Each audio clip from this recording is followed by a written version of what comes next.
On Ideology. Louis Althusser. Contents. Ideology and Ideological State Apparatuses. Notes towards an Investigation. Reply to John Lewis. Freud and Lincoln. A letter on art in reply to André Daspery. Notes. Ideology and Ideological State Apparatuses. Notes towards an Investigation. On the reproduction of the conditions of production 1. I must now expose more fully something which was briefly glimpsed in my analysis when I spoke of the necessity to renew the means of production if production is to be possible. That was a passing hint. Now I shall consider it for itself. As Marx said, every child knows that a social formation which did not reproduce the conditions of production at the same time as it produced would not last a year. The ultimate condition of production is therefore the reproduction of the conditions of production. This may be simple, reproducing exactly the previous conditions of production, or on an extended scale, expanding them. Let us ignore this last distinction for the moment. What, then, is the reproduction of the conditions of production? Here we are entering a domain which is both very familiar, since Capital, Volume 2, and uniquely ignored. The tenacious obviousnesses, ideological obviousnesses of an empiricist type, of the point of view of production alone, or even of that of mere productive practice, itself abstract, in relation to the process of production, are so integrated into our everyday consciousness that it is extremely hard, not to say almost impossible, to raise oneself to the point of view of reproduction. Nevertheless, everything outside this point of view remains abstract, worse than one-sided, distorted, even at the level of production, and, a fortiori, at that of mere practice. Let us try and examine the matter methodically. To simplify my exposition, and assuming that every social formation arises from a dominant mode of production, I can say that the process of production sets to work the existing productive forces in and under definite relations of production. It follows that, in order to exist, every social formation must reproduce the conditions of its production at the same time as it produces, and in order to be able to produce, it must therefore reproduce 1. The productive forces, 2. The existing relations of production, reproduction of the means of production. Everyone, including the bourgeois economist whose work is national accounting, or the modern macroeconomic theoreticians, now recognizes, because Marx compellingly proved it in Capital Volume 2, that no production is possible which does not allow for the reproduction of the material conditions of production, the reproduction of the means of production. The average economist, who is no different in this than the average capitalist, knows that each year it is essential to foresee what is needed to replace what has been used up or worn out in production, raw material, fixed installations, buildings, instruments of production, machines, etc. I say the average economist equals the average capitalist, for they both express the point of view of the firm, regarding it as sufficient simply to give a commentary on the terms of the firm's financial accounting practice. But thanks to the genius of Quesnay who first posed this glaring problem, and to the genius of Marx who resolved it, we know that the reproduction of the material conditions of production cannot be thought at the level of the firm, because it does not exist at that level in its real conditions. What happens at the level of the firm is an effect, which only gives an idea of the necessity of reproduction, but absolutely fails to allow its conditions and mechanisms to be thought. A moment's reflection is enough to be convinced of this. Mr. X, a capitalist who produces woolen yarn in his spinning mill, has to reproduce his raw material, his machines, etc. But he does not produce them for his own production. Other capitalists do. An Australian sheep farmer, Mr. Y, a heavy engineer producing machine tools, Mr. Z, etc., etc. And Mr. Y and Mr. Z, in order to produce those products which are the condition of the reproduction of Mr. X's conditions of production, also have to reproduce the conditions of their own production, and so on to infinity. The whole in proportion such that, on the national and even the world market, the demand for means of production, for reproduction, can be satisfied by the supply. In order to think this mechanism, which leads to a kind of endless chain, it is necessary to follow Marx's global procedure, and to study in particular the relations of the circulation of capital between Department I, production of means of production, and Department II, production of means of consumption, and the realization of surplus value, in Capital, Volumes 2 and 3. We shall not go into the analysis of this question. It is enough to have mentioned the existence of the necessity of the reproduction of the material conditions of production, reproduction of labor power. However, the reader will not have failed to note one thing. We have discussed the reproduction of the means of production, but not the reproduction of the productive forces. We have therefore ignored the reproduction of what distinguishes the productive forces from the means of production, i.e. the reproduction of labor power. From the observation of what takes place in the firm, in particular from the examination of the financial accounting practice which predicts amortization and investment, we have been able to obtain an approximate idea of the existence of the material process of reproduction, but we are now entering a domain in which the observation of what happens in the firm is, if not totally blind, at least almost entirely so, and for good reason. The reproduction of labor power takes place essentially outside the firm. How is the reproduction of labor power ensured? It is ensured by giving labor power the material means with which to reproduce itself, by wages. Wages feature in the accounting of each enterprise, but as wage capital, 3 not at all as a condition of the material reproduction of labor power.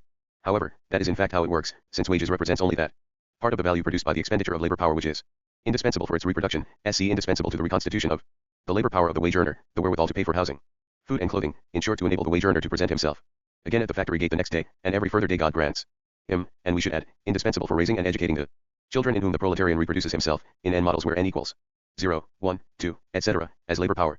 Remember that this quantity of value, wages, necessary for the reproduction of labor power is determined not by the needs of a biological guaranteed minimum wage, salary minimum, interprofessional guarantee, alone, but by the needs of a historical minimum. Marx noted that English workers need beer while French proletarians need wine, i.e. a historically variable minimum. I should also like to point out that this minimum is doubly historical in that it is not defined by the historical needs of the working class, recognized by the capitalist class, but by the historical needs imposed by the proletarian class struggle, a double class struggle, against the lengthening of the working day and against the reduction of wages. However, it is not enough to ensure for labor power the material conditions of its reproduction if it is to be reproduced as labor power. I have said that the available labor power must be competent, i.e. suitable, to be set to work in the complex system of the process of production. The development of the productive forces and the type of unity historically constitutive of the productive forces at a given moment produce the result that the labor power has to be diversely skilled and therefore reproduced. As such, diversely, according to the requirements of the socio-technical division of labor, its different jobs and posts. How is this reproduction of the diversified skills of labor power provided for in the capitalist regime? Here, unlike social formations characterized by slavery or serfdom, this reproduction of the skills of labor power tends, this is a tendential law, decreasingly to be provided for on the spot, apprenticeship within production itself, but is achieved more and more outside production, by the capitalist education system, and by other instances and institutions. What do children learn at school? They go varying distances in their studies, but at any rate they learn to read, to write, and to add, i.e. a number of techniques, and a number of other things as well, including elements which may be rudimentary or on the contrary thoroughgoing, of scientific or literary culture, which are directly useful in the different jobs in production, one instruction for manual workers, another for technicians, a third for engineers, a final one for higher management, etc. Thus they learn know-how. But besides these techniques and knowledges, and in learning them, children at school also learn the rules of good behavior, i.e. the attitude that should be observed by every agent in the division of labor, according to the job he is destined for, rules of morality, civic, and professional conscience, which actually means rules of respect for the socio-technical division of labor and ultimately the rules of the order established by class domination. They also learn to speak proper French, to handle the workers correctly, i.e. actually, for the future capitalists and their servants, to order them about properly, i.e. ideally, to speak to them in the right way, etc. To put this more scientifically, I shall say that the reproduction of labor power requires not only a reproduction of its skills, but also, at the same time, a reproduction of its submission to the rules of the established order, i.e. a reproduction of submission to the ruling ideology for the workers, and a reproduction of the ability to manipulate the ruling ideology correctly for the agents of exploitation and repression, so that they, too, will provide for the domination of the ruling class in words. In other words, the school, but also other state institutions like the church, or other apparatuses like the army, teaches know-how, but in forms which ensure subjection to the ruling ideology or the mastery of its practice.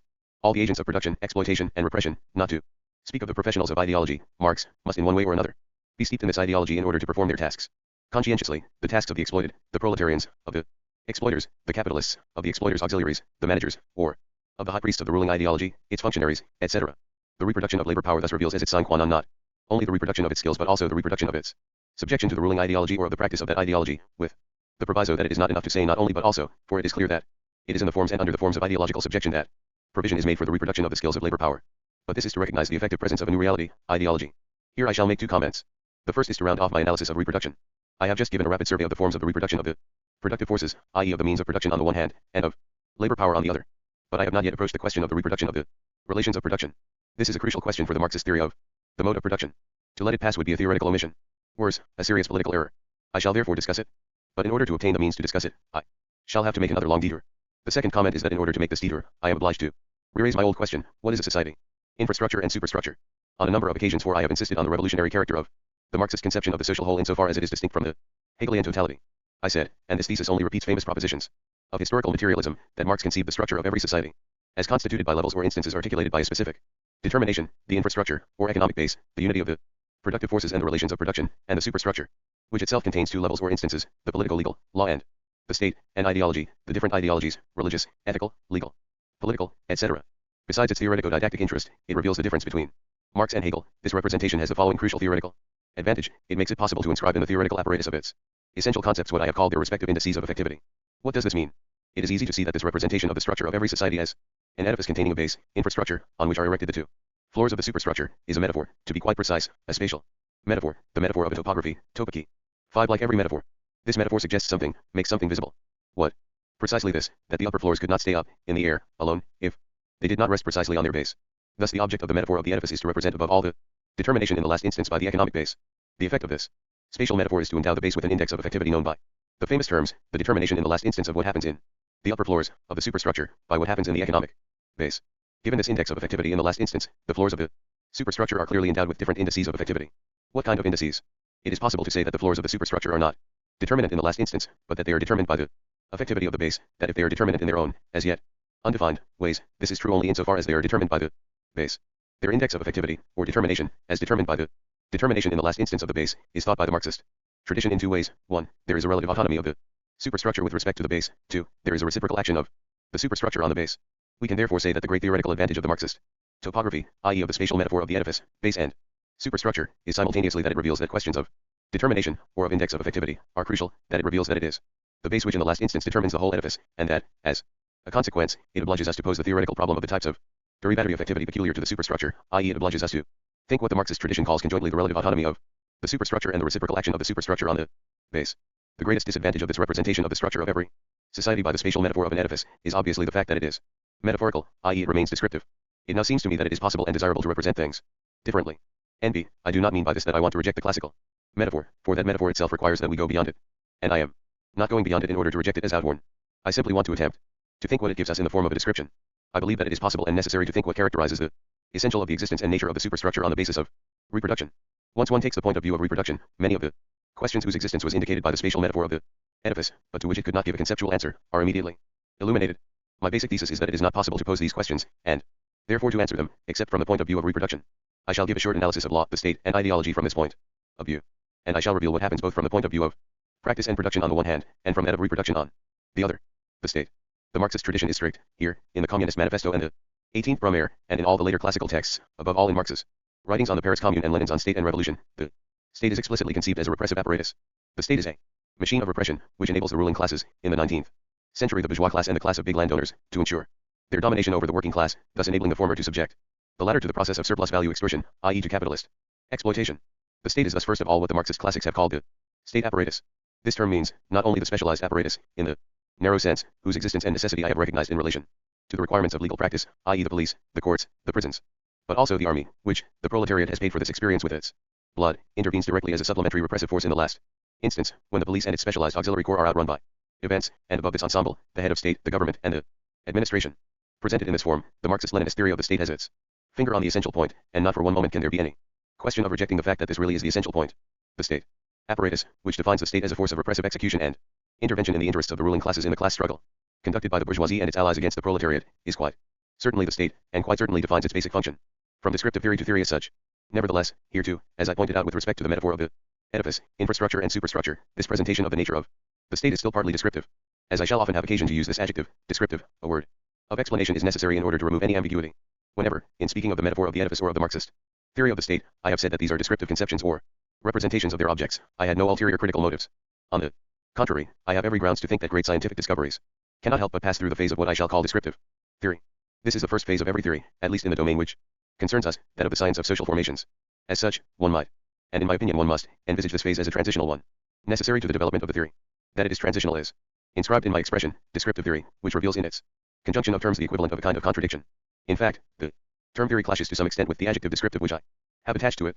This means quite precisely, 1, that the descriptive theory really is, without a shadow of a doubt, the irreversible beginning of the theory, but, 2, that the descriptive form in which the theory is presented requires, precisely as an effect of this contradiction, a development of the theory which goes beyond the form of description. Let me make this idea clearer by returning to our present object, the state. When I say that the Marxist theory of the state available to us is still partly descriptive, that means first and foremost that this descriptive theory is without the shadow of a doubt precisely the beginning of the Marxist theory of the state, and that this beginning gives us the essential point, i.e. the decisive principle of every later development of the theory. Indeed, I shall call the descriptive theory of the state correct, since it is perfectly possible to make the vast majority of the facts in the domain with which it is concerned correspond to the definition it gives of its object.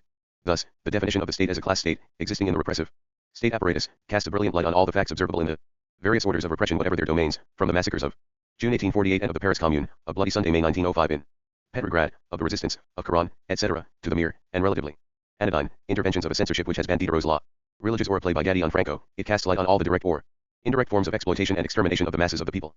Imperialist wars, it casts light on that subtle everyday domination beneath which can be glimpsed, in the forms of political democracy, for example, what Lenin, following Marx, called the dictatorship of the bourgeoisie. And yet the descriptive theory of the state represents a phase in the constitution of the theory which itself demands the supersession of this phase. For it is clear that if the definition in question really does give us the means to identify and recognize the facts of oppression by relating them to the state, conceived as the repressive state apparatus, this interrelationship gives rise to a very special kind of obviousness, about which I shall have something to say in a moment. Yes, that's how it is. That's really true. 6. And the accumulation of facts within the definition of the state may multiply examples, but it does not really advance the definition of the state, i.e. the scientific theory of the state. Every descriptive theory thus runs the risk of blocking the development of the theory, and yet that development is essential. That is why I think that, in order to develop this descriptive theory into theory as such, i.e. in order to understand further the mechanisms of the state and its functioning, I think that it is indispensable to add something to the classical definition of the state as a state apparatus, the essentials of the Marxist theory of the state. Let me first clarify one important point. The state, and its existence in its apparatus, has no meaning except as a function of state power. The whole of the political class struggle revolves around the state, by which I mean around the possession, i.e. the seizure and conservation of state power by a certain class or by an alliance between classes or class fractions. This first clarification obliges me to distinguish between state power, conservation of state power or seizure of state power, the objective of the political class struggle on the one hand, and the state apparatus on the other. We know that the state apparatus may survive, as is proved by bourgeois revolutions in 19th century France, 1830, 1848, by coups d'état, 2. December, May 1958, by collapses of the state, the fall of the empire in 1870, of the Third Republic in 1940, or by the political rise of the petty bourgeoisie, 1890 to 95 in France, etc., without the state apparatus being Affected or modified, it may survive political events which affect the possession of state power.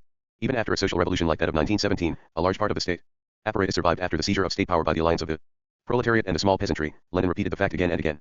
It is possible to describe the distinction between state power and state apparatus as part of the Marxist theory of the state, explicitly present since Marx's 18th Brumaire and class struggles in France.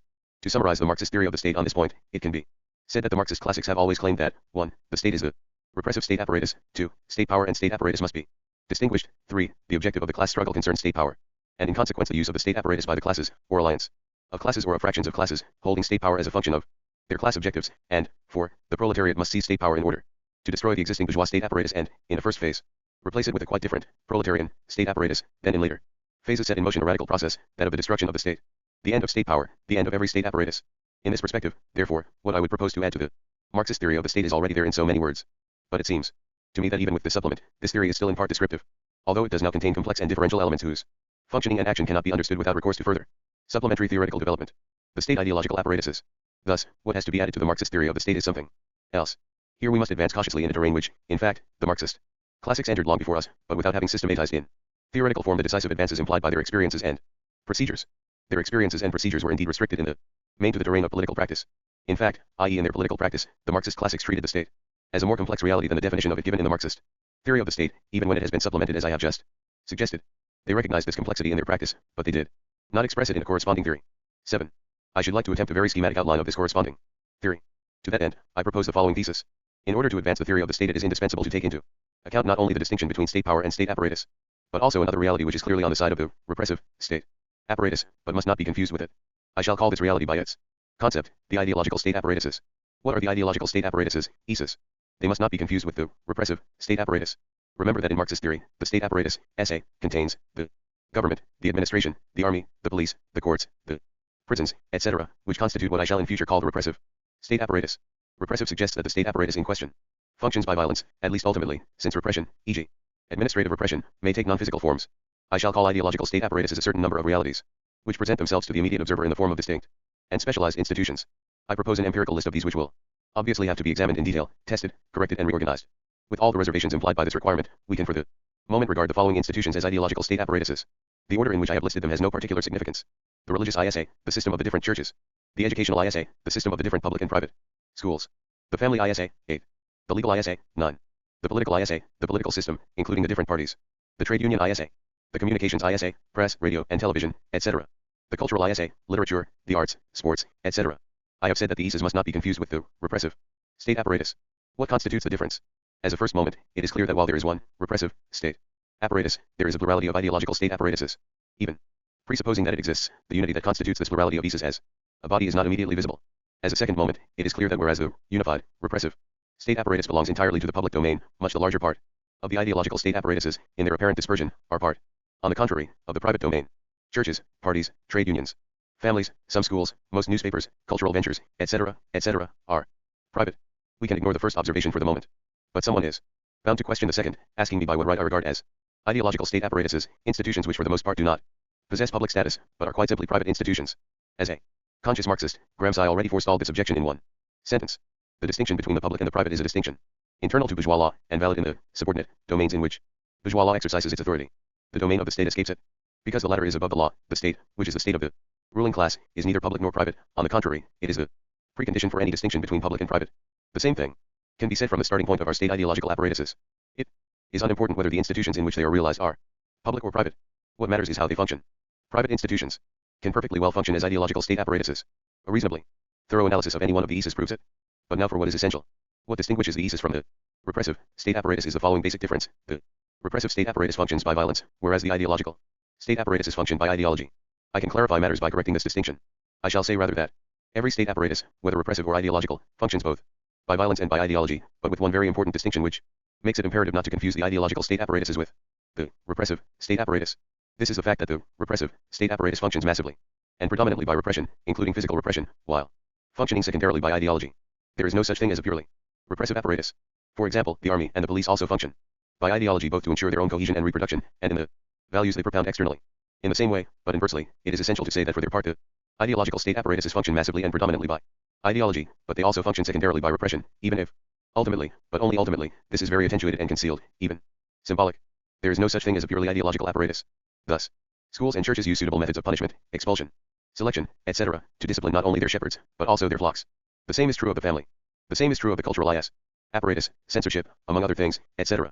Is it necessary to add that this determination of the double functioning, predominantly, secondarily, by repression and by ideology, according to whether it is a matter of the repressive state apparatus or the ideological state apparatuses, makes it clear that very subtle explicit or tacit combinations may be woven from the interplay of the repressive state apparatus and the ideological state apparatuses. Everyday life provides us with innumerable examples of this, but they must be studied in detail if we are to go further than this mere observation. Nevertheless, this remark leads us towards an understanding of what constitutes the unity of the apparently disparate body of the Isis. If the Isis function massively and predominantly by ideology, what unifies their diversity is precisely this functioning, insofar as the ideology by which they function is always in fact unified, despite its diversity and its contradictions, beneath the ruling ideology, which is the ideology of the ruling class. Given the fact that the ruling class in principle holds state power, openly or more often by means of alliances between classes or class fractions, and therefore has at its disposal the repressive state apparatus, we can accept the fact that the same ruling class is active in the ideological state apparatuses insofar as it is ultimately the ruling ideology which is realized in the ideological state apparatuses, precisely in its contradictions.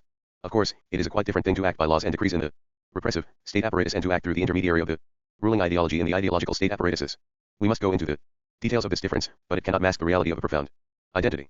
To my knowledge, no class can hold state power over a long period without at the same time exercising its hegemony over and in the state ideological apparatuses. I only need one example and proof of this. Lenin's anguish concerned to revolutionize the educational ideological state apparatus, among others, simply to make it possible for the Soviet proletariat, who had seized state power, to secure the future of the dictatorship of the proletariat and the transition to socialism. 10. This last comment puts us in a position to understand that the ideological state apparatuses may be not only the stake, but also the side of class struggle, and often of bitter forms of class struggle. The class, or class alliance, in power cannot lay down the law in the Isis as easily as it can in the repressive state apparatus, not only because the former ruling classes are able to retain strong positions there for a long time, but also because the resistance of the exploited classes is able to find means and occasions to express itself there, either by the utilization of their contradictions, or by conquering combat positions in them in struggle. 11. Let me run through my comments. If the thesis I have proposed is well founded, it leads me back to the classical Marxist theory of the state, while making it more precise in one point. I argue that it is necessary to distinguish between state power and its possession by, on the one hand, and the state apparatus on the other. But I add that the state apparatus contains two bodies, the body of institutions, which represent the repressive state apparatus on the one hand, and the body of institutions which represent the body of ideological state apparatuses on the other. But if this is the case, the following question is bound to be asked, even in the very summary state of my suggestions: what exactly is the extent of the role of the ideological state apparatuses? What is their importance based on? In other words, to what does the function of these ideological state apparatuses, which do not function by repression but by ideology, correspond? On the reproduction of the relations of production. I can now answer the central question which I have left in suspense for many long pages: how is the reproduction of the relations of production secured? In the topographical language, infrastructure, superstructure, I can say, for the most part, 12 it is secured by the legal, political, and ideological superstructure. But as I have argued that it is essential to go beyond this still descriptive language, I shall say, for the most part, 12 it is secured by the exercise of state power in the state apparatuses, on the one hand the repressive state apparatus, on the other the ideological state apparatuses. What I have just said must also be taken into account, and it can be assembled in the form of the following three features. 1. All the state apparatuses function both by repression and by ideology, with the difference that the repressive state apparatus functions massively and predominantly by repression, whereas the ideological state apparatuses function massively and predominantly by ideology. 2. Whereas the repressive state apparatus constitutes an organized whole whose different parts are centralized beneath a commanding unity, that of the politics of class struggle applied by the political representatives of the ruling classes in possession of state power, the ideological state apparatuses are multiple, distinct, relatively autonomous, and capable of providing an objective field to contradictions which express, in forms which may be limited or extreme, the effects of the clashes between the capitalist class struggle and the proletarian class struggle, as well as their subordinate forms. 3. Whereas the unity of the repressive state apparatus is secured by its unified and centralized organization under the leadership of the representatives of the classes in power executing the politics of the class struggle of the classes in power, the unity of the different ideological state apparatuses is secured, usually in contradictory forms, by the ruling ideology, the ideology of the ruling class. Taking these features into account, it is possible to represent the reproduction of the relations of production 13 in the following way. According to a kind of division of labor, the role of the repressive state apparatus, insofar as it is a repressive apparatus, consists essentially in securing by force, physical or otherwise, the political conditions of the reproduction of relations of production which are in the last resort relations of exploitation. Not only does the state apparatus contribute generously to its own reproduction, the capitalist state contains political dynasties, military dynasties, etc., but also and above all, the state apparatus secures by repression, from the most brutal physical force, by mere administrative commands and interdictions, to open and tacit censorship, the political conditions for the action of the ideological state apparatuses. In fact, it is the latter which largely secure the reproduction specifically of the relations of production, behind a shield provided by the repressive state apparatus. It is here that the role of the ruling ideology is heavily concentrated, the ideology of the ruling class, which holds state power. It is the intermediation of the ruling ideology that ensures a, sometimes teeth-gritting, harmony between the repressive state apparatus and the ideological state apparatuses, and between the different state ideological apparatuses. We are thus led to envisage the following hypothesis, as a function precisely of the diversity of ideological state apparatuses in their single, because shared, role of the reproduction of the relations of production. Indeed, we have listed a relatively large number of ideological state apparatuses in contemporary capitalist social formations, the educational Apparatus, the religious apparatus, the family apparatus, the political apparatus, the trade union apparatus, the communications apparatus, the cultural apparatus, etc. But in the social formations of that mode of production characterized by serfdom, usually called the feudal mode of production, we observe that, although there is a single repressive state apparatus which, since the earliest known ancient states, let alone the absolute monarchies, has been formally very similar to the one we know today, the number of ideological state apparatuses is smaller and their individual types are different. For example, we observe that during the Middle Ages, the church, the religious ideological state apparatus, accumulated a number of functions which have today devolved onto several distinct ideological state apparatuses, new ones in relation to the past I am invoking, in particular educational and cultural functions. Alongside the church there was the family ideological state apparatus, which played a considerable part, incommensurable with its role in capitalist social formations. Despite appearances, the church and the family were not the only ideological state apparatuses. There was also a political ideological state apparatus, the Estates General, the Parliament, the different political factions and leagues, the ancestors or the modern political parties, and the whole political system of the free communes and then of the bills. There was also a powerful proto-trade union ideological state apparatus, if I may venture such an anachronistic term, the powerful merchants and bankers guilds and the journeymen's associations, etc. Publishing and communications, even, saw an indisputable development, as did the theater. Initially both were integral parts of the church, then they became more and more independent of it. In the pre-capitalist historical period which I have examined extremely broadly, it is absolutely clear that there was one dominant ideological state apparatus, the church, which concentrated within it not only religious functions, but also educational ones, and a large proportion of the functions of communications and culture. It is no accident that all ideological struggle, from the 16th to the 18th century, starting with the first shocks of the Reformation, was concentrated in an anti-clerical and anti-religious struggle. Rather, this is a function precisely of the dominant position of the religious ideological state apparatus. The foremost objective and achievement of the French Revolution was not just to transfer state power from the feudal aristocracy to the merchant capitalist bourgeoisie, to break part of the former repressive state apparatus and replace it with a new one, example the National Popular Army, but also to attack the number one ideological state apparatus, the church. Hence the civil constitution of the clergy, the confiscation of ecclesiastical wealth, and the creation of new ideological state apparatuses to replace the religious ideological state apparatus in its dominant role. Naturally, these things did not happen automatically. Witness the Concordat, the Restoration, and the long class struggle between the landed aristocracy and the industrial bourgeoisie throughout the 19th century, for the establishment of bourgeois hegemony over the functions formerly fulfilled by the church, above all by the schools. It can be said that the bourgeoisie relied on the new political, parliamentary democratic, ideological state apparatus, installed in the earliest years of the Revolution, then restored after long and violent struggles, for a few months in 1848 and for decades after the fall of the Second Empire, in order to conduct its struggle against the church and wrest its ideological functions away from it. In other words, to ensure not only its own political hegemony, but also the ideological hegemony indispensable to the reproduction of capitalist relations of production. That is why I believe that I am justified in advancing the following thesis, however precarious it is. I believe that the ideological state apparatus which has been installed in the dominant position in mature capitalist social formations as a result of a violent political and ideological class struggle against the old dominant ideological state apparatus, is the educational ideological apparatus. This thesis may seem paradoxical, given that for everyone, i.e. in the ideological representation that the bourgeoisie has tried to give itself and the classes it exploits, it really seems that the dominant ideological state apparatus in capitalist social formations is not the schools, but the political ideological state apparatus, i.e. the regime of parliamentary democracy, combining universal suffrage and party struggle. However, history, even recent history, shows that the bourgeoisie has been and still is able to accommodate itself to political ideological state apparatuses other than parliamentary democracy, the first and second empires, constitutional monarchy, Louis XVIII and Charles X, parliamentary monarchy, Louis Philippe, presidential democracy, de Gaulle, to mention only France. In England this is even clearer. The revolution was particularly successful there from the bourgeois point of view, since unlike France, where the bourgeoisie, partly because of the stupidity of the petty aristocracy, had to agree to being carried to power by peasant and plebeian journey's revolutionaires, something for which it had to pay a high price, the English bourgeoisie was able to compromise with the aristocracy and share state power and the use of the state apparatus with it for a long time, peace among all men of goodwill in the ruling classes. In Germany it is even more striking, since it was behind a political ideological state apparatus in which the imperial junkers, epitomized by Bismarck, their army, and their police provided it with a shield and leading personnel, that the imperialist bourgeoisie made its shattering entry into history, before traversing the Weimar Republic and entrusting itself to Nazism. Hence I believe I have good reasons for thinking that behind the scenes of its political ideological state apparatus, which occupies the front of the stage, what the bourgeoisie has installed as its number one, i.e. as its dominant ideological state apparatus, is the educational apparatus, which has in fact replaced in its functions the previously dominant ideological state apparatus, the church.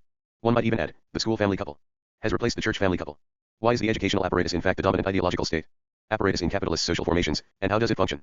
For the moment it must suffice to say, 1. All ideological state apparatuses, whatever they are, contribute to the same result, the reproduction of the relations of production, i.e. of capitalist relations of exploitation. 2. Each of them contributes towards the single result in the way proper to it. The political apparatus by subjecting individuals to the political state ideology, the indirect, parliamentary, or direct, plebiscitary or fascist, democratic ideology. The communications apparatus by cramming every citizen with daily doses of nationalism, chauvinism, liberalism, moralism, etc., by means of the press, the radio, and television. The same goes for the cultural apparatus. The role of sport in chauvinism is of the first importance, etc.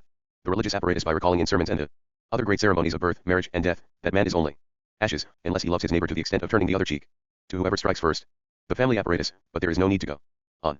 3. This concert is dominated by a single score, occasionally disturbed by contradictions, those of the remnants of former ruling classes, those of the Proletarians and their organizations the score of the ideology of the current ruling class which integrates into its music the great themes of the humanism of the great forefathers, who produced the Greek miracle even before Christianity, and afterwards the glory of Rome, the eternal city, and the themes of interest, particular and general, etc. nationalism, moralism, and economism. For nevertheless, in this concert, one ideological state apparatus certainly has the dominant role, although hardly anyone lends an ear to its music, it is so silent. This is the school. It takes children from every class at infant school age and then for years, the years in which the child is most vulnerable, squeezed between the family state apparatus and the educational state apparatus, it drums into them, whether it uses new or old methods, a certain amount of know-how, wrapped in the ruling ideology, French, arithmetic, natural history, the sciences, literature, or simply the ruling ideology in its pure state, ethics, civic instruction, philosophy. Somewhere around the age of 16, a huge mass of children are ejected into production. These are the workers or small peasants. Another portion of scholastically adapted youth carries on, and, for better or worse, it goes somewhat further, until it falls by the wayside and fills the posts of small and middle technicians, white-collar workers, small and middle executives, petty bourgeois of all kinds. A last portion reaches the summit, either to fall into intellectual semi-employment, or to provide, as well as the intellectuals of the collective laborer, the agents of exploitation, capitalists, managers, the agents of repression, soldiers, policemen, politicians, administrators, etc., and the professional ideologists, priests of all sorts, most of whom are convinced laymen. Each mass ejected en route is practically provided with the ideology which suits the role it has to fulfill in class society, the role of the exploited, with a highly developed professional, ethical, civic, national, and a political consciousness, the role of the agent of exploitation, ability to give the workers orders and speak to them, human relations, of the agent of repression, ability to give orders and enforce obedience without discussion, or ability to manipulate the demagogy of political leaders, rhetoric, or of the professional ideologist, ability to treat consciousnesses with the respect, i.e. with the contempt, blackmail, and demagogy they deserve, adapted to the accents of morality, of virtue, of transcendence, of the nation, of France's world role, etc. Of course, many of these contrasting virtues, modesty, resignation, submissiveness on the one hand, cynicism, contempt, arrogance, confidence, self-importance, even smooth-talk and cunning on the other, are also taught in the family, in the church, in the army, in good books, in films and even in the football stadium. But no other ideological state apparatus has the obligatory, and not least, free, audience of the totality of the children in the capitalist social formation, 8 hours a day for 5 or 6 days out of 7. But it is by an apprenticeship in a variety of know-how wrapped up in the massive inculcation of the ideology of the ruling class that the relations of production in a capitalist social formation, i.e. the relations of exploited to exploiters and exploiters to exploited, are largely reproduced. The mechanisms which produce this vital result for the capitalist regime are naturally covered up and concealed by a universally reigning ideology of the school, universally reigning because it is one of the essential forms of the ruling bourgeois ideology, an ideology which represents the school as a neutral environment purged of ideology, because it is, lay, where teachers respectful of the conscience and freedom of the children who are entrusted to them, in complete confidence, by their parents, who are free to, i.e. the owners of their children, open up for them the path to the freedom, morality, and responsibility of adults by their own example, by knowledge, literature, and their liberating virtues. I ask the pardon of those teachers who, in dreadful conditions, attempt to turn the few weapons they can find in the history and learning they teach against the ideology, the system, and the practices in which they are trapped. They are a kind of hero. But they are rare, and how many, the majority, do not even begin to suspect the work the system, which is bigger than they are and crushes them, forces them to do, or worse, put all their heart and ingenuity into performing it with the most advanced awareness, the famous new methods. So little do they suspect it that their own devotion contributes to the maintenance and nourishment of this ideological representation of the school, which makes the school today as natural, indispensable, useful, and even beneficial for our contemporaries as the church was natural, indispensable, and generous for our ancestors a few centuries ago. In fact, the church has been replaced today in its role as the dominant ideological state apparatus by the school. It is coupled with the family, just as the church was once coupled with the family. We can now claim that the unprecedentedly deep crisis which is now shaking the education system of so many states across the globe, often in conjunction with the crisis already proclaimed in the Communist Manifesto, shaking the family system, takes on a political meaning, given that the school, and the school-family couple, constitutes the dominant ideological state apparatus, the apparatus playing a determinant part in the reproduction of the relations of production of a mode of production threatened in its existence by the world class struggle. On ideology. When I put forward the concept of an ideological state apparatus, when I said that the ISAs function by ideology, I invoked a reality which needs a little discussion, ideology. It is well known that the expression ideology was invented by Cabanis, Despot de Tracy and their friends, who assigned to it as an object the genetic theory of ideas. When Marx took up the term 50 years later, he gave it a quite different meaning, even in his early works. Here, ideology is the system of the ideas and representations which dominate the mind of a man or a social group. The ideological political struggle conducted by Marx, as early as his articles in the Ruinist Zeitung inevitably and quickly, brought him face to face with this reality and forced him to take his earliest intuitions further. However, here we come upon a rather astonishing paradox. Everything seems to lead Marx to formulate a theory of ideology. In fact, the German ideology does offer us, after the 1844 manuscripts, an explicit theory of ideology, but it is not Marxist. We shall see why in a moment. As for capital, although it does contain many hints towards a theory of ideologies, most visibly, the ideology of the vulgar economists, it does not contain that theory itself, which depends for the most part on a theory of ideology in general. I should like to venture a first and very schematic outline of such a theory. The theses I am about to put forward are certainly not off the cuff, but they cannot be sustained and tested, i.e. confirmed or rejected, except by much thorough study and analysis. Ideology has no history. One word first of all to expound the reason in principle which seems to me to found, or at least to justify, the project of a theory of ideology in general, and not a theory of particular ideologies, which, whatever their form, religious, ethical, legal, political, always express class positions. It is quite obvious that it is necessary to proceed towards a theory of Idealic IES in the two respects I have just suggested. It will then be clear that a theory of idealic IES depends in the last resort on the history of social formations, and thus of the modes of production combined in social formations, and of the class struggles which develop in them. In this sense it is clear that there can be no question of a theory of idealic IES in general, since idealic IES, defined in the double respect suggested above, regional and class, have a history, whose determination in the last instance is clearly situated outside ideologies alone, although it involves them. On the contrary, if I am able to put forward the project of a theory of ideology in general, and if this theory really is one of the elements on which theories of idealic IES depend, that entails an apparently paradoxical proposition which I shall express in the following terms: ideology has no history. As we know, this formulation appears in so many words in a passage from the German ideology. Marx utters it with respect to metaphysics, which, he says, has no more history than ethics, meaning also the other forms of ideology. In the German ideology, this formulation appears in a plainly positivist context. Ideology is conceived as a pure illusion, a pure dream, i.e. as nothingness. All its reality is external to it. Ideology is thus thought as an imaginary construction whose status is exactly like the theoretical status of the dream among writers before Freud. For these writers, the dream was the purely imaginary, i.e. null, result of days residues, presented in an arbitrary arrangement and order, sometimes even inverted, in other words, in disorder. For them, the dream was the imaginary, it was empty, null and arbitrarily stuck together, bricole, once the eyes had closed, from the residues of the only full and positive reality, the reality of the day. This is exactly the status of philosophy and ideology, since in this book philosophy is ideology par excellence, in the German ideology. Ideology, then, is for Marx an imaginary assemblage, bricolage, a pure dream, empty and vain, constituted by the day's residues from the only full and positive reality, that of the concrete history of concrete material, individuals materially producing their existence. It is on this basis that ideology has no history in the German ideology, since its history is outside it, where the only existing history is the history of concrete individuals, etc. In the German ideology, the thesis that ideology has no history is therefore a purely negative thesis, since it means both.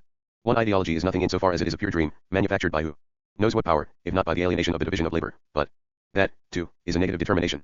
Two, ideology has no history, which emphatically does not mean that there is no history in it, on the contrary, for it is merely the pale, empty and inverted reflection of real history, but that it has no history of its own. Now, while the thesis I wish to defend formally speaking adopts the terms of the German ideology, ideology has no history, it is radically different from the positivist and historicist thesis of the German ideology. For on the one hand, I think it is possible to hold that idealic IES have a history of their own, although it is determined in the last instance by the class struggle, and on the other, I think it is possible to hold that ideology in general has no history, not in a negative sense, its history is external to it, but in an absolutely positive sense. This sense is a positive one if it is true that the peculiarity of ideology is that it is endowed with a structure and a functioning such as to make it a non-historical reality, i.e. an omni-historical reality, in the sense in which that structure and functioning are immutable, present in the same form throughout what we can call history, in the sense in which the Communist Manifesto defines history as the history of class struggles, i.e. the history of class societies. To give a theoretical reference point here, I might say that, to return to our example of the dream, in its Freudian conception this time, our proposition, ideology has no history, can, and must, and in a way which has absolutely nothing arbitrary about it, but, quite the reverse, is theoretically necessary, for there is an organic link between the two propositions, b. related directly to Freud's proposition that the unconscious is eternal, i.e. that it has no history. If eternal means, not transcendent to all, temporal, history, but omnipresent, transhistorical, and therefore immutable in form throughout the extent of history, I shall adopt Freud's expression word for word, and right ideology is eternal, exactly like the unconscious. And I add that I find this comparison theoretically justified by the fact that the eternity of the unconscious is not unrelated to the eternity of ideology in general. That is why I believe I am justified, hypothetically at least, in proposing a theory of ideology in general, in the sense that Freud presented a theory of the unconscious in general. To simplify the phrase, it is convenient, taking into account what has been said about ideologies, to use the plain term ideology to designate ideology in general, which I have just said has no history, or, what comes to the same thing, is eternal, i.e. omnipresent in its immutable form throughout history, equals the history of social formations containing social classes. For the moment I shall restrict myself to class societies and their history. Ideology is a representation of the imaginary relationship of individuals to their real conditions of existence. In order to approach my central thesis on the structure and functioning of ideology, I shall first present two theses, one negative, the other positive. The first concerns the object which is represented in the imaginary form of ideology, the second concerns the materiality of ideology. Thesis I, ideology represents the imaginary relationship of individuals to their real conditions of existence. We commonly call religious ideology, ethical ideology, legal ideology, political ideology, etc., so many world outlooks. Of course, assuming that we do not live one of these ideologies as the truth, e.g. believe in God, duty, justice, etc., we admit that the ideology we are discussing from a critical point of view, examining it as the ethnologist examines the myths of a primitive society, that these world outlooks are largely imaginary, i.e. do not correspond to reality. However, while admitting that they do not correspond to reality, i.e. that they constitute an illusion, we admit that they do make illusion to reality, and that they need only be interpreted to discover the reality of the world. Behind their imaginary representation of that world, ideology equals illusion/illusion. There are different types of interpretation, the most famous of which are the mechanistic type, current in the 18th century, God is the imaginary representation of the real king, and the hermeneutic interpretation, inaugurated by the earliest church fathers, and revived by Feuerbach and the theologico-philosophical school which descends from him, e.g. the theologian Barth, to Feuerbach, for example, God is the essence of real man. The essential point is that on condition that we interpret the imaginary transposition and inversion of ideology, we arrive at the conclusion that in ideology men represent their real conditions of existence to themselves in an imaginary form. Unfortunately, this interpretation leaves one small problem unsettled. Why do men need this imaginary transposition of their real conditions of existence in order to represent to themselves their real conditions of existence. The first answer, that of the 18th century, proposes a simple solution. Priests or despots are responsible. They forged the beautiful lies so that, in the belief that they were obeying God, men would in fact obey the priests and despots, who are usually in alliance in their imposture. The priests acting in the interests of the despots or vice versa, according to the political positions of the theoreticians concerned. There is therefore a cause for the imaginary transposition of the real conditions of existence. That cause is the existence of a small number of cynical men who base their domination and exploitation of the people on a falsified representation of the world which they have imagined in order to enslave other minds by dominating their imaginations. The second answer, that of Feuerbach, taken over word for word by Marx in his early works, is more profound, i.e. just as false. It, too, seeks and finds a cause for the imaginary transposition and distortion of men's real conditions of existence, in short, for the alienation in the imaginary of the representation of men's conditions of existence.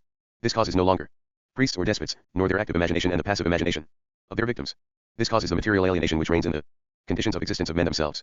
This is how, in the Jewish question and elsewhere, Marx defends the Feuerbachian idea that men make themselves an alienated, equals imaginary, representation of their conditions of existence because these conditions of existence are themselves alienating, in the 1844 manuscripts, because these conditions are dominated by the essence of alienated society, alienated labor. All these interpretations thus take literally the thesis which they presuppose, and on which they depend, i.e. that what is reflected in the imaginary representation of the world found in an ideology is the conditions of existence of men, i.e. their real world. Now I can return to a thesis which I have already advanced. It is not their real conditions of existence, their real world, that men represent to themselves in ideology, but above all it is their relation to those conditions of existence which is represented to them there. It is this relation which is at the center of every ideological, i.e. imaginary, representation of the real world. It is this relation that contains the cause which has to explain the imaginary distortion of the ideological representation of the real world. Or, rather, to leave aside the language of causality, it is necessary to advance the thesis that it is the imaginary nature of this relation which underlies all the imaginary distortion that we can observe, if we do not live in its truth, in all ideology. To speak in a Marxist language, if it is true that the representation of the real conditions of existence of the individuals occupying the posts of agents of production, exploitation, repression, ideologization, and scientific practice, does in the last analysis arise from the relations of production, and from relations deriving from the relations of production, we can say the following: all ideology represents in its necessarily imaginary distortion not the existing relations of production, and the other relations that derive from them, but above all the imaginary relationship of individuals to the relations of production and the relations that derive from them. What is represented in ideology is therefore not the system of the real relations which govern the existence of individuals, but the imaginary relation of those individuals to the real relations in which they live. If this is the case, the question of the cause of the imaginary distortion of the real relations in ideology disappears and must be replaced by a different question: why is the representation given to individuals of their individual relation to the social relations which govern their conditions of existence and their collective and individual life necessarily an imaginary relation? And what is the nature of this imaginariness? Posed in this way, the question explodes the solution by a clique 14, by a group of individuals, priests or despots, who are the authors of the great ideological mystification, just as it explodes the solution by the alienated character of the real world. We shall see why later in my exposition. For the moment I shall go no further. Thesis 2. Ideology has a material existence.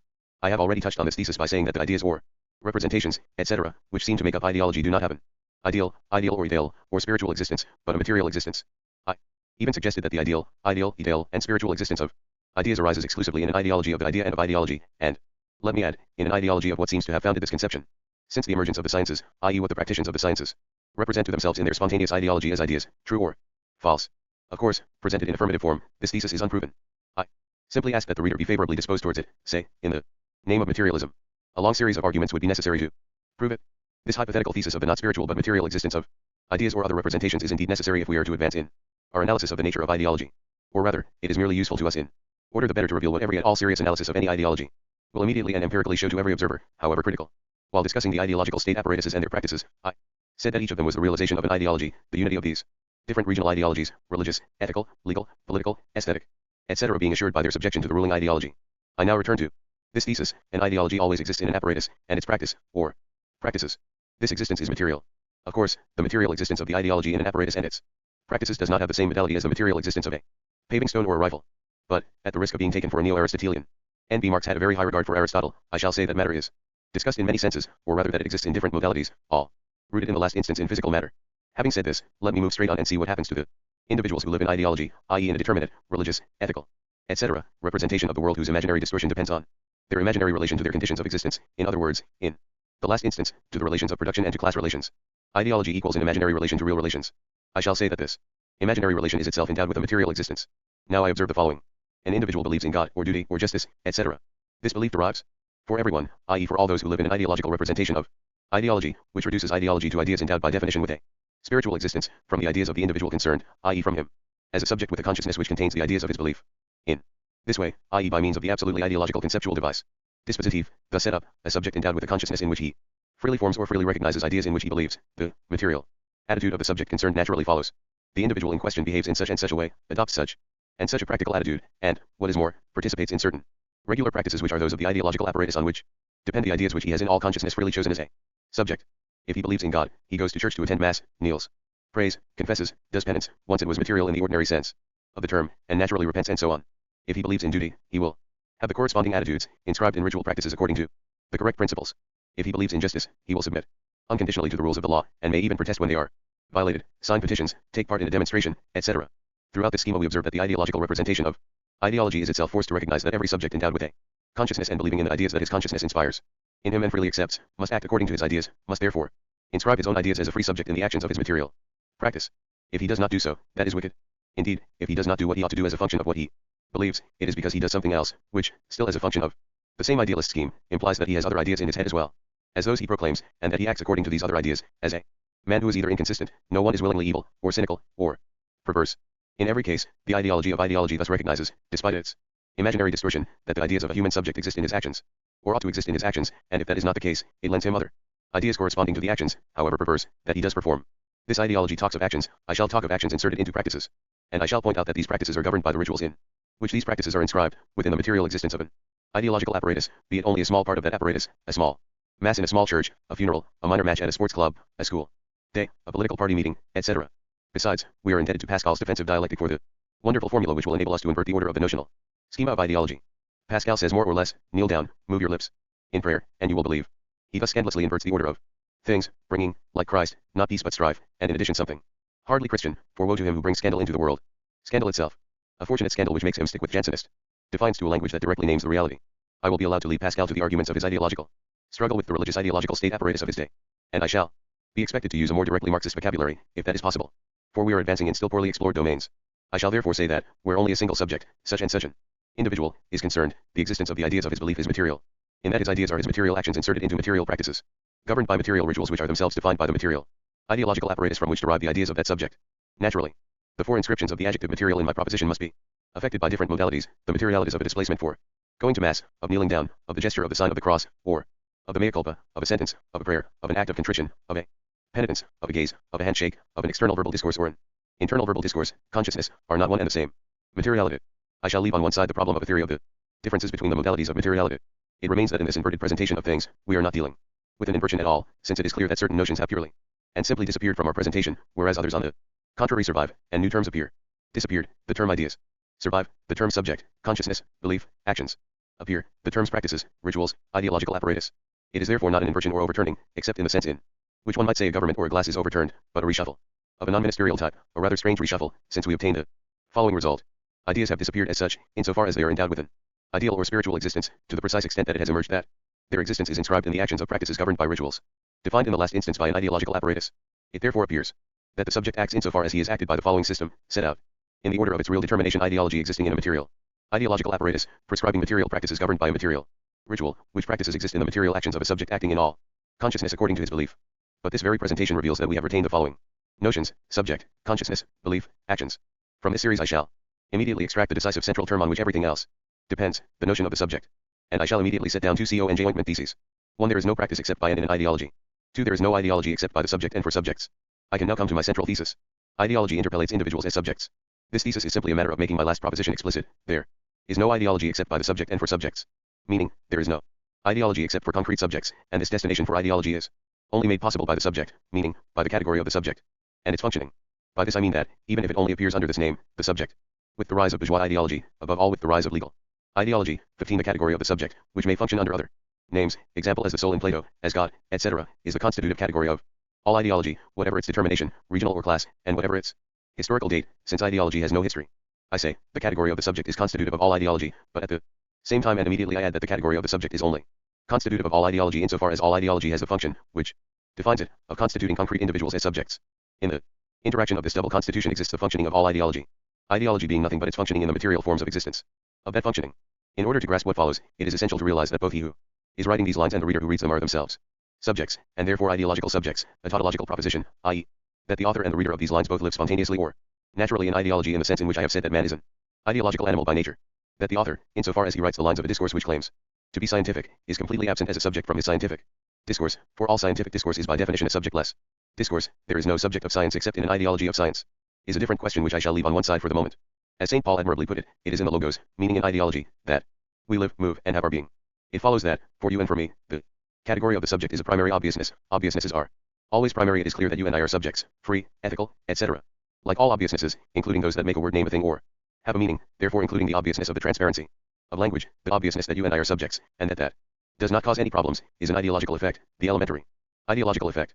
16. It is indeed a peculiarity of ideology that it imposes, without appearing to do so, since these are obviousnesses, as obviousnesses, which we cannot fail to recognize and before which we have the inevitable and natural reaction of crying out, aloud or in the still, small voice of conscience, that's obvious.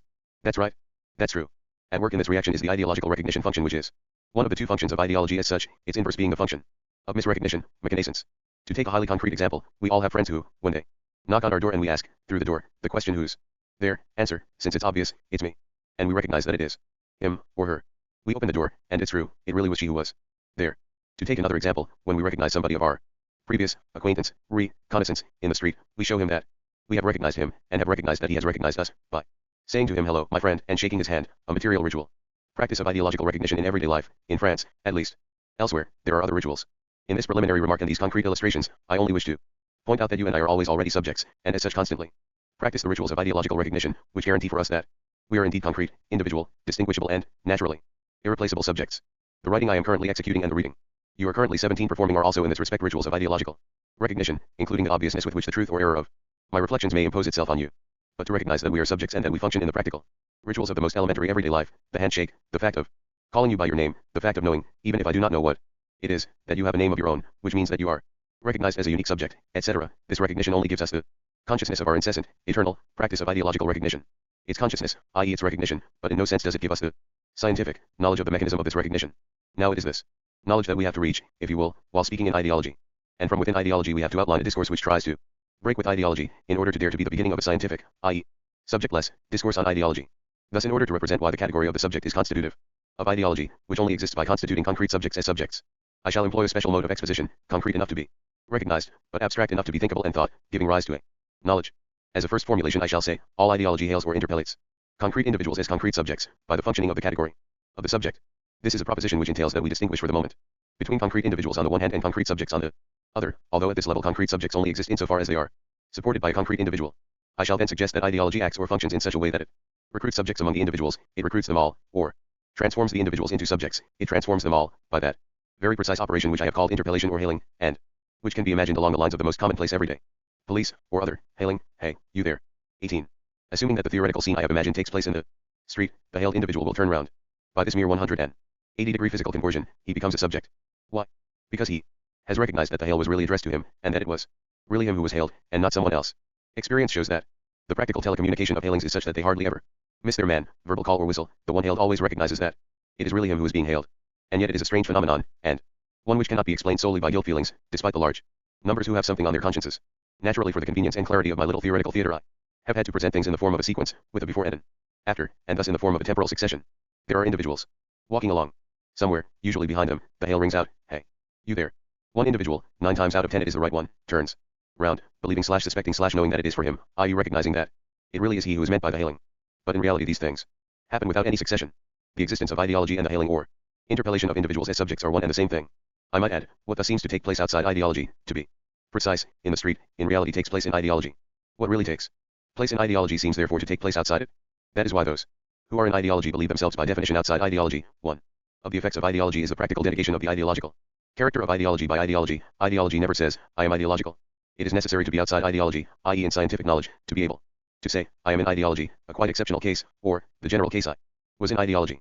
As is well known, the accusation of being in ideology only applies to others, never to oneself, unless one is really a Spinozist or a Marxist, which, in this matter, is to be exactly the same thing.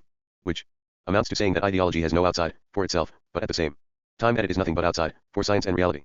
Spinoza explained this completely 2 centuries before Marx, who practiced it but without explaining it in detail. But let us leave this point.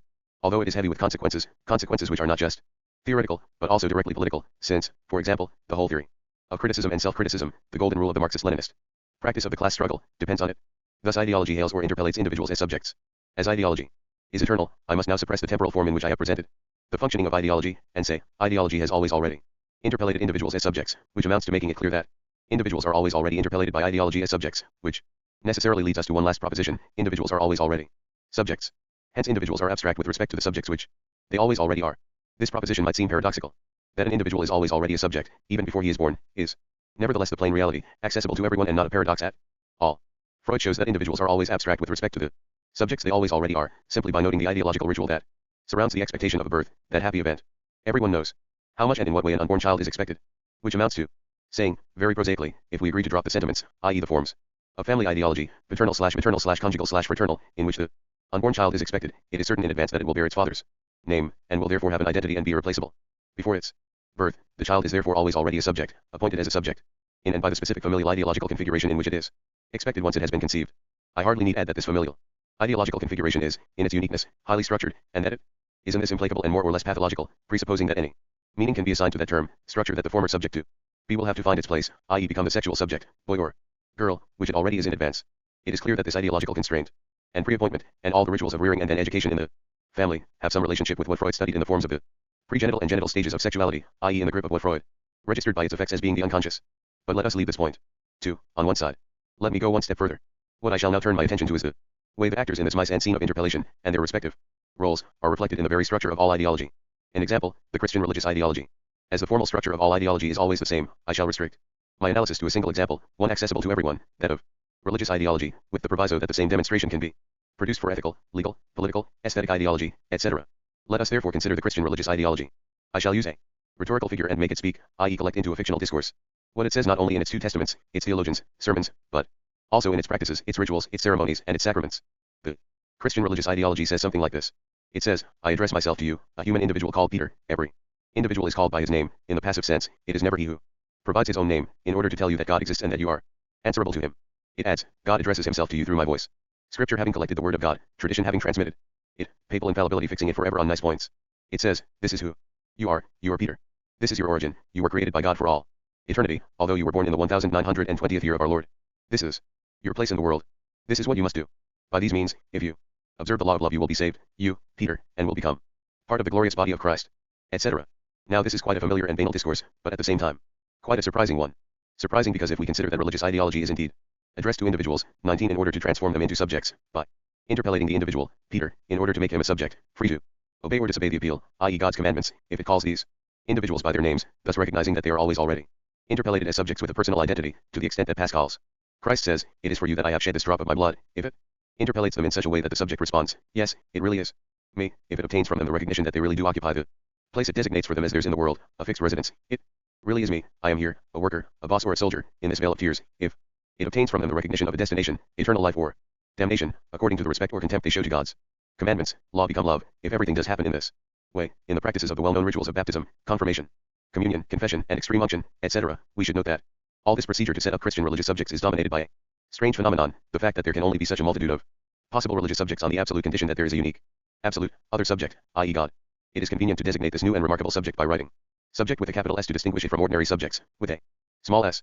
It then emerges that the interpellation of individuals as subjects presupposes the existence of a unique and central other subject, in whose name the religious ideology interpellates all individuals as subjects. All this is clearly written in what is rightly called the Scriptures. And it came to pass at that time that God the Lord, Yahweh, spoke to Moses in the cloud. And the Lord cried to Moses, Moses. And Moses replied, it is, really, I am Moses thy servant, speak and I shall listen. And the Lord spoke to Moses and said to him, I am that I am. God thus defines himself as the subject par excellence, he who is, through himself and for himself, I am that I am, and he who interpellates his subject, the individual subjected to him by his very interpellation, i.e. the individual named Moses. And Moses, interpellated called by his name, having recognized that it really was he who was called by God, recognizes that he is a subject of God, a subject subjected to God, a subject through the subject and subjected to the subject.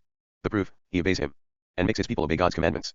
God is thus the subject, and Moses and the innumerable subjects of God's people, the subject's interlocutors, interpellates, his mirrors, his reflections, were not men made in the image of God, as all theological reflection proves, whereas he could perfectly well have done without men. God needs them, the subject needs the subjects, just as men need God.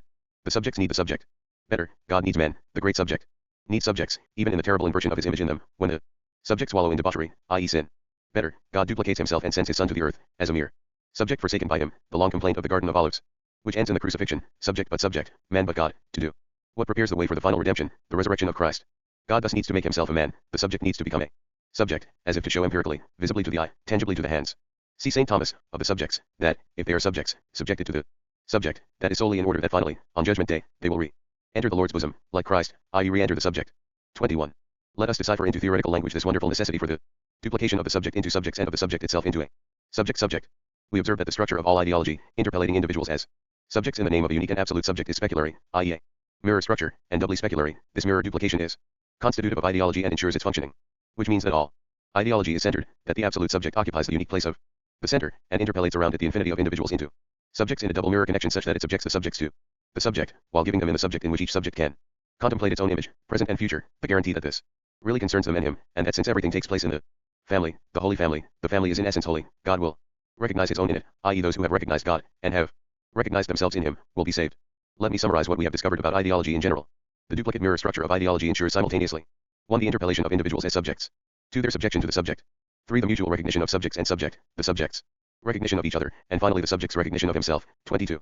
4. The absolute guarantee that everything really is so, and that on condition that the subjects recognize what they are and behave accordingly, everything will be all right. Amen. So be it. Result, caught in this quadruple system of interpellation as subjects, of subjection to the subject, of universal recognition and of absolute guarantee, the subjects work, they work by themselves in the vast majority of cases, with the exception of the bad subjects who on occasion provoke the intervention of one of the detachments of the repressive state apparatus. But the vast majority of good subjects work all right all by themselves, i.e. by ideology, whose concrete forms are realized in the ideological state apparatuses. They are inserted into practices governed by the rituals of the Isis. They recognize the existing state of affairs, das Beste, that it really is true that it is so and not otherwise, and that they must be obedient to God, to their conscience, to the priest, to the Gaul, to the boss, to the engineer, that thou shalt love thy neighbor as thyself, etc. Their concrete, material behavior is simply the inscription in life of the admirable words of the prayer, Amen, so be it. Yes, the subjects work by themselves. The whole mystery of this effect lies in the first 2 moments of the quadruple system I have just discussed. Or, if you prefer, in the ambiguity of the term subject. In the ordinary use of the term, subject in fact means 1. A free subjectivity, a center of initiatives, author of and responsible for its actions, 2. A subjected being, who submits to a higher authority, and is therefore stripped of all freedom except that of freely accepting his submission. This last note gives us the meaning of this ambiguity, which is merely a reflection of the effect which produces it. The individual is interpellated as a free subject in order that he shall submit freely to the commandments of the subject, i.e. in order that he shall freely accept his subjection, i.e. in order that he shall make the gestures and actions of his subjection all by himself. There are no subjects except by and for their subjection. That is why they work all by themselves. So be it. This phrase which registers the effect to be obtained proves that it is not naturally so, naturally, outside the prayer, i.e. outside the ideological intervention. This phrase proves that it has to be so if things are to be what they must be, and let us let the word slip, if the reproduction of the relations of production is to be assured, even in the processes of production and circulation, every day, in the consciousness, i.e. in the attitudes of the individual subjects occupying the posts which the socio-technical division of labor assigns to them in production, exploitation, repression, ideologization, scientific practice, etc. Indeed, what is really in question in this mechanism of the mirror recognition of the subject and of the individuals interpellated as subjects, and of the guarantee given by the subject to the subjects if they freely accept their subjection to the subjects' commandments. The reality in question in this mechanism, the reality which is necessarily ignored, mekanua, in the very forms of recognition. Ideology equals misrecognition/ignorance, is indeed, in the last resort, the reproduction of the relations of production and of the relations deriving from them. January-April 1969. P.S. If these few schematic theses allow me to illuminate certain aspects of the functioning of the superstructure and its mode of intervention in the infrastructure, they are obviously abstract and necessarily leave several important problems unanswered, which should be mentioned. 1. The problem of the total process of the realization of the reproduction of the relations of production. As an element of this process, the Isis contribute to this reproduction. But the point of view of their contribution alone is still an abstract one. It is only within the processes of production and circulation that this reproduction is realized. It is realized by the mechanisms of those processes, in which the training of the workers is completed, their posts assigned them, etc. It is in the internal mechanisms of these processes that the effect of the different ideologies is felt, above all the effect of legal, ethical ideology. But this point of view is still an abstract one. For in the class society the relations of production are relations of exploitation, and therefore relations between antagonistic classes. The reproduction of the relations of production, the ultimate aim of the ruling class, cannot therefore be a merely technical operation training and distributing individuals for the different posts in the technical division of labor. In fact, there is no technical division of labor except in the ideology of the ruling class. Every technical division, every technical organization of labor is the form and mask of a social, equals class, division and organization of labor. The reproduction of the relations of production can therefore only be a class undertaking. It is realized through a class struggle which counterposes the ruling class and the exploited class. The total process of the realization of the reproduction of the relations of production is therefore still abstract, insofar as it has not adopted the point of view of this class struggle.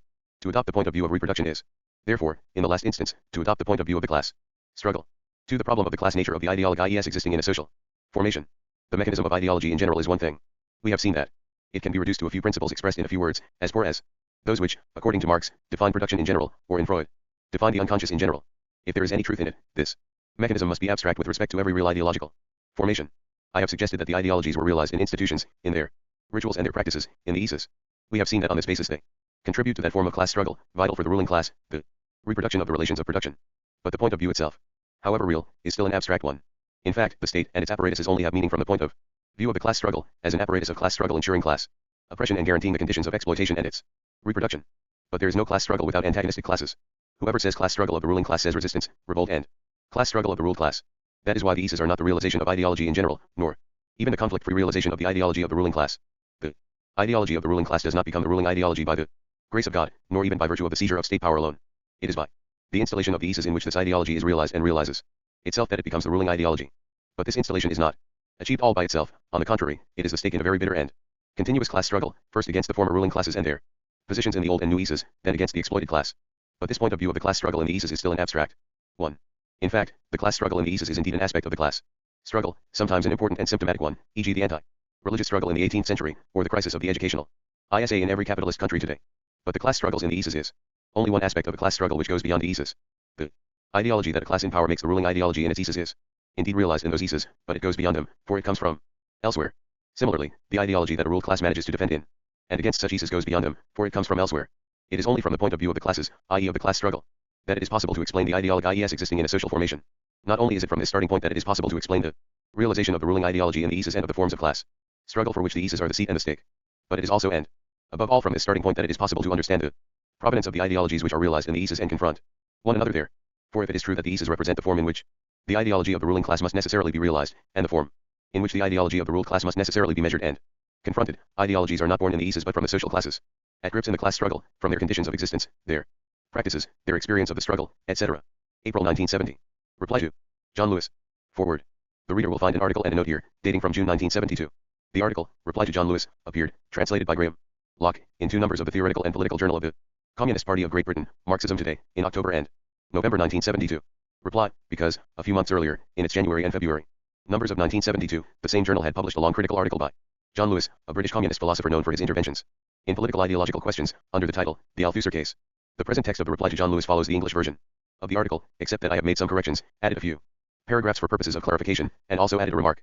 To this text I have joined an unpublished note, which was to have been part of my reply, but which was cut to avoid extending the limits of an article which had already grown too long. May 1, 1973. L.A. Reply to John Lewis. Self-criticism. I want to thank Marxism Today for having published John Lewis's article about the books I have written on Marxist philosophy, For Marx and Reading Capital, which appeared in France in 1965. He took care to treat me in a special way, in the way a medical specialist treats a patient.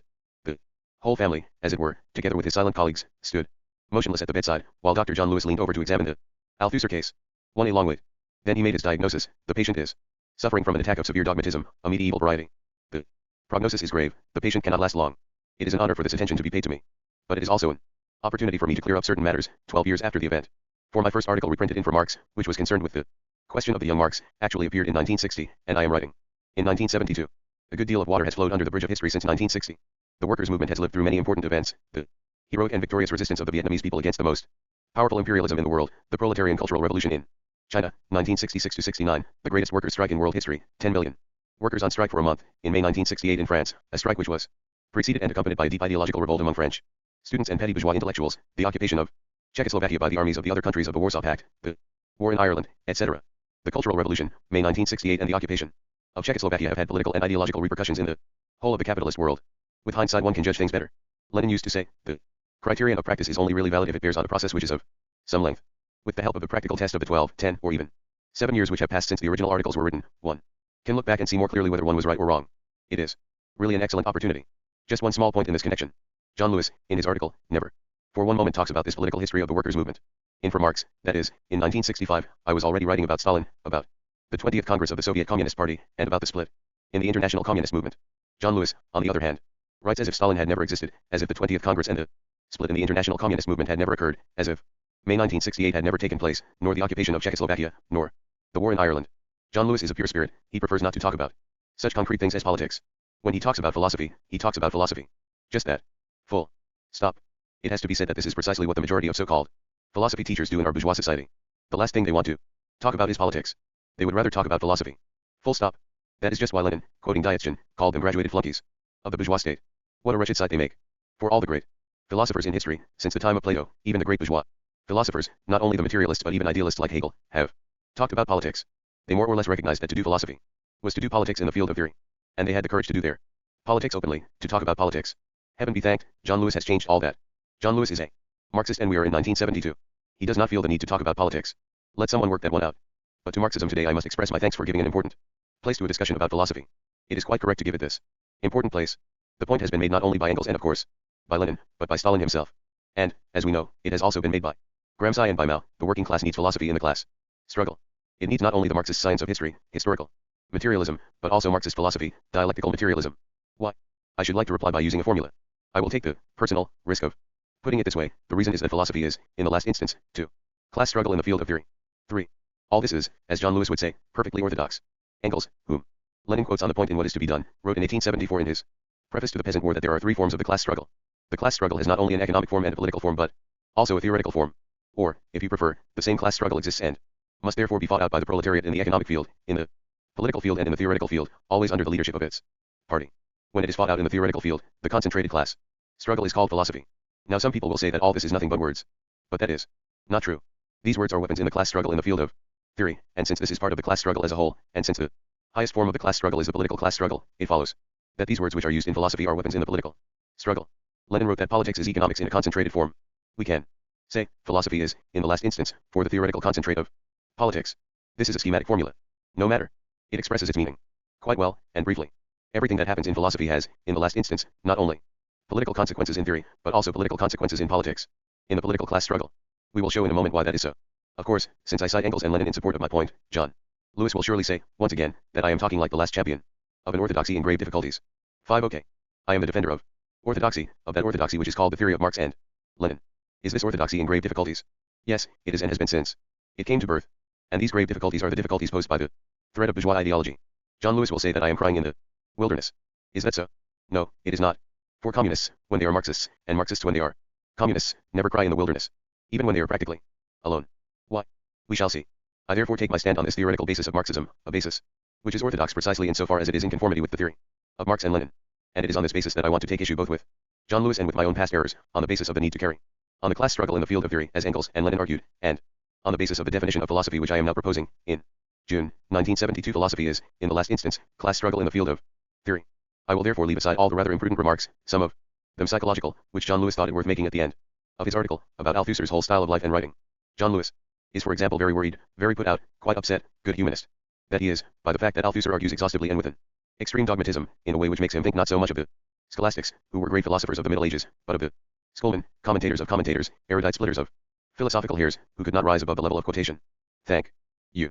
But really, this kind of argument has no place in a debate between communists in the journal of a communist party. I will not follow John Lewis onto this ground. I approach John Lewis as a comrade, as a militant of a fraternal party, the Communist Party of Great Britain. I will try to speak plainly and clearly, in a way that can be understood by all our comrades. So as not to make my reply too long, I will only take up those theoretical questions which are most important, politically speaking, for us today, in 1972. To understand my reply, the reader must obviously know what John Lewis, in his radical critique of my philosophical writings, essentially holds against me. In a few words, we can sum this up as follows. John Lewis holds 1. That I do not understand Marxist philosophy. 2. That I do not understand the history of the formation of Marxist thought. In short, his reproach is that I do not understand Marxist theory. That is his right. I will consider these 2 points in succession. 3. First point, Althusser does not understand Marxist philosophy. To demonstrate this point, John Lewis employs a very simple method. First he sets out Marx's real philosophy, which is Marx as he understands him. Then, beside this, he puts Althusser's interpretation. You just have to compare them, it seems, to see the difference. Well, let us follow our guide to Marxist philosophy and see how John Lewis sums up his own view of Marx. He does it in 3 formulae, which I will call 3 theses. 6. 1. Thesis number 1. It is man who makes history. John Lewis's argument, no need of argument, since it is obvious, it is quite evident, everyone knows it. John Lewis's example, revolution. It is man who makes revolution. 2. Thesis number 2. Man makes history by remaking existing history, by transcending, through the negation of the negation, already made history. John Lewis's argument, since it is man who makes history, it follows that in order to make history man must transform the history which he has already made, since it is man who has made history. To transform what one has already made is to transcend it, to negate what exists. And since what exists is the history which man has already made, it is already negated history. To make history is therefore to negate the negation, and so on. Without end. John Lewis's example, revolution. To make revolution, man transcends, negates, existing history, itself the negation of the history which preceded it, etc. 3. Thesis number 3. Man only knows what he himself does. John Lewis's argument. No argument, probably because of lack of space. So let us work one out for him. He could have taken the case of science and said that the scientist only knows what he himself does because he is the one who has to work out his proof, either by experiment or by demonstration. Mathematics. John Lewis's example, no example. So let us provide one. John Lewis could have taken history as an example. Man's knowledge of history comes from the fact that he is the one who makes it. This is like the thesis of Gaiam Batis Vico, Verum Factum. 7. These then are the 3 theses which sum up John Lewis's idea of Marx's philosophy. Thesis number 1, it is man who makes history. Thesis number 2, man makes history by transcending history. Thesis number 3, man only knows what he himself does. This is all very simple. Everyone understands the words involved, man Make, history, no. There is only one word which is a bit complicated, a philosopher's word, transcendence, or negation of the negation. But if he wanted to, John Lewis could say the same thing more simply. Instead of saying, man makes history, in transcending it, by the negation of the negation, he could say that man makes history by transforming it, etc. Wouldn't that be more simple? But a little difficulty still remains. When John Lewis says that it is man who makes history, everyone understands. Or rather, everyone thinks he understands. But when it is a question of going a bit further in the explanation, when John Lewis honestly asks himself the question, what is it that man does when he makes history, then you realize that a nasty problem appears just when everything seemed simple, that there is a nasty obscurity just in the place where everything seemed clear. What was obscure? The little word make, in the thesis that it is man who makes history. What can this little word make possibly mean, when we are talking about history? Because when you say, I made a mistake, or I made a trip around the world, or when a carpenter says, I made a table, etc., everyone knows what the term make means. The sense of the word changes according to the expression, but in each case we can easily explain what it means. For example, when a carpenter makes a table, that means he constructs it. But to make history? What can that mean? And the man who makes history, do you know that individual, that species of individual, as Hegel used to say? So John Lewis sets to work. He does not try to avoid the problem, he confronts it, and he explains the thing. He tells us, to make, in the case of history, that means to transcend, negation of the negation, that means to transform the raw material of existing history by going beyond it. So far, so good. But the carpenter who makes a table, he has a piece of raw material in front of him too, the wood, and he transforms the wood into a table. But John Lewis would never say that the carpenter transcends the wood in order to make a table out of it. And he is right. For if he said that, the first carpenter who came along, and all the other carpenters and all the other working people in the world would send him packing with his transcendence.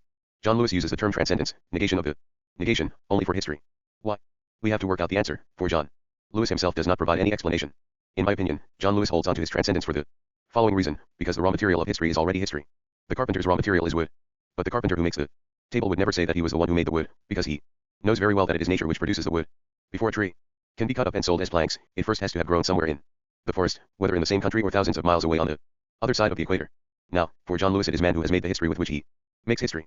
In history man produces everything, the result, the product of his labor, is history, but so is the raw material that he transforms. Aristotle said that man is a two-legged, reasoning, speaking, political animal. Franklin, quoted by Marx in Capital, said that man is a tool-making animal. John Lewis says that man is not only a tool-making animal, but an animal which makes history, in the strong sense, because he makes everything. He makes the raw material. He makes the instruments of production. John Lewis says nothing about these, and for good reason. Because otherwise he would have to talk about the class struggle, and his man who makes history would disappear in one flash, together with his whole system. And he makes the final product, history. Do you know of any being under the sun endowed with such a power? Yes, there does exist such a being in the tradition of human culture, God. Only God makes the raw material with which he makes the world. But there is a very important difference. John Lewis's God is not outside of the world. The man God who creates history is not outside of history, he is inside. This is something infinitely more complicated. And it is just because John Lewis's little human God, man, is inside history and situation, as Jean-Paul Sartre used to say, that Lewis does not endow him with the power of absolute creation. When one creates everything it is relatively easy. There are no limitations, but with something even more stupefying, the power of transcendence, of being able to progress by indefinitely negating superseding the constraints of the history in which he lives, the power to transcend history by human liberty. 8. John Lewis's man is a little a god. Like every living being he is up to his neck in reality, but endowed with the prodigious power of being able at any moment to step outside of that reality, of being able to change its character. A little Sartrean god, always and situation in history, endowed with the amazing power of transcending every situation, of resolving all the difficulties which history presents, and of going forward towards the golden future of the human, socialist revolution. Man is an essentially revolutionary animal because he is a free animal. Please excuse all this if you are not a philosopher. We philosophers are well acquainted with this kind of argument. And we communist philosophers know that this old tune in philosophy has always had its political consequences. The first people who talked about transcendence in philosophy were the idealist religious philosophers of Plato's school, the Platonic and Neo-Platonic philosophers. They had an urgent need of the category of transcendence in order to be able to construct their philosophical or religious theology, and this theology was then the official philosophy of the slave state. Later, in the Middle Ages, the Augustinian and Thomist theologians took up the same category again and used it in systems whose function was to serve the interests of the church and feudal state. The church is a state apparatus, and the number one ideological state apparatus of the feudal state. Is there any need to say more? Much later, with the rise of the bourgeoisie, the notion of transcendence received, in Hegelian philosophy, a new function, the same category, but wrapped in the veil of the negation of the negation. This time is served the bourgeois state. It was quite simply the philosophical name for bourgeois liberty. It was then revolutionary in relation to the philosophical systems of feudal transcendence. But it was 100% bourgeois, and it stays that way. Since that time, Jean-Paul Sartre has taken up the same idea once more. In his theory of man and situation, the petty bourgeois version of bourgeois liberty. And this is to cite only one example, for Sartre is not alone. Transcendence, in its authoritarian or eschatological form, is still flourishing today among large numbers of theologians, some reactionary, some very progressive, from Germany and Holland to Spain and Latin America. The bourgeois no longer has the same need to believe, and anyway has for the 30 years since 1940 no longer been able to believe that his liberty is all-embracing. But the petty bourgeois intellectual, he is quite a different kind of animal.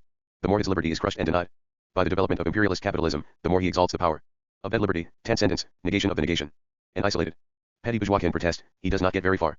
When the petty bourgeois masses revolt, however, they get much further. But their revolt is still limited by the objective conditions of the class struggle, whether it is helped or hindered by them. It is here that petty bourgeois liberty meets necessity. John Lewis now, in 1972, takes up the old arguments in his turn, in the Theoretical Journal of the British Communist Party. He can, if I may say so, rest assured, he is not crying in the wilderness. He is not the only person to take up this theme. He is in the company of many communists. Everyone knows that. But why should it be that since the 1960s many communists have been resurrecting this worn-out philosophy of petty bourgeois liberty, while still claiming to be Marxists? We shall see. But first, I shall follow the procedure used by John Lewis. I shall compare his Marxist theses with the theses of Marxist-Leninist philosophy. And everyone will be able to compare and judge for himself.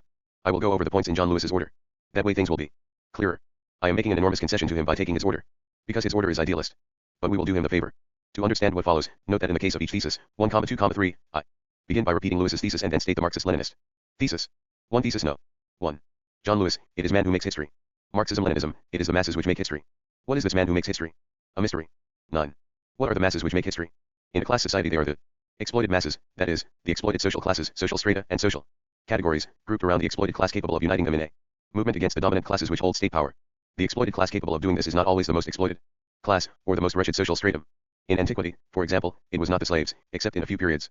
Spartacus, who made history in the strong, political sense of the term, but the most exploited classes among the free men, at Rome, the urban or rural plebs. 10. In the same way, under capitalism the lumpen proletariat, as Marx called it, groups together the most wretched of men, the Lazarus layers of the working class.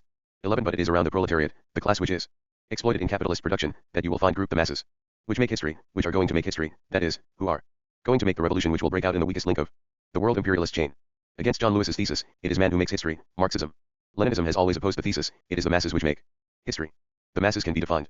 In capitalism, the masses does not mean the mass of aristocrats of the intelligentsia, or of the ideologists of fascism, it means the set of exploited classes, strata, and categories grouped around the class which is exploited in large-scale production, the only class which is capable of uniting them and directing their action against the bourgeois state, the proletariat. Compare this with Lewis's thesis. 2 thesis no. 2. John Lewis, man makes history by transcending history. Marxism. Leninism, the class struggle is the motor of history, thesis of the Communist Manifesto, 1847. Here things become extremely interesting. Because Marxism-Leninism blows up John Lewis's whole philosophical system. How? John Lewis said, it is man who makes history. To which Marxism-Leninism replied, it is the masses. But if we said no more, if we went no further, we would give the impression that Marxism-Leninism gives a different reply to the same question. That question being, who makes history? This question therefore supposes that history is the result of the action of what is done by a subject, who? For John Lewis, the subject is man. Does Marxism-Leninism propose a different subject, the masses? Yes and no. When we started to sketch out a definition of the masses, when we talked about this idea of the masses, we saw that the whole thing was rather complicated. The masses are actually several social classes, social strata and social categories, grouped together in a way which is both complex and changing. The positions of the different classes and strata, and of the fractions of classes within classes, change in the course of the revolutionary process itself. And we are dealing with huge numbers, in France or Britain, for example, with tens of millions of people, in China, with hundreds of millions. Let us do no more here than ask the simple question, can we still talk about a subject, identifiable by the unity of its personality? Compared with John Lewis's subject, man, as simple and neat as you can imagine, the masses, considered as a subject, pose very exacting problems of identity and identification. You cannot hold such a subject in your hand, you cannot point to it. A subject is a being about which we can say, that's it. How do we do that when the masses are supposed to be the subject? How can we say, that's it? It is precisely the thesis of the Communist Manifesto, the class struggle is the motor of history, that displaces the question, that brings the problem into the open, that shows us how to pose it properly and therefore how to solve it. It is the masses which make history, but it is the class struggle which is the motor of history. To John Lewis's question, how does man make history? Marxism-Leninism replies by replacing his idealist philosophical categories with categories of a quite different kind. The question is no longer posed in terms of man. That much we know. But in the proposition that the class struggle is the motor of history, the question of making history is also eliminated. It is no longer a question of who makes history. Marxism-Leninism tells us something quite different, that it is the class struggle, new concept, which is the motor, new concept, of history. It is the class struggle which moves history, which advances it, and brings about revolutions. This thesis is of very great importance, because it puts the class struggle in the front rank. In the preceding thesis, it is the masses which make history. The accent was put, 1, on the exploited classes grouped around the class capable of uniting them, and 2, on their power to carry through a revolutionary transformation of history. It was therefore the masses which were put in the front rank. In the thesis taken from the Communist Manifesto, what is put in the front rank is no longer the exploited classes, etc., but the class struggle. This thesis must be recognized as decisive for Marxism-Leninism. It draws a radical demarcation line between revolutionaries and reformists. Here I have to simplify things very much, but I do not think that I am betraying the essential point. For reformists, even if they call themselves Marxists, it is not the class struggle which is in the front rank, it is simply the classes. Let us take a simple example, and suppose that we are dealing with just two classes. For reformists, these classes exist before the class struggle, a bit like two football teams exist, separately, before the match. Each class exists in its own camp, lives according to its particular conditions of existence. 1. Class may be exploiting another, but for reformism that is not the same thing as class struggle. One day the two classes come up against one another and come into conflict. It is only then that the class struggle begins. They begin a hand-to-hand battle, the battle becomes acute, and finally the exploited class defeats its enemy, that is revolution, or loses, that is counter revolution. However you turn the thing around, you will always find the same idea here. The classes exist before the class struggle, independently of the class struggle. The class struggle only exists afterwards. 12. Revolutionaries, on the other hand, consider that it is impossible to separate the classes from class struggle. The class struggle and the existence of classes are one and the same thing. In order for there to be classes in a society, the society has to be divided into classes. This division does not come later in the story. It is the exploitation of one class by another. It is therefore the class struggle, which constitutes the division into classes. 4. Exploitation is already class struggle. You must therefore begin with the class struggle if you want to understand class division, the existence and nature of classes. The class struggle must be put in the front rank.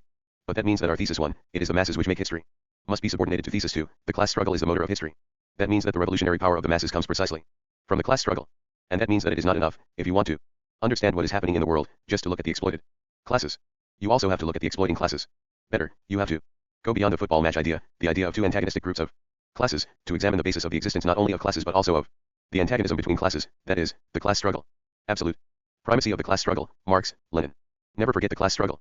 No. But beware of idealism. The class struggle does not go on in the air, or on something like a football pitch. It is rooted in the mode of production and exploitation in a given class society. You therefore have to consider the material basis of the class struggle, that is, the material existence of the class struggle. This, in the last instance, is the unity of the relations of production and the productive forces under the relations of production of a given mode of production, in a concrete historical social formation. This materiality, in the last instance, is at the same time the basis, Marx, of the class struggle, and its material existence, because exploitation takes place in production, and it is exploitation which is at the root of the antagonism between the classes and of the class struggle. It is this profound truth which Marxism-Leninism expresses in the well-known thesis of class struggle in the infrastructure, in the economy, in class exploitation, and in the thesis that all the forms of the class struggle are rooted in economic class struggle. It is on this condition that the revolutionary thesis of the primacy of the class struggle is a materialist one. When that is clear, the question of the subject of history disappears. History is an immense natural human system in movement, and the motor of history is class struggle. History is a process, and a process without a subject. 13. The question about how man makes history disappears altogether. Marxist theory rejects it once and for all. It sends it back to its birthplace, bourgeois ideology. And with it disappears the necessity of the concept of transcendence, and of its subject, man. That does not mean that Marxism-Leninism loses sight for one moment of real men. Quite the contrary. It is precisely in order to see them as they are and to free them from class exploitation that Marxism-Leninism brings about this revolution, getting rid of the bourgeois ideology of man as the subject of history, getting rid of the fetishism of man. Some people will be annoyed that I dare to speak about the fetishism of man. I mean those people who interpret Marx's chapter in Capital on the fetishism of commodities in a particular way, drawing too necessarily complementary idealist conclusions, the condemnation of reification 14, and the exaltation of the person. But the pair of notions person/thing is at the root of every bourgeois ideology. Social relations are however not, except for the law and for bourgeois legal ideology, relations between persons. Yet it is the same mechanism of social illusion which is at work. When you start to think that a social relation is the natural quality, the natural attribute of a substance or a subject. Value is one example. This social relation appears in bourgeois ideology as the natural quality, the natural attribute of the commodity or of money. The class struggle is another example. This social relation appears in bourgeois ideology as the natural quality, the natural attribute of man, liberty, transcendence. In both cases, the social relation is conjured away. The commodity or gold have natural value. Man is by nature free. By nature he makes history. If John Lewis's man disappears, that does not mean that real men disappear. It simply means that, for Marxism-Leninism, they are something quite different from copies, multiplied at will, of the original bourgeois image of man, a free subject by nature. Have the warnings of Marx been heeded? My analytical method does not start from man, but from the economically given social period. Notes on Adolf Wagner's textbook. Society is not composed of individuals, Grundriss. One thing is certain, one cannot begin with man, because that would be to begin with the bourgeois idea of man, and because the idea of beginning with man, in other words the idea of an absolute point of departure, equals of an essence, belongs to bourgeois philosophy. This idea of man as a starting point, an absolute point of departure, is the basis of all bourgeois ideology. It is the soul of the great classical political economy itself. Man is a myth. 15 of bourgeois ideology. Marxism-Leninism cannot start from man. It starts from the economically given social period, and, at the end of its analysis, when it arrives, it may find real men. These men are thus the point of arrival of an analysis which starts from the social relations of the existing mode of production, from class relations, and from the class struggle. These men are quite different men from the man of bourgeois ideology. Society is not composed of individuals, says Marx. He is right. Society is not a combination, an addition of individuals. What constitutes society is the system of its social relations in which its individuals live, work and struggle. He is right. Society is not made up of individuals in general, in the abstract, just so many copies of man. Because each society has its own individuals, historically and socially determined. The slave individual is not the serf individual nor the proletarian individual, and the same goes for the individual of each corresponding ruling class. In the same way, we must say that even a class is not composed of individuals in general. Each class has its own individuals, fashioned in their individuality by their conditions of life, of work, of exploitation, and of struggle, by the relations of the class struggle. In their mass, real men are what class conditions make of them. These conditions do not depend on bourgeois human nature, liberty. On the contrary, the liberties of men, including the forms and limits of these liberties, and including their will to struggle, depend on these conditions. If the question of man as subject of history disappears, that does not mean that the question of political action disappears. Quite the contrary. This political action is actually given its strength by the critique of the bourgeois fetishism of man. It is forced to follow the conditions of the class struggle. For class struggle is not an individual struggle, but an organized mass struggle for the conquest and revolutionary transformation of state power and social relations. Nor does it mean that the question of the revolutionary party disappears, because without it the conquest of state power by the exploited masses, led by the proletariat, is impossible. But it does mean that the role of the individual in history, the existence, the nature, the practice, and the objectives of the revolutionary party are not determined by the omnipotence of transcendence, that is, the liberty of man, but by quite different conditions, by the state of the class struggle, by the state of the labor movement, by the ideology of the labor movement, petty bourgeois or proletarian, and by its relation to Marxist theory, by its mass line and by its mass work.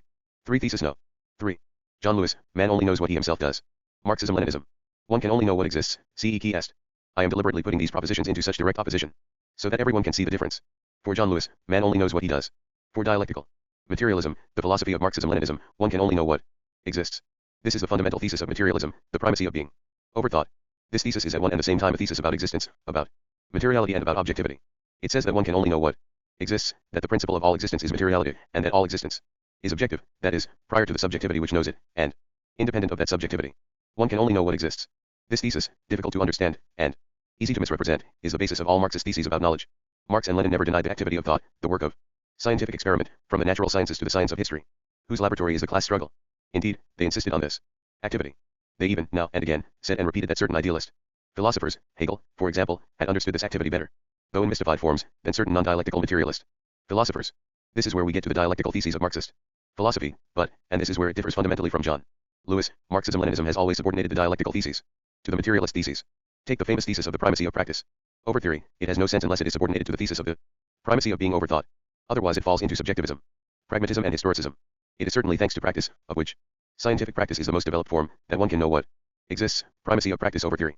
But in practice one only ever knows what exists, primacy of being over thought. One can only know what exists. As far as nature is concerned, there ought not to be much problem, who could claim that man had made the natural world which he knows. Only idealists, or rather only that crazy species of idealists who attribute God's omnipotence to man. Even idealists are not normally so stupid. But what about history? We know that the thesis, it is man who makes history, has, literally, no sense. Yet a trace of the illusion still remains in the idea that history is easier to understand than nature because it is completely human. That is Guillaume-Battistavico's idea.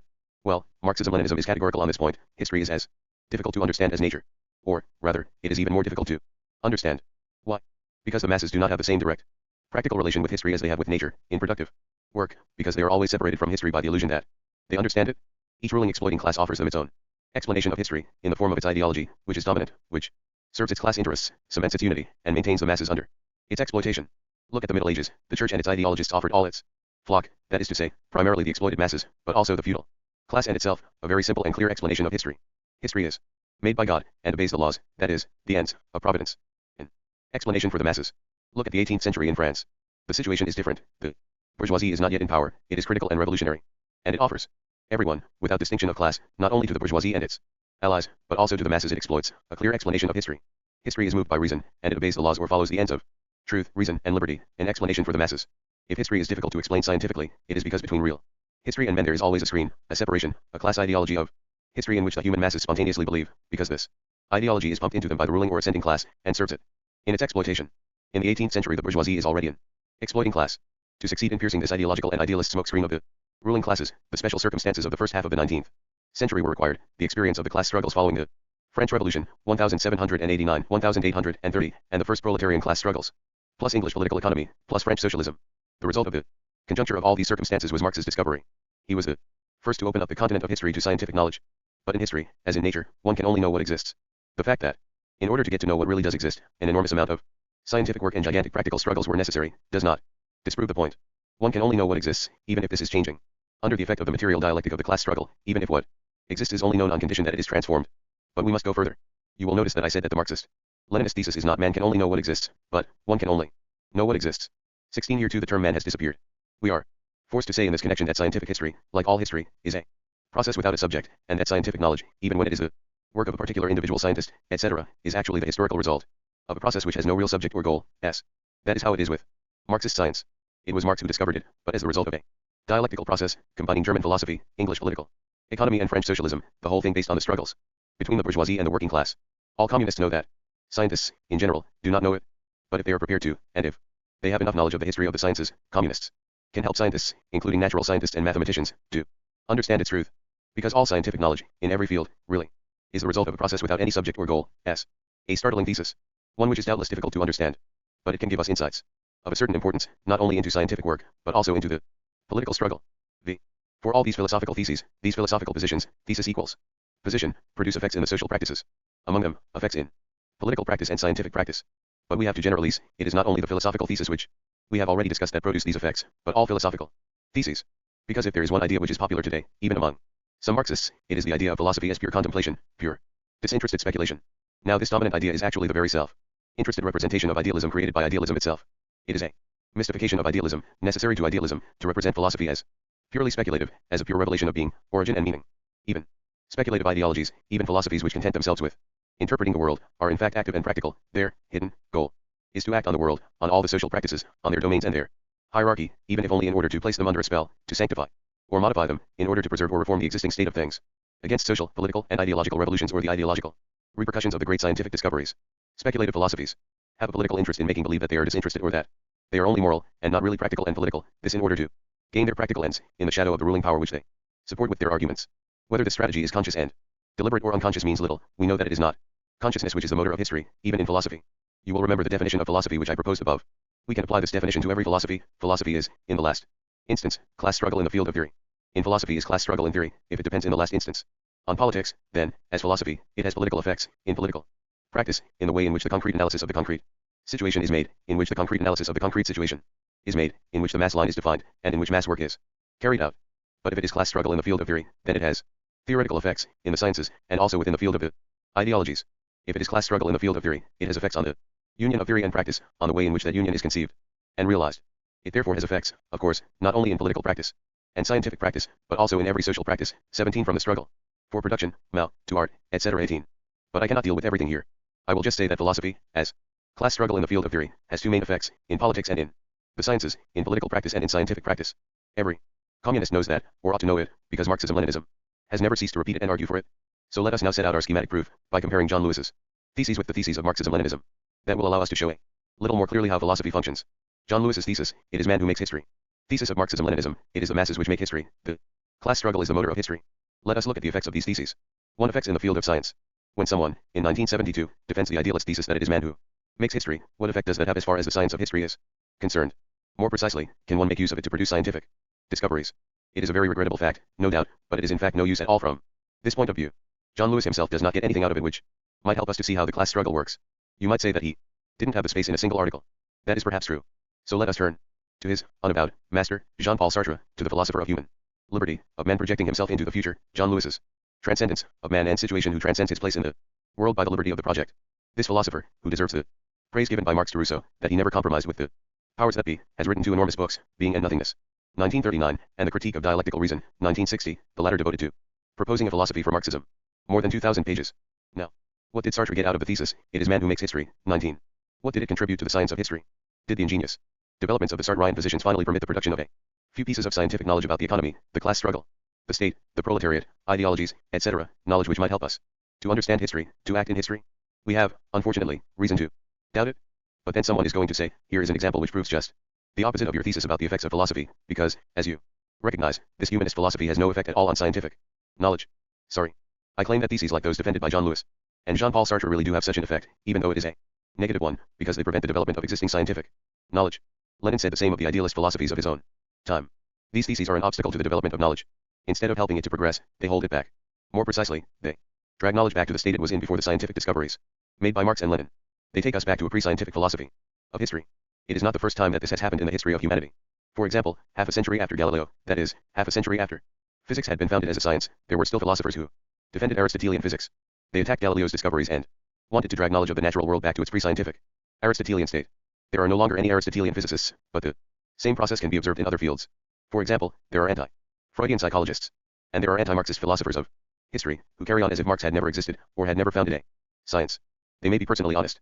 They may even, like Sartre, want to help Marxism and psychoanalysis. But it is not their intentions that count. What count are the real effects of their philosophies in these sciences. The fact is that although he comes after Marx and Freud, Sartre is, paradoxically, in many respects a pre-Marxist and pre-Freudian ideologian. From the philosophical point of view, instead of helping to build on the scientific discoveries of Marx and Freud, he makes a spectacular appearance in the ranks of those whose work does more to hinder Marxist Research then to help it. That is how, in the end, philosophy works in the sciences. Either it helps them to produce new scientific knowledge, or it tries to wipe out these advances and drag humanity back to a time when the sciences did not exist. Philosophy therefore works in the sciences in a progressive or retrogressive way. Strictly speaking, we should say that it tends to act in one way or another, for every philosophy is always contradictory. 20. You can see what is at stake. It is not enough to say that what John Lewis or Sartre says does not help us to produce any scientific knowledge of history. It is not even enough to argue that what they say represents an epistemological obstacle, to use Bachelard's term. We are forced to say that their thesis produces or can produce effects which are extremely harmful to scientific knowledge, retrogressive effects, because instead of helping us, in 1972, to understand the great scientific treasure that we possess in the knowledge given us by Marx, and to develop it, 21 it goes back to zero. It takes us back to the good old days of Descartes, or Kant and Fichte, of Hegel and Feuerbach, to the time before Marx's discovery, before his epistemological break. This idealist thesis mixes everything up, and thus it paralyzes revolutionary philosophers, theoreticians, and militants. It disarms them, because in effect it deprives them of an irreplaceable weapon, the objective knowledge of the conditions, mechanisms, and forms of the class struggle. If you now look at the Marxist-Leninist theses, it is the masses which make history. The class struggle is the motor of history. The contrast is striking. These theses do not paralyze research, they are on the side of a scientific understanding of history. They do not wipe out the science of history founded by Marx, for these two philosophical theses are at the same time proven propositions of the science of history, of historical materialism. 22. These theses, then, take account of the existence of the science of history. But at the same time they help the working out of new concepts, of new scientific discoveries. For example, they lead us to define the masses, which make history, in class terms. For example, they lead us to define the form of union between the classes which make up the masses. As far as the class struggle under capitalism is concerned, they put the question of taking state power, the long transition, to communism, and the proletariat in the forefront. For example, they cause us to conceive the unity of the class struggle and of class division, and all their consequences, in the material forms of exploitation and of the division and organization of labor, and therefore to study and come to understand these forms. For example, they lead us to define the proletariat as a class whose conditions of exploitation render it capable of directing the struggle of all the oppressed and exploited classes, and to understand the proletarian class struggle as a form of class struggle without precedent in history, inaugurating a new practice of politics. 23 Which is the secret of many still enigmatic or evaded questions. The theoretical consequences of these questions are obvious. They force us above all to break with the bourgeois, that is, the economist conception of political economy, criticized as such by Marx in Capital, with the bourgeois conception of the state, of politics, of ideology, of culture, etc. They prepare the ground for new research and new discoveries, some of which might cause a few surprises. On the one side, then, we have idealist philosophical theses which have theoretically retrograde effects on the science of history. On the other side, we have materialist philosophical theses which have theoretically progressive effects in the existing fields of the Marxist science of history, and which can have revolutionary effects in those fields which have not yet been really grappled with by the science of history, for example in the history of the sciences, of art, of philosophy, etc. This is what is at stake as far as the class struggle in the theoretical field is concerned. 2 Political effects. I think that, as far as political effects are concerned, things are rather clear. How could one carry on the class struggle on the basis of the philosophical thesis, it is man who makes history? It might be said that this thesis is useful in fighting against a certain conception of history in submission to the decisions of a deity or to the ends of providence. But, speaking seriously, that is no longer the problem. It might be said that this thesis serves everyone, without distinction, whether he be a capitalist, a petty bourgeois or a worker, because these are all men. But that is not true. It serves those whose interest it is to talk about men and not about the masses, about men and not about classes, and the class struggle. It serves the bourgeoisie, above all, and it also serves the petty bourgeoisie. In his critique of the Gotha program, Marx wrote, the bourgeois have very good grounds for falsely ascribing supernatural creative power to human labor. 24 Why? Because by making men think that labor is the source of all wealth and all culture, the bourgeoisie can keep quiet about the power of nature, about the decisive importance of the natural, material conditions of human labor. And why does the bourgeoisie want to keep quiet about the natural material conditions of labor? Because it controls them. The bourgeoisie knows what it is doing. If the workers are told that it is men who make history, you do not have to be a great thinker to see that, sooner or later, that helps to disorient or disarm them. It tends to make them think that they are all powerful as men, whereas in fact they are disarmed as workers in the face of the power which is really in command, that of the bourgeoisie, which controls the material conditions, the means of production, and the political conditions, the state determining history. The humanist line turns the workers away from the class struggle, prevents them from making use of the only power they possess, that of their organization as a class and their class organizations, the trade unions, the party, by which they wage their class struggle. On the one hand, therefore, we have a philosophical thesis which, directly or indirectly, serves the political interests of the bourgeoisie, even inside the labor movement, that is called reformism, and even within Marxist theory, that is called revisionism, with all the consequent political effects. On the other hand, we have theses which directly help the working class to understand its role, its conditions of existence, of exploitation, and of struggle, which help it to create organizations which will lead the struggle of all exploited people to seize state power from the bourgeoisie. Need I say more? None of this is affected by the fact that these bourgeois or petty bourgeois theses are defended, in 1972, by a militant of a communist party. Read chapter 3 of the Communist Manifesto. You will see that in 1847 Marx distinguished 3 kinds of socialism: reactionary, feudal, petty bourgeois, humanist. 25, socialism, conservative or bourgeois socialism, and critical utopian socialism and communism. You have the choice. Read the great polemical writings of Engels and Lenin about the influence of bourgeois ideology in the workers' parties, reformism, revisionism. You have the choice. What we want to know now is how, after so many solemn warnings and so many testing experiences, it is possible for a communist, John Lewis, to present his theses as Marxist. We shall see. 6. So as not to hold things up, I will be brief in dealing with John Lewis's second reproach, that Althusser does not understand anything of the history of the formation of Marxist thought. Here I must make myself criticism, and give way to John Lewis on one precise point. In my first essays, I suggested that after the epistemological break of 1845, after the discovery by which Marx founded the science of history, the philosophical categories of alienation and the negation of the negation, among others, disappear. John Lewis replies that this is not true. And he is right. You certainly do find these concepts, directly or indirectly, in the German ideology, in the Grundrisse, two texts which Marx never published, and also, though more rarely, alienation, or much more rarely, negation of the negation, only one explicit appearance, in capital. On the other hand, John Lewis would have a hard job finding these concepts in the Communist Manifesto, in the Poverty of Philosophy, in Wage Labor and Capital, in his contribution to the critique of political economy, in the critique of the Gotha program, or in the notes on Wagner's textbook. And this is to cite only some of Marx's texts. As far as the political texts are concerned, and this of course is equally true of the text of Lenin, 26 Gramsci or Mao, well, he can always try. But in any case, formally speaking, John Lewis is right. And so, even if his argument in fact depends on leaving aside all the texts which could bother him, I must reply. Here, in a few words, is my reply. 1. If you look at the whole of Marx's work, there is no doubt that there does exist a break of some kind in 1845. Marx says so himself. But of course no one should be believed simply on his word, not even Marx. You have to judge on the evidence. Nevertheless, the whole work of Marx shows him to be right on this point. In 1845 Marx began to lay down the foundations of a science which did not exist before he came along, the science of history. And in order to do that he set out a number of new concepts which cannot be found anywhere in his humanist works of youth. Mode of production, productive forces, relations of production, infrastructure, superstructure, ideologies, etc. No one can deny that. If John Lewis still doubts the reality of this break, or rather, since the break is only the effect of this eruption of a new science in a still ideological or pre-scientific universe, he should compare two judgments made by Marx on Feuerbach and Proudhon. Feuerbach is described in the 1844 manuscripts as a philosopher who has made extraordinary discoveries, who has discovered both the basis and the principle of the critique of political economy. But a year later, in the theses on Feuerbach, and in the German ideology, he is object of an all-out attack. After that he simply disappears. Proudhon is described in the Holy Family, end of 1844, as someone who does not simply write in the interest of the proletariat, but is himself a proletarian, a worker. His work is a scientific manifesto of the French proletariat. 27. But in 1847, in the Poverty of Philosophy, he gets a hiding, from which he will never recover. After that he simply disappears. If, as John Lewis says, nothing really happened in 1845, and if everything that I have said about the epistemological break is a complete myth, then I'll be hung for it. 2. So something irreversible really does start in 1845. The epistemological break is a point of no return. Something begins which will have no end. 28. A continuing break, I wrote, the beginning of a long period of work, as in every other science. And although the way ahead is open, it is difficult and sometimes even dramatic, marked by events, theoretical events, additions, rectifications, corrections, which concern the scientific knowledge of a particular object, the conditions, the mechanisms, and the forms of the class struggle. In simpler terms, the science of history. We can say, then, that this science does not emerge, ready-made, from Marx's head. It merely has its beginning in 1845, and has not yet got rid of all its past, of all the ideological and philosophical prehistory out of which it has emerged. There is nothing astonishing in the fact that for some time it continues to contain ideological notions or philosophical categories which it will later get rid of. We can also say, look at Marx's texts, look at the birth and development of his scientific concepts, and, since John Lewis insists on talking about them, you will at the same time see the gradual disappearance of these two philosophical categories inherited from the past and still subsisting as remnants, known as alienation and the negation of the negation. Now in fact, the more we advance in time, the more these categories disappear. Capital speaks only once of the negation in explicit terms. It is true that Marx several times uses the term alienation. But all that disappears in Marx's later texts and in Lenin. Completely. 29. We could therefore simply say, what is important is the tendency, and Marx's scientific work does tend to get rid of these philosophical categories. 3. But this is not sufficient. And here is my self-criticism. I was not attentive enough to the fact which John Lewis points out, that is, to the fact of the continuing presence of the said philosophical categories after the epistemological break. And that was because I identified the epistemological, equal scientific, break with Marx's philosophical revolution. More precisely, I did not separate Marx's philosophical revolution from the epistemological break, and I therefore talked about philosophy as if it were science, and quite logically wrote that in 1845 made a double break. Scientific and philosophical.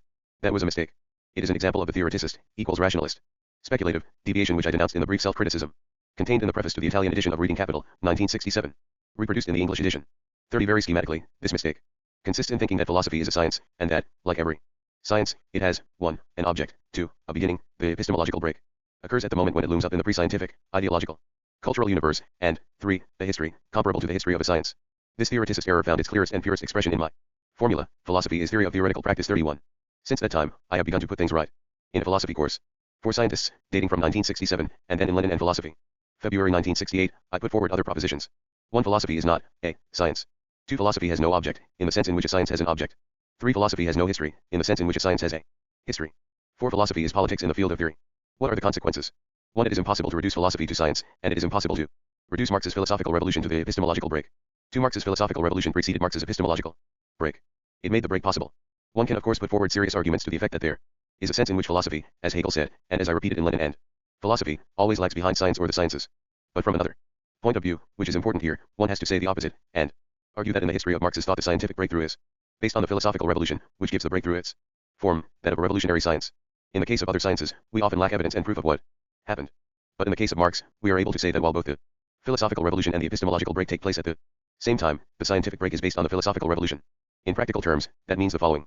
The young Marx, born of a good bourgeois family in the Rhineland, entered public life as editor of a liberal newspaper of the same land. That was in 1841.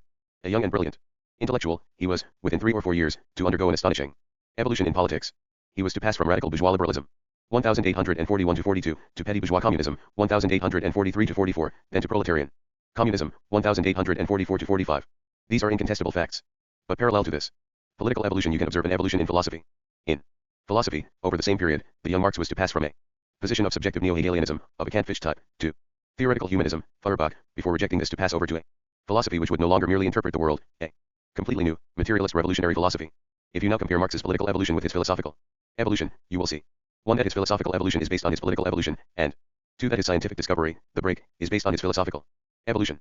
That means, in practice, that it is because the young Marx had settled accounts with his previous philosophical consciousness, 1845, because he had finally abandoned his bourgeois liberal and petty bourgeois revolutionary positions to adopt, even if only in principle, at a moment when he was letting go the ropes, new revolutionary proletarian class positions in theory. It was because of all this that he was able to lay down the foundations of the scientific theory of history as history of the class struggle. In principle, because the process of recognizing and occupying these new positions in theory needed time, in a ceaseless struggle to contain the pressure of bourgeois philosophy. For on the basis of these points it should be possible to account for the intermittent survival of categories like those of alienation and of the negation of the negation. Note that I talk about intermittent survival. For, alongside their tendency to disappear in Marx's work, considered as a whole, there is a strange phenomenon which must be accounted for, their total disappearance in certain works, then their subsequent reappearance. For example, the two categories in question are absent from the Communist Manifesto as well as from the Poverty of Philosophy, published by Marx in 1847, they seem to be hidden in his contribution to the Critique of Political Economy, which he published in 1859. But there are many references to alienation in the Grundrisse, preparatory notes made by Marx in the years 1857 to 58, and which he did not publish. We know because of a letter sent to Engels, that Marx had by chance reread Hegel's logic in 1858 and had been fascinated by it.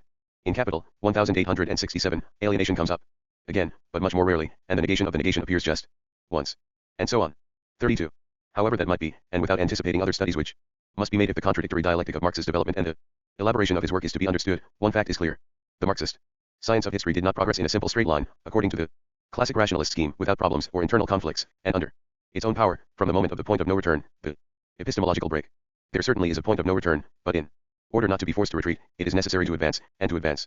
How many difficulties and struggles there are. For if it is true that Marx had to pass over to proletarian class positions in theory in order to found the science of history, he did not make that leap all at once, and for all, for ever. It was necessary to work out these positions, to take them up over and against the enemy. The philosophical battle continued within Marx himself. In his work, around the principles and concepts of the new revolutionary science, which was one of the stakes of the battle, Marxist science only gained its ground little by little, in theoretical struggle, class struggle in theory, in close and constant relation to the class struggle in the wider sense. This struggle lasted all of Marx's life. It continued after his death, in the labor movement, and it is still going on today. A struggle without an end. It is therefore possible to understand, at least in principle, the partial disappearance and reappearance of certain categories in Marx's work as indicative of survivals of old ideas or attempts to work out new ones, of advances and retreats in the long dual struggle to take up class positions in theoretical work and to found the science of history. When I said that it was the epistemological break which was primary, and when I said that it was at the same time a philosophical break, I therefore made two mistakes. In the case of Marx it is the philosophical revolution which is primary, and this revolution is not a break. The theoretical terminology itself is important here, if one can legitimately keep the term break to denote the beginning of the science of history, the clear effect of its eruption in the cultural universe, the point of no return. One cannot employ the same term in talking about philosophy. In the history of philosophy, as in very long periods of the class struggle, one cannot really talk about a point of no return. So I shall use the term philosophical revolution, in the strong sense in Marx's case. This expression is more correct, for, to evoke once again the experiences and terms of the class struggle, we all know that a revolution is always open to attacks, to retreats and reverses, and even to the risk of counter-revolution. Nothing in philosophy is radically new, for the old theses, taken up again in new form, survive and return in a new philosophy. Nor is anything ever settled definitively. There is always the struggle of antagonistic tendencies, there are always comebacks, and the oldest philosophies are always ready to mount an offensive disguised in modern, even the most revolutionary, trappings. Why? Because philosophy is, in the last instance, class struggle in the field of theory. Because the revolutionary classes are always opposed by the old, conservative and reactionary ruling classes, who will never give up their ambition for revenge, even when they no longer hold state power. According to the state of affairs, these classes will either defend their power, or, if they have lost power, they will try to regain it, using among other things the arguments of such and such a philosophy, that which serves them best politically and ideologically, even if it comes out of the depths of history. It only has to be done up a bit and given a modern coat of paint. Philosophical theses, in the end, have no age. That is the sense in which I took up Marx's comment in the German ideology that philosophy has no history.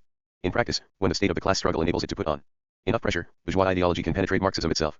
The class struggle in the field of theory is not just a phrase, it is a reality, a terrible reality.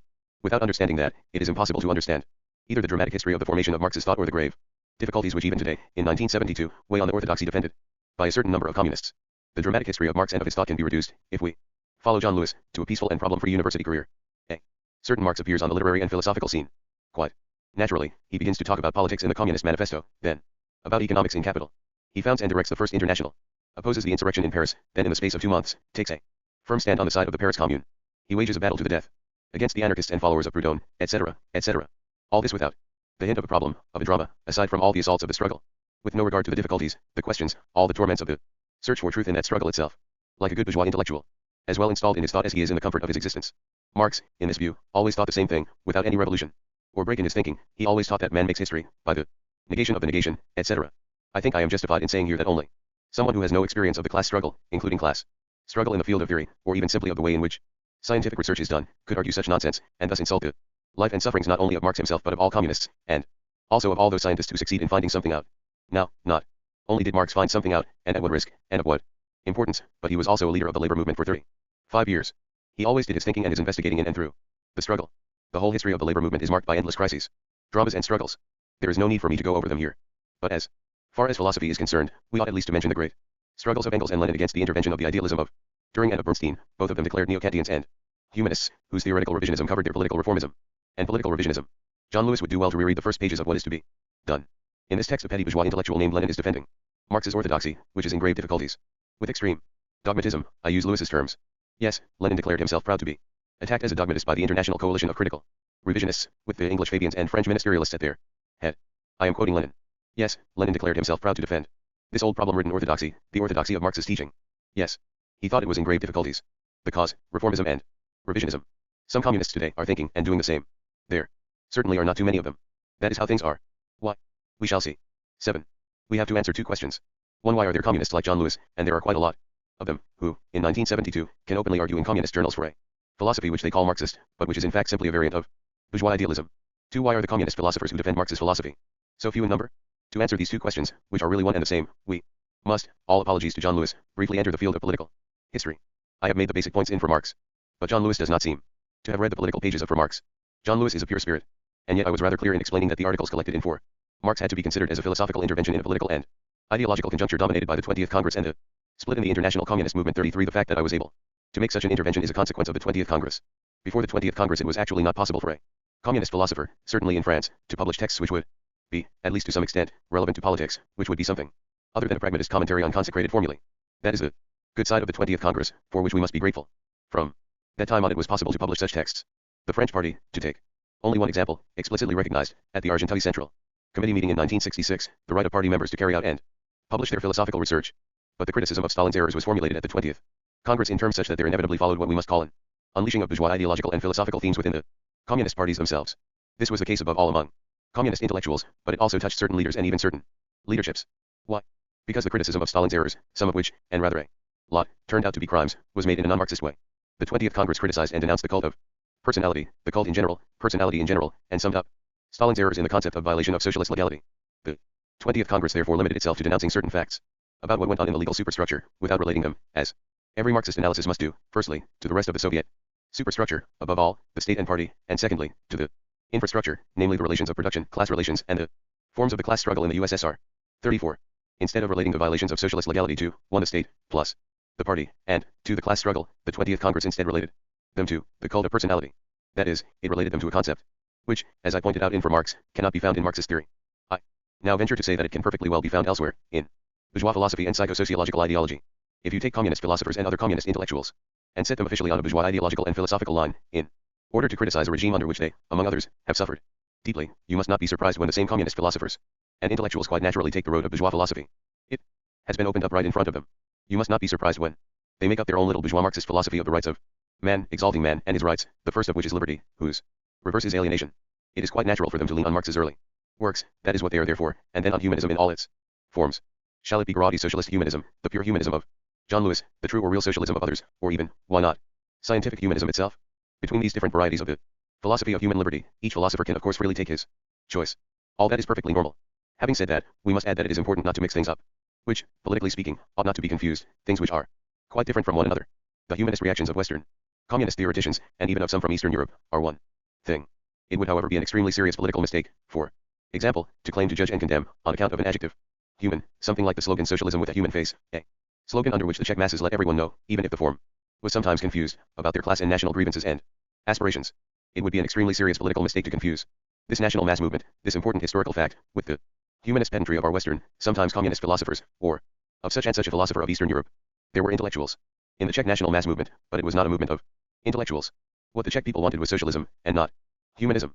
It wanted a socialism whose face, not the body does not figure in the formula, would not be disfigured by practices unworthy, both of itself, the Czech people, a people of a high political culture, and of socialism, a socialism with a human face. The adjective is in the right place. The national mass movement of the Czech people, even if it is no longer to be heard of, and the struggle is nevertheless still going on, merits the respect and support of all communists, exactly as the humanist philosophies of Western intellectuals, at ease in their academic chairs or wherever, the philosophies of Marxist humanism, whether they are called true or scientific, merit the criticism of all communists. It is for all the reasons outlined above, then, that there are cases like John Lewis in the Western communist parties, and that there are rather a lot of them. It is for the same reasons that, in these parties, there exists a certain number of communist philosophers who are fighting against a certain current, and that there are rather few of them. And it is for these reasons, directly political reasons, that I want to repeat my thanks to Marxism Today, Journal of the Communist Party of Great Britain, for accepting to publish my reply. Paris, July 4, 1972. Note on the critique of the personality called. Not for one moment does the idea strike John Lewis that philosophy is as close to politics as the lips are to the teeth, that, in the last instance, what is at stake, indirectly, but also very directly, where philosophical theses are concerned is always a number of political problems or arguments of real history, and that every philosophical text, including his own, is in the last instance also a political intervention in the theoretical conjuncture as well as, through one of its effects, today the main effect, a theoretical intervention in the political conjuncture. Not for a moment does the idea strike him of wondering about the political conjuncture in which my texts, and his own, were written, about what theoretical political effects I had in mind when thinking them out and publishing them, about the framework of theoretical argument and political conflicts in which the enterprise was undertaken, or about the reactions it caused. I am not expecting John Lewis to have a detailed knowledge of French political and philosophical history, of the struggle of ideas, even unimportant or erroneous ideas, within the French Communist Party since the war, and especially between 1960 and 1965. But all the same, communists have a history in common, a long, difficult, happy and unhappy history, one which to a large extent is linked to the Third International, itself dominated since the 30s by Stalin's political line and leadership. We have a common past, as communists, in the popular fronts, the Spanish War, the Second War and the anti-fascist resistance, and the Chinese Revolution. But we also have Lysenko's science, which was no more than ideology, and a few formulae and slogans which were claimed to be scientific but were no more than ideological, and which concealed very strange practices. One we all share, as communists, a past which includes Khrushchev's criticism of the personality called at the 20th Congress of the Soviet Party, and the ordeal of the split in the international communist movement. We have the Chinese Cultural Revolution in common, whatever we think of it, and May 68 in France. A few ups and downs, in short, from which one ought to be able to abstract so as to talk philosophy between communists in 1972. It is not too serious a matter, because one day we really shall have to try and call things by their name, and to do that, as Marxists, we have to look for that name, I mean the right concept, even if we have to do it while we advance, so that we can come to understand our own history. Our history is not like a peaceful stream flowing between secure banks, its course marked out in advance, any more than Marx's own history was, or the tragic and glorious history of the first 2 decades of the century. Even if we do not go back so far, even if we only speak of the recent past, whose memory, whose shadow even, still reaches over us today, no one can deny that for 30 years we lived through a period of ordeals, heroism, and dramas under the domination of a political line and political practices which, for lack of a concept, we have to call by a proper name, that of Stalin. Do we quite simply leave all this behind as a consequence of Stalin's death and on the strength, and through the effects, of a little phrase, the personality called, pronounced at the 20th Congress of the Communist Party of the Soviet Union as the last word, in every possible sense, in the affair? I wrote, during the 1960s, in a philosophical text which John Lewis has right in front of him, that the concept of the personality called was a concept which cannot be found in Marxist theory, that it had no value in terms of knowledge, that it explained nothing and left us in the dark. This was quite clear, it still is. A concept which cannot be found in Marxist theory. This must be recognized.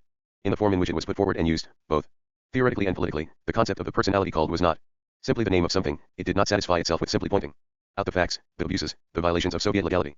It claimed at the same time, this was openly stated, theoretical pretensions, it was supposed to give an account of the essence of the facts which it revealed.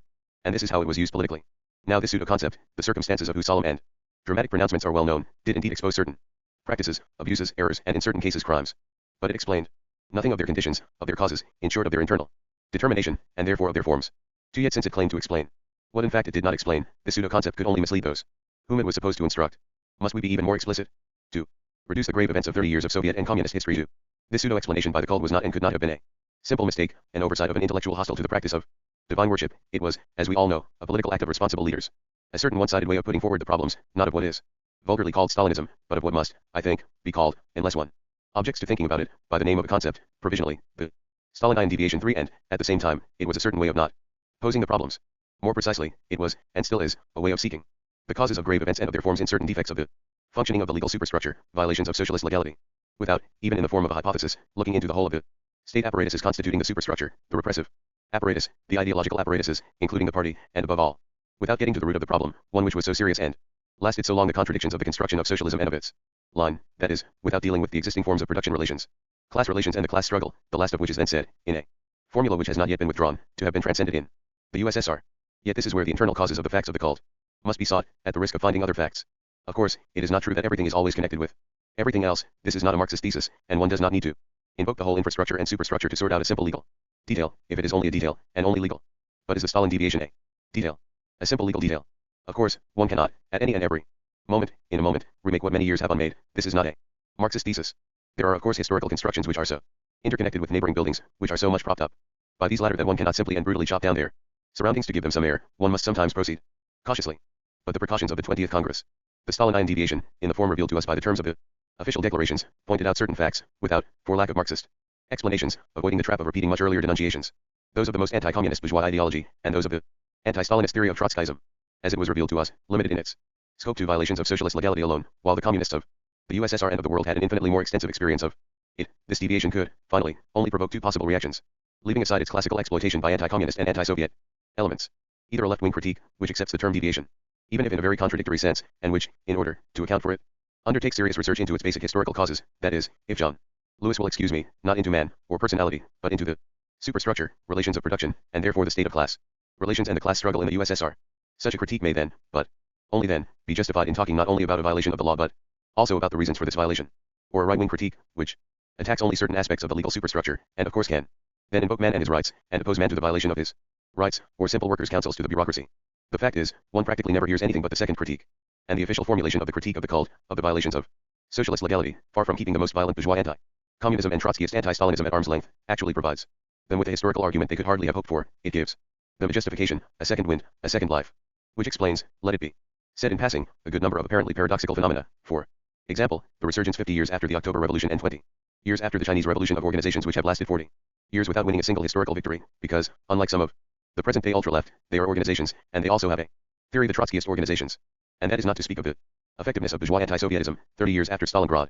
However that may be, we did not need to wait long before seeing the official critique of the Stalinine deviation, that of the personality called produce, in the special circumstances, its inevitable ideological effects.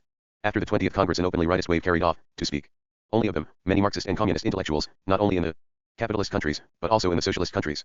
It is not of course a question of putting the intellectuals of the socialist countries and Western Marxists into the same bag, and especially not of confusing the mass political protest of our comrades in Prague, known as socialism, with a human face, with Garady's integral humanism, etc. In Prague they did not have the same choice of words, the words did not have the same sense, nor the same choice of roads. But here we see communists, following the social democrats and even religious thinkers, who used to have an almost guaranteed monopoly in these things, in the practice of exploiting the works of Marx's youth in order to draw out of them an ideology of man, liberty, alienation, transcendence, etc., without asking whether the system of these notions was idealist or materialist, whether this ideology was petty bourgeois or proletarian. Orthodoxy, as John Lewis says, was almost submerged, not Stalin's thought, which continued and continues to hold itself comfortably above the uproar, in its basis, its line, and certain of its practices, but quite simply the theory of Marx and Lenin. It was in these conditions that I came to intervene, let us say, accidentally, in the form of a critical review I wrote of a number of Soviet and East German articles which had been translated into French. This review, on the young Marx, appeared in the magazine La Pensée in 1960 *. I was trying to the best of my ability and with the makeshift tools at my disposal, by criticizing a few received ideas and asking a few questions, to combat the contagion which was menacing us. That is how it was. At the beginning there were not very many of us, and John Lewis is right, we were crying in the wilderness. But one must be very wary of this kind of wilderness, or rather, know how not to be frightened by it. In reality we have never been alone. Communists are never alone. So, against the rightist idealist interpretations of Marx's theory as a philosophy of man, of Marxism as a theoretical humanism, against the tendentious confusion, whether positivist or subjectivist, of science and Marxist philosophy, against the evolutionist reduction of the materialist dialectic to the Hegelian dialectic, and in general against bourgeois and petty bourgeois positions, I have tried to defend, we have tried to defend, come what may, at the cost of rash actions and errors, a few vital ideas, which can be summed up in a single idea, that which is special and specific to Marx, which is revolutionary in both the theoretical and political senses, and this in the face of bourgeois and petty bourgeois ideology, with which he had to break in order to become a communist and found the science of history, the same ideology with which even today we must still and always will have to break to become, remain, or become again Marxists. The forms may have changed, but the root of the question has remained, for 150 years or so, substantially the same. This bourgeois ideology, which is the dominant ideology, and which weighs so heavily on the labor movement and threatens its most vital functions, unless the movement fights resolutely back on the basis of its own positions, quite exterior to bourgeois ideology, because proletarian, this bourgeois ideology is, actually, in its deepest essence, constituted by the ideological pair, economism/humanism. Behind the abstract categories of the philosophy, which provides it with titles and airs, it was this pair of notions which I was aiming at when I made a joint attack, both on theoretical humanism, I repeat, theoretical, not on a word, or a few phrases, or even an inspired idea of the future, but on a philosophical language in which man is a category, with a theoretical function, and, passing by the vulgar forms of Hegelianism or evolutionism which join with it, on economism. For no one, at least, no revolutionary Marxist, can fail to see that when, in the midst of the class struggle, the litanies of humanism hold the theoretical and ideological stage, it is economism which is quietly winning. Even under feudalism, when humanist ideology was revolutionary, it was still profoundly bourgeois. In a bourgeois class society it always has played, and still does play, the role of hiding the class-determined economic and economistic practices governed by the relations of production, exploitation, and exchange, and by bourgeois law. In a bourgeois class society there is always the risk that humanist ideology, when it is not just a slip of the pen, or an image of political rhetoric, when it is of a lasting and organic character, serves as a cover for an economistic deviation in the workers' organizations, which are not immune to the contagion of the dominant ideology. This deviation is in principle contradiction to proletarian class positions. The whole history of the rights of man proves it. Behind man, it is Bentham who comes out the victor. For much of the history of the Second International, whose dominant tendency Lenin denounced, also goes to prove it. Behind Bernstein's neo-Kantian idealism, it is the economist current which comes out on top.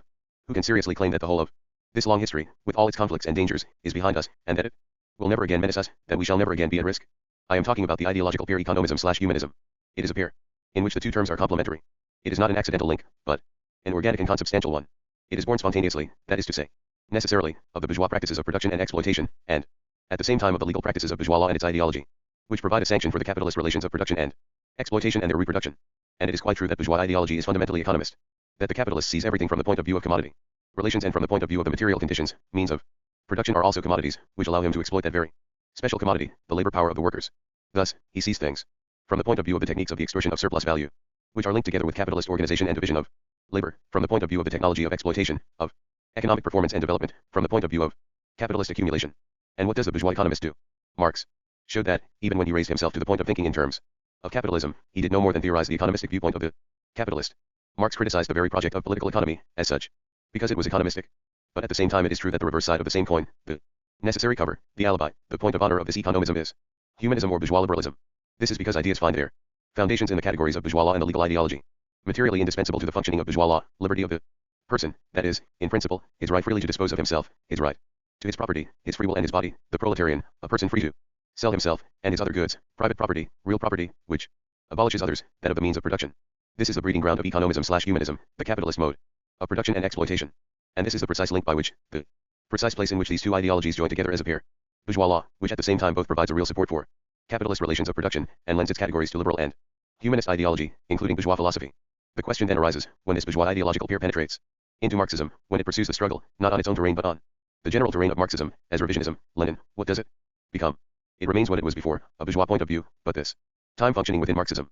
As astonishing as this may seem, the whole history of the labor movement and Lenin's theses are witness to it. 5. Marxism itself can, in certain circumstances, be considered and treated as, even practiced as a bourgeois point of view, not only by armchair Marxists, who reduce it to academic bourgeois sociology, and who are never anything but functionaries of the dominant ideology, but also by sections of the labor movement, and their leaders. This is something which depends on the relations of power in the class struggle, and, at the same time, on class position in the class struggle, in the line, the organization, and the functioning of the class struggle fought by the labor movement. That is to say that it is a historical form in which the fusion between the labor movement and Marxist theory, which alone can assure the objectively revolutionary character of the movement, Lenin, is held up or reversed, in the face of what must perhaps, for purposes of understanding, also be called a fusion, but quite another kind of fusion, that between the labor movement and bourgeois ideology. The economism/humanism pair, when it is introduced into Marxism, does not really change in form, even if it is forced to make some changes. Only some, in its vocabulary. Humanism remains humanism, it takes on a social democratic accent, one which raises not the question of the class struggle and its abolition, through the emancipation of the working class, but that of the defense of human rights, of liberty and justice, even of the liberation and free development of the personality or the integral personality. Economism remains economism, for example, in the exaltation of the development of the productive forces, of their socialization. What kind of socialization? Of the scientific and technical revolution, of productivity, etc. Can we make a comparison? Yes, we can. And we discover the factor which permits us to identify the ideological pair economism/humanism and its practices as bourgeois. It is the elimination of something which never figures in economism or humanism, the elimination of the relations of production and of the class struggle. The fact that the bourgeoisie, in its own ideology, keeps silent about the relations of production and the class struggle, in order to exalt not only expansion and productivity but also man and his liberty, that is its own affair, and it is quite in order, in bourgeois order, because it needs this silence, which allows economism/humanism, expressing the bourgeois point of view, to work at the concealment of the relations of production, while helping to guarantee and reproduce them.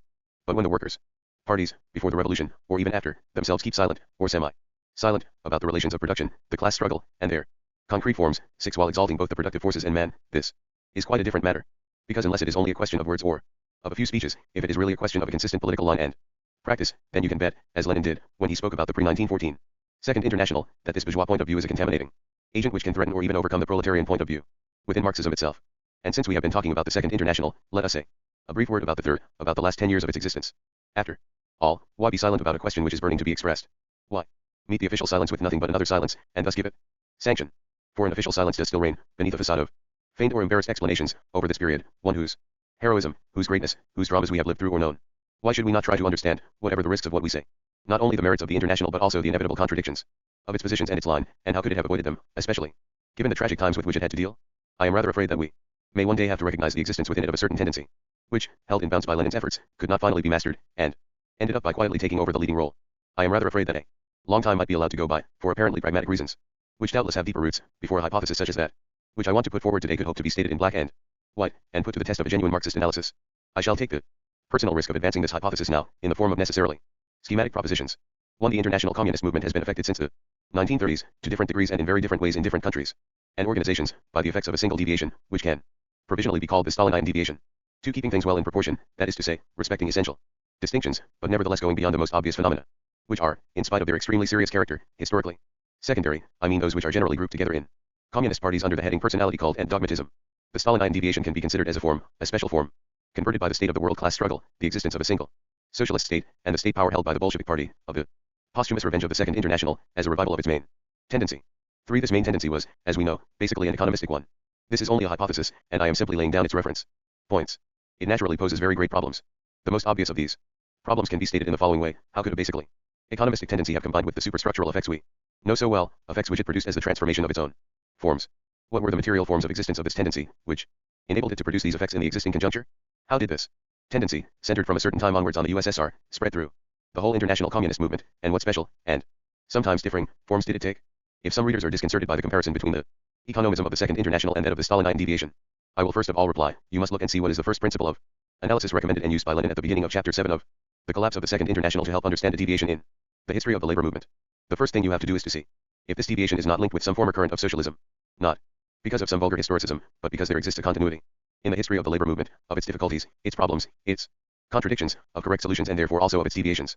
Because of the continuity of a single class struggle against the bourgeoisie, and of a single class struggle, economic, political, and ideological, theoretical, of the bourgeoisie against the labor movement. The possibility of cases of posthumous revenge, of revivals, is based on this continuity. But I would like to add something else. There are of course serious political questions at stake in the summary and schematic hypotheses which I am proposing, but, above all, there exists the possibility of serious ambiguities which must at all costs be guarded against. Look how Lenin, who was uncompromising in his denunciation of the idealist economist tendency of the Second International, treated this very organization. He never reduced the Second International to its deviation.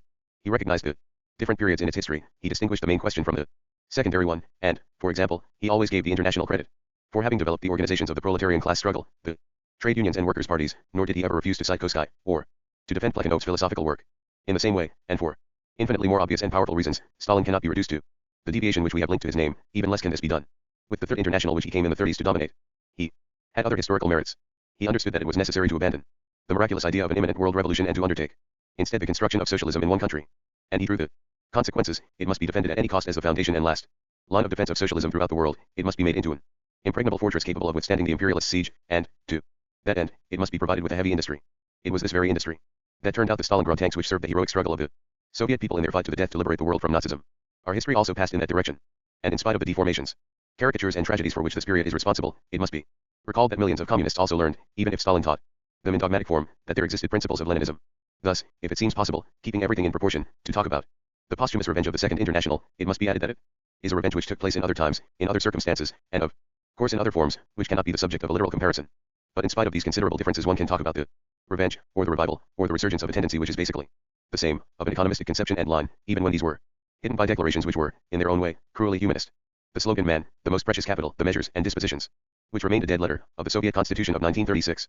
If this is true, if the Stalinine deviation cannot be reduced to violations of Soviet legality alone, if it is related to more profound causes in history, and in the conception of the class struggle and of class position, and even supposing that the Soviet people are now protected from all violations of legality, it does not follow that either they or we have completely overcome the Stalinine deviation, neither the causes, nor the mechanisms, nor the effects of which have been the object of a concrete analysis in the Leninist sense, that is to say, of a scientific Marxist analysis, simply on Account of the denunciation of the personality called, or by a patient work of rectification unenlightened by any analysis. In these conditions, with all the information, past and present, available to us, including the official silence, which refuses to pronounce against these facts, we can bet that the Stalinine line, purged of violations of legality and therefore liberalized, with economism and humanism working together, has, for better or worse, survived Stalin, and it should not be astonishing. The 20th Congress. One is even justified in supposing that, behind the talk about the different varieties of humanism, whether restrained or not, this line continues to pursue an honorable career, in a peculiar kind of silence, sometimes talkative and sometimes mute silence, which is now and again broken by the noise of an explosion or a split. So that I do not have to leave anything out of consideration, I will advance one more risky hypothesis which will certainly say something to John Lewis, specialist of Chinese politics. If we look back over our whole history of the last 40 years or more, it seems to me that, in reckoning up the account, which is not an easy thing to do, the only historically existing left critique of the fundamentals of the Stalinine deviation to be found, and which, moreover, is contemporary with this very deviation, and thus, for the most part precedes the 20th Congress, is a concrete critique. One which exists in the facts, in the struggle, in the line, in the practices, their principles and their forms, of the Chinese Revolution. A silent critique, which speaks through its actions, the result of the political and ideological struggles of the revolution, from the long march to the cultural revolution and its results. A critique from afar. A critique from behind the scenes. To be looked at more closely, to be interpreted. A contradictory critique, moreover, if only because of the disproportion between acts and texts. Whatever you like, but a critique from which one can learn, which can help us to test our hypotheses, that is, help us to see our own history more clearly. But here too, of course, we have to speak in terms of a tendency and of specific forms, without letting the forms mask the tendency and its contradictions. If I have been able, with the means at my disposal, and from afar, even very feebly to echo these historic struggles and to indicate, behind their ideological effects, the existence of some real problems, this, for a communist philosopher, is no more than his duty. These, to go no further, are some of the very concrete questions, where politics stares you in the face, which haunt the margins of the simple philosophical work undertaken by me, for better or worse, more than 10 years ago. As far as John Lewis is concerned, it seems that it never occurred to him to ask such questions. From our point of view, I hope that it is so, because the matter would be that much more serious if, having understood what was at stake, he had kept silent about it, so as not to get his fingers burned. June 1972. Remark on the category. Process without a subject or goal, S. This formula, process without a subject or goal, S, has everything required to offend against the evidence of common sense, that is, Gramsci, of the dominant ideology, and thus, without any trouble at all to make some determined enemies. For example, the objection will be raised that the masses and classes are, when all is said and done, made up of men, and that, if man, a category which is then simply declared to be an abstraction, or, to add weight, a speculative abstraction, cannot be said to make history, at least. Men do so, concrete, living men, human subjects. In support of this idea, Marx himself will be cited as witness, his testimony being the beginning of a little remark in the 18th Brumaire, men make their own history. With the backing of evidence, end quote, the conclusion is quickly drawn. History has subjects, these subjects are obviously men, men are, therefore, if not the subject of history, at least the subjects of history. This kind of reasoning unfortunately only stands up at the cost of confusions, sliding meanings and ideological word games, on men, subjects, etc. Let us be careful, therefore, not to play with words, and let us look at the thing a bit closer. In my opinion, men, plural, in the concrete sense, are necessarily subjects, plural, in history, because they act in history as subjects, plural. But there is no subject, singular, of history. And I will go even further. Men are not the subjects of history. Let me explain. To understand these distinctions, one must define the nature of the question at issue. The question of the constitution of individuals as historical subjects, active in history, has nothing in principle to do with the question of the subject of history, or even with that of the subjects of history. The first question is of a scientific kind, it concerns historical materialism. The second question is of a philosophical kind, it concerns dialectical materialism. First question, scientific. That human, i.e. social individuals are active in history, as agents of the different social practices of the historical process of production and reproduction, that is a fact. But, considered as agents, human individuals are not free and constitutive subjects in the philosophical sense of these terms. They work in and through the determinations of the forms of historical existence of the social relations of production and reproduction. Labor process, division and organization of labor, process of production and reproduction, class struggle, etc. But that is not all. These agents can only be agents if they are subjects. This I think I showed in my article on ideology and ideological state apparatuses. See Lenin and philosophy. And other essays, London NLB, 1971. No human, i.e. social individual can be the agent of a practice if he does not have the form of a subject. The subject form is actually the form of historical existence of every individual, of every agent of social practices, because the social relations of production and reproduction necessarily comprise, as an integral part, what Lenin calls, juridico, ideological social relations, which, in order to function, impose the subject form on each agent individual. The agent individuals thus always act in the subject form, as subjects. But the fact that they are necessarily subjects does not make the agents of social historical practices into the subject or subjects of history, in the philosophical sense of the term, subject of. The subject agents are only active in history through the determination of the relations of production and reproduction, and in their forms. Second question, philosophical. It is for precise ideological ends that bourgeois philosophy has taken the legal ideological notion of the subject, made it into a philosophical category, its number one philosophical category, and posed the question of the subject of knowledge, the ego of the cogito, the Kantian or Husserlian, transcendental subject, etc., of morality, etc., and of the subject of history. This illusory question does of course have a purpose, but in its position and form it has no sense as far as dialectical materialism is concerned, which purely and simply rejects it, as it rejects, for example, the question of God's existence. In advancing the thesis of a process without a subject or goal, S, I want simply but clearly to say this. To be dialectical materialist, Marxist philosophy must break with the idealist category of the subject as origin, essence, and cause, responsible in its internality for all the determinations of the external object, one of which it is said to be the internal subject. For Marxist philosophy there can be no subject as an absolute center, as a radical origin, as a unique cause. Nor can one, in order to get out of the problem, rely on a category like that of the excentration of the essence, Lucien Seve, since it is an illusory compromise which, using a fraudulently radical term, one whose root is perfectly conformist, excentration, safeguards the umbilical cord between essence and center, and therefore remains a prisoner of idealist philosophy, since there is no center, every excentration is superfluous or a sham. In reality Marxist philosophy thinks in and according to quite different categories. Determination in the last instance, which is quite different from the origin, essence or causance, determination by relations, idem, contradiction, process, nodal points, Lenin, etc., in short, in quite a different configuration and according to quite different categories from classical idealist philosophy. Naturally, these philosophical categories do not only concern history. But if we restrict ourselves to history, which is what concerns us here, the philosophical question presents itself in the following terms. There is no question of contesting the gains of historical materialism, which says that individuals are agent subjects in history under the determination of the forms of existence of the relations of production and reproduction. It is a question of something quite different, of knowing whether history can be thought philosophically, in its modes of determination, according to the idealist category of the subject. The position of dialectical materialism on this question seems quite clear to me. One cannot seize, begrieve and conceive, that is to say, think real history, the process of the reproduction of social formations and their revolutionary transformation, as if it could be reduced to an origin, an essence, or a cause, even man, which would be its subject, a being or essence, held to be identifiable, that is to say existing in the form of a unity of an internality, and, theoretically, and practically responsible identity, internality, and responsibility are constitutive, among other things, of every subject, thus accountable, thus capable of accounting for the whole of the phenomena of history. The matter is quite clear when we are confronted with classical idealism, which, within the openly stated category of liberty, takes man, equals the human race equals humanity, to be the subject and the goal of history, cf. the Enlightenment, and Kant, the purest philosopher of bourgeois ideology. The matter is also clear when we are confronted with the philosophical, petty bourgeois communitarian anthropology of Feuerbach, still respected by Marx in the 1844 manuscripts, in which the essence of man is the origin, cause and goal of history. But the same position evidently takes on a more deceptive air in the post-Husserlian and pre-Kantian, Cartesian, phenomenological interpretations, like those of Sartre, where the Kantian theses of the transcendental subject, unique because one, and of the liberty of humanity, are mixed up and squashed together, and where the subject is multiplied within a theory of the originating liberty of an infinity of concrete transcendental subjects. Tranduc Thou said, explaining Husserl, we are all, you and I, each one of us, transcendental egos, and transcendental equals egos and ego, which brings us back to the thesis that men, the concrete individuals, are the subjects, transcendental, constitutive, of history. This is the basis of Sartre's special interest in a little phrase from the 18th Brumaire, and a similar phrase from Engels, which fit him like a glove. Now this position, which brings the Kantian categories down to the level, no longer of an anthropological philosophy, Feuerbach, but of a vulgar philosophical psychosociology, not only has nothing to do with Marxism, but actually constitutes a quite dubious theoretical position which it is practically impossible to conceive and to defend. You just have to read the Critique of Dialectical Reason, which announces an ethics that never appeared, to be convinced of this point.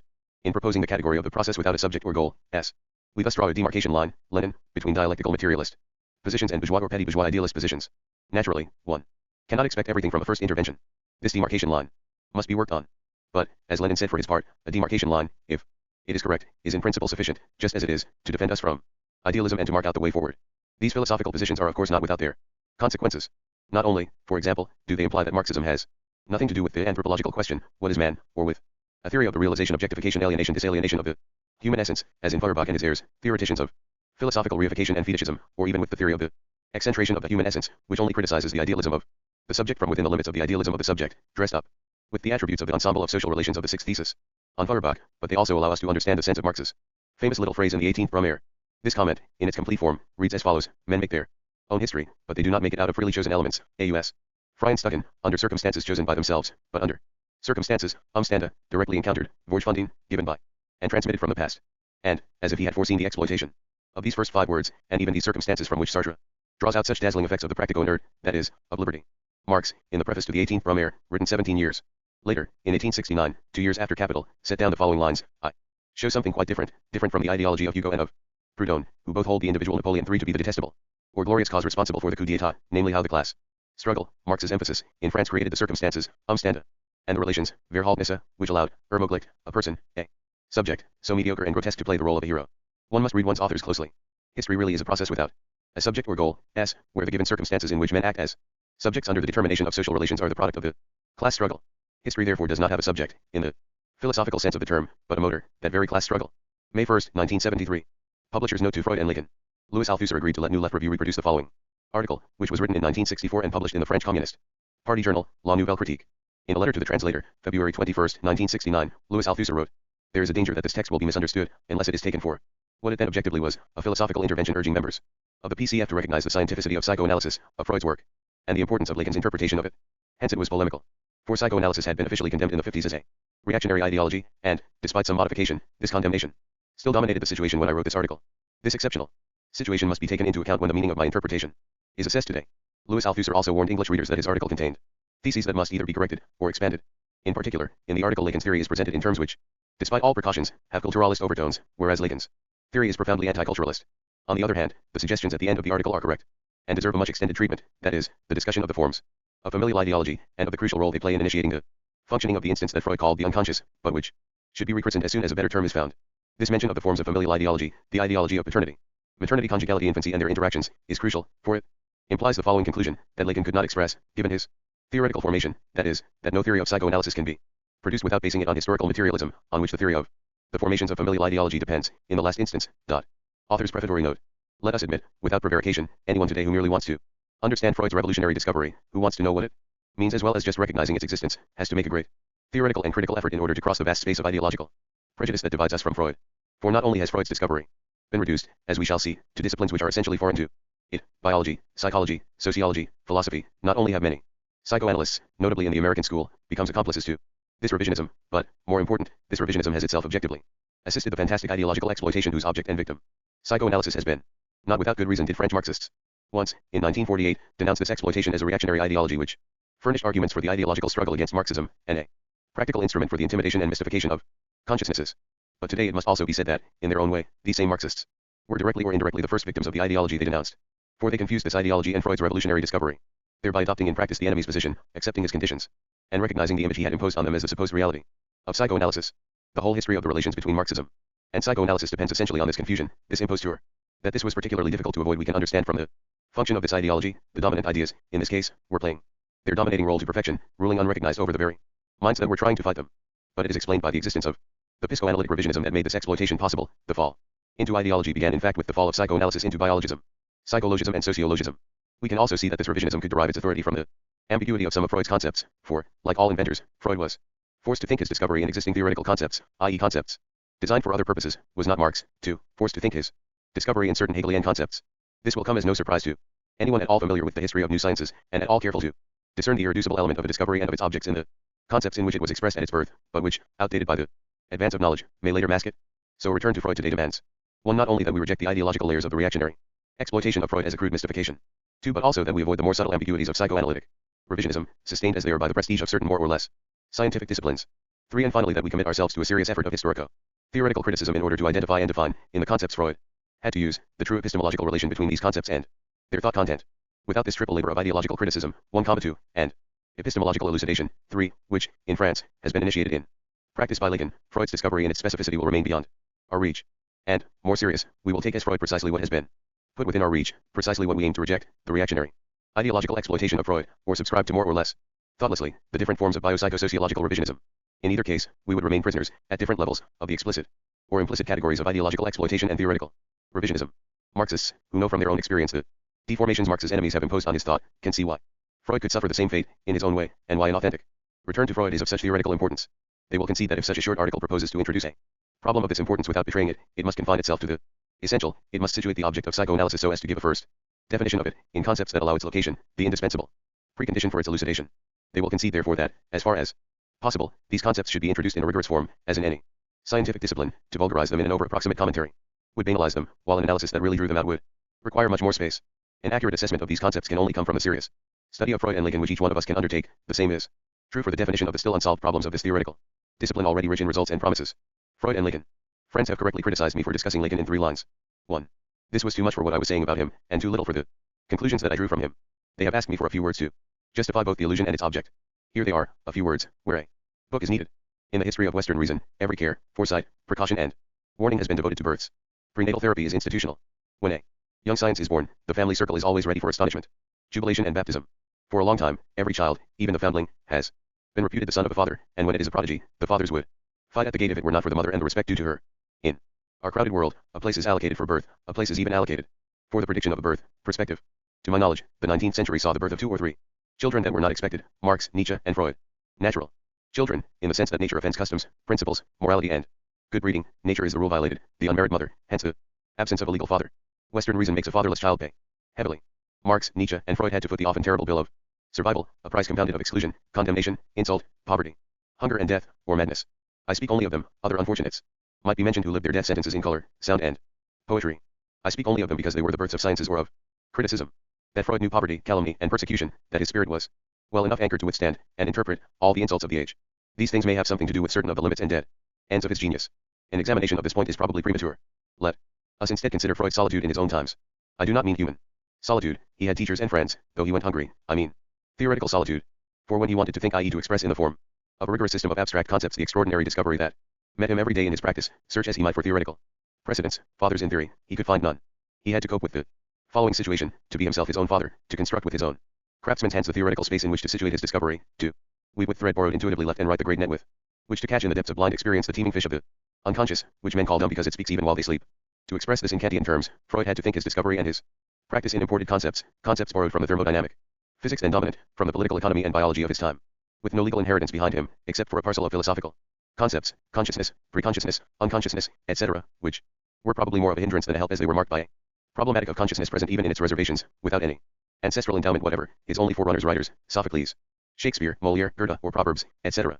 Theoretically, Freud set up in business alone, producing his own homemade concepts under the protection of imported concepts borrowed from the sciences as they existed, and, it should be said, from within the horizons of the ideological world in which these concepts swam. That is how Freud comes to us. A long series of profound texts, sometimes clear, sometimes obscure, often enigmatic and contradictory, problematic, and armed with concepts many of which seem to us at first sight to be out of date, inadequate for their content, or surpassed for today. We cannot doubt the existence of this content, analytic practice itself, its effect. So let us summarize the object Freud is for us. 1. A practice, the analytic cure.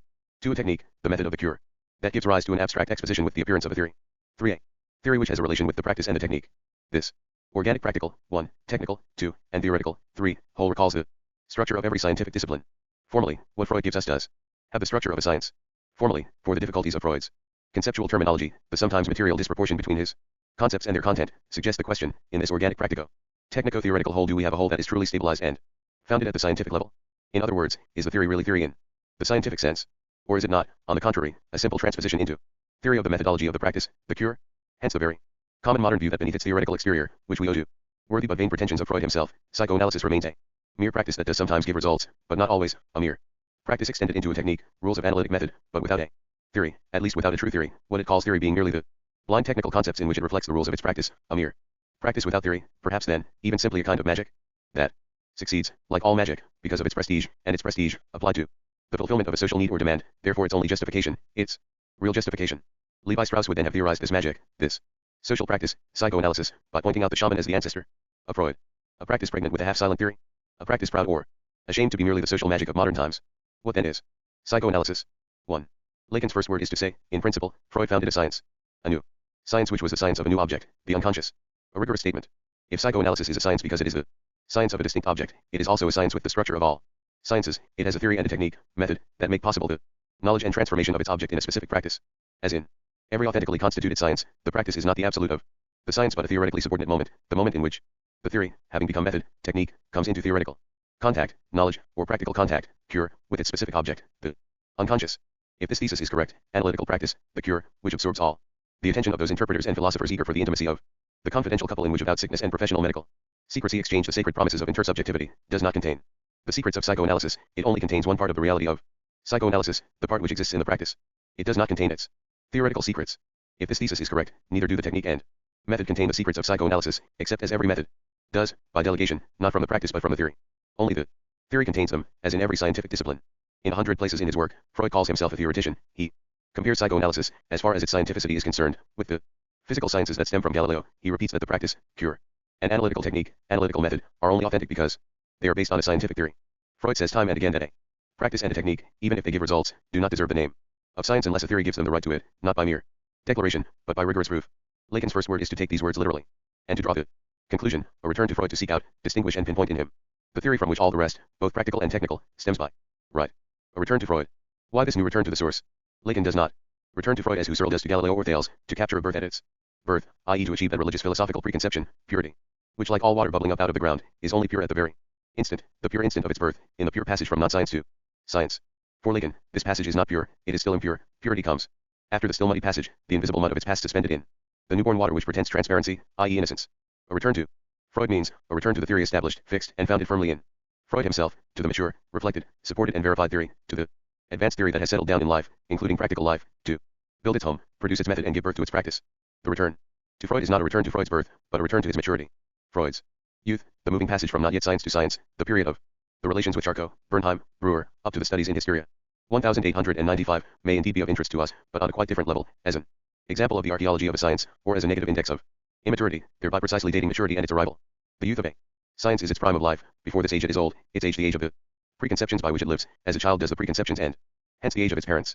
That a young, and hence mature theory can relapse into childhood, i.e., into the preconceptions of its elders and their descendants, is proved by the whole history of psychoanalysis. This is the deeper meaning of the return to Freud proclaimed by Lacan. We must return to Freud to return to the maturity of Freudian theory, not to its childhood, but to its prime, which is its true youth. We must return to Freud beyond the theoretical childishness. The relapse into childhood in which all or a part of contemporary psychoanalysis, particularly in America, savors the advantages of surrender. This relapse into childhood has a name that phenomenologists will understand straight away, psychologism, or another that Marxists will understand straight away, pragmatism. The modern history of psychoanalysis illustrates Lacan's judgment. Western reason, legal, religious, moral and political as well as scientific, will only agree to conclude a pact of peaceful coexistence with psychoanalysis after years of non-recognition, contempt and insults, means that are still available anyway if all else fails, on condition of annexing it to its own sciences or myths, to psychology. Whether behaviorist, Dalby's, phenomenological, Merleau-Ponty, or existentialist, Sartre, to a more or less Jacksonian bioneurology, EY, to sociology of the culturalist or anthropological type, dominant in the USA, Gardiner, Margaret Mead, etc., and to philosophy, cf. Sartre's existentialist psychoanalysis, Vince Wenger's Dossier Analyse, etc. To these confusions, to this mythologization of psychoanalysis, a discipline officially recognized at the price of compromise alliances sealed with imaginary ties of adoption but very real powers, some psychoanalysts have subscribed, only too happy to emerge at last from their theoretical ghetto, to be recognized as full members of the great family of psychology, neurology, psychiatry, medicine, sociology, anthropology, philosophy. Only too happy to certify their practical success with this theoretical recognition which at last, after decades of insults and exile, confers on them citizens' rights in the world of science, medicine, and philosophy. They were not alerted to the suspicious side of this agreement, believing that the world was coming round to their positions, when they were themselves, with these honors, coming round to the world's positions, preferring its honors to its insults. They thereby forgot that a science is only a science if it can claim a right to an object of its own, an object that is its own and its own only, not a mere foothold in an object loaned, conceded, or abandoned by another. Science, one of the latter's aspects, the leavings that can be rehashed in the kitchen once the master of the house has eaten his fill.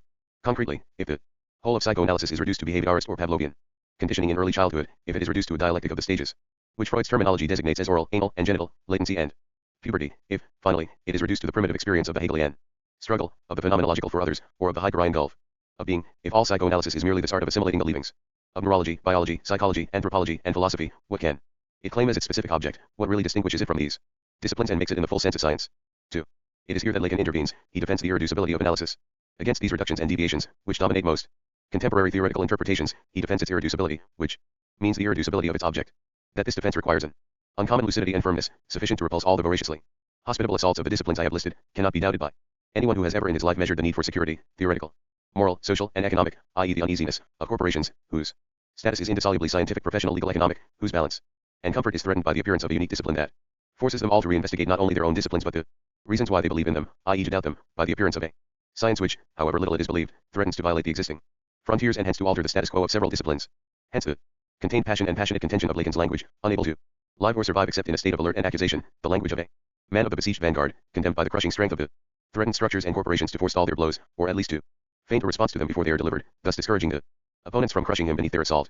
Hence also the often paradoxical resort to the security provided by philosophies completely foreign to his scientific undertaking, Hegel, Heidegger, as so many intimidating witnesses thrown in the faces of part of his audience to retain their respect, and as so many witnesses to a possible objectivity, the natural ally of his thought, to reassure or educate the rest.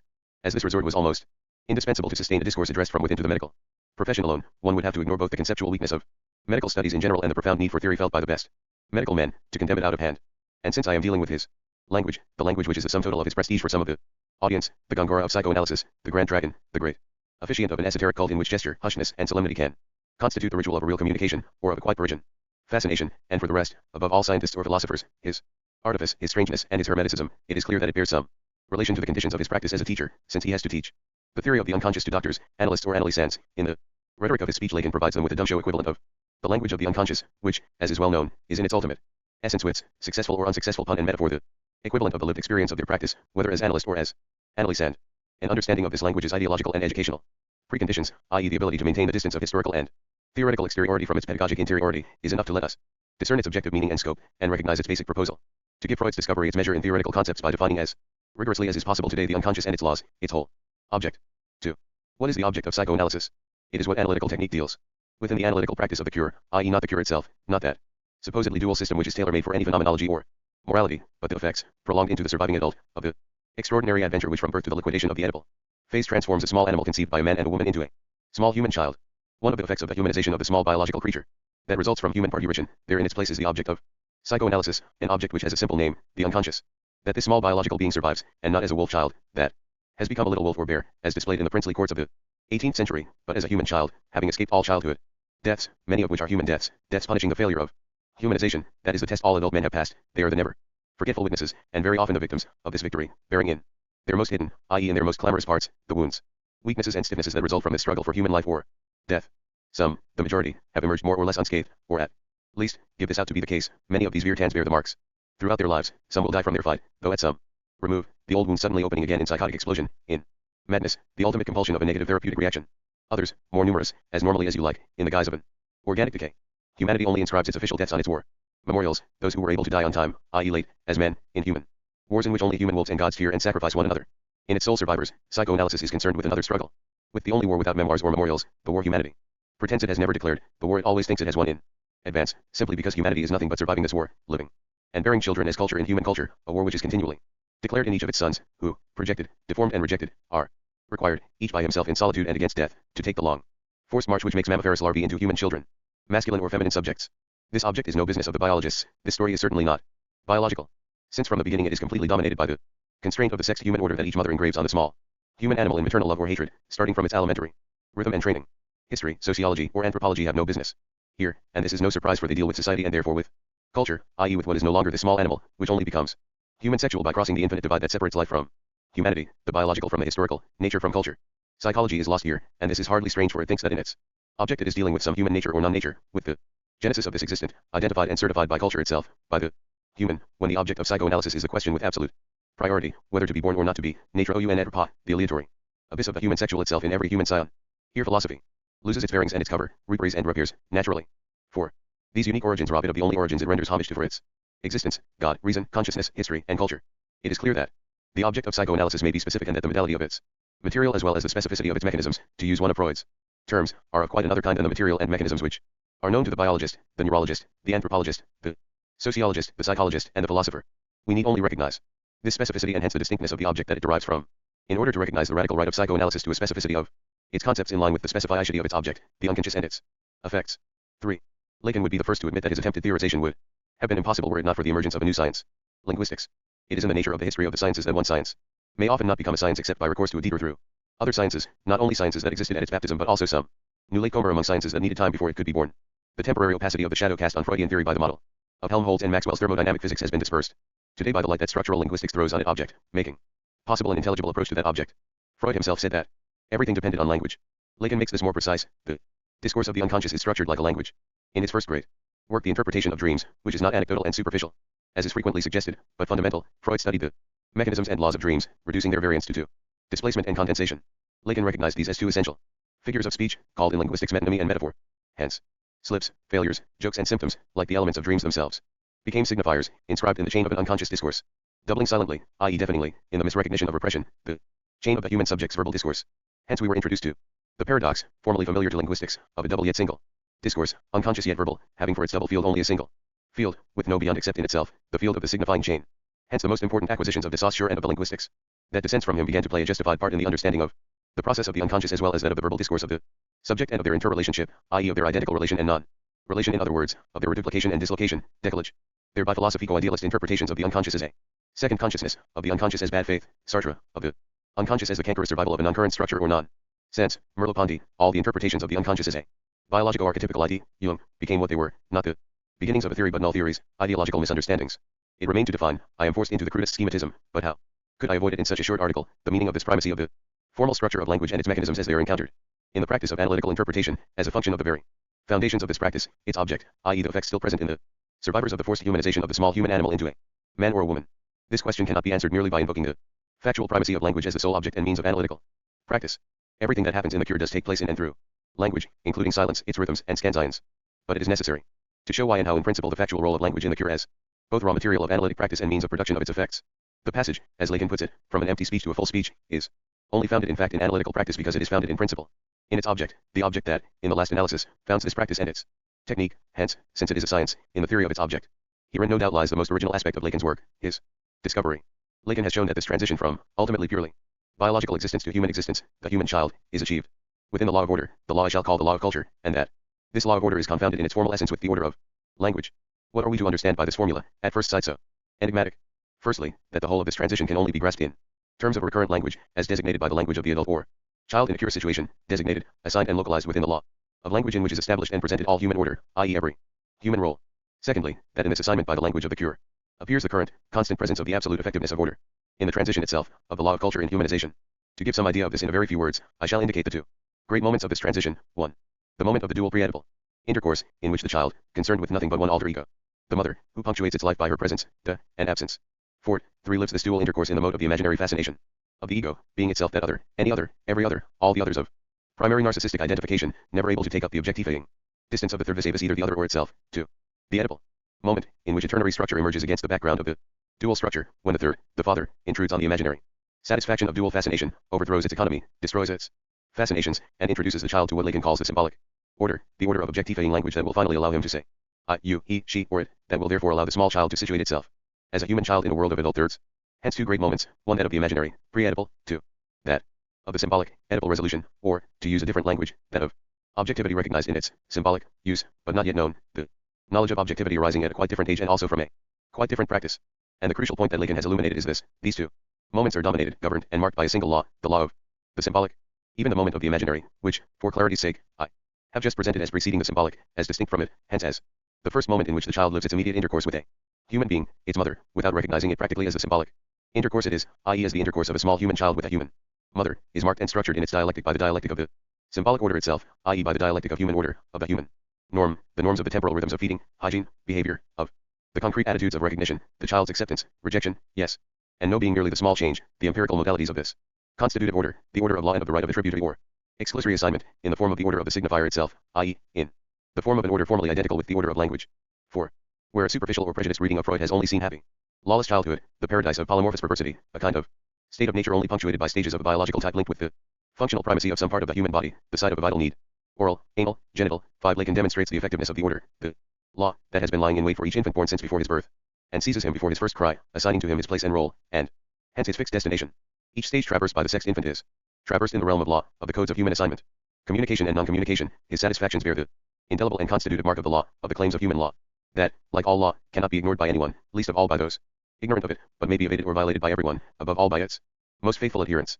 That is why any reduction of childhood traumas to a balance of biological frustrations alone is in principle erroneous, since the law that covers them, as a law, abstracts from all contents, exists and acts as a law only in and by this abstraction, and the infant submits to this rule and receives it from his first breath.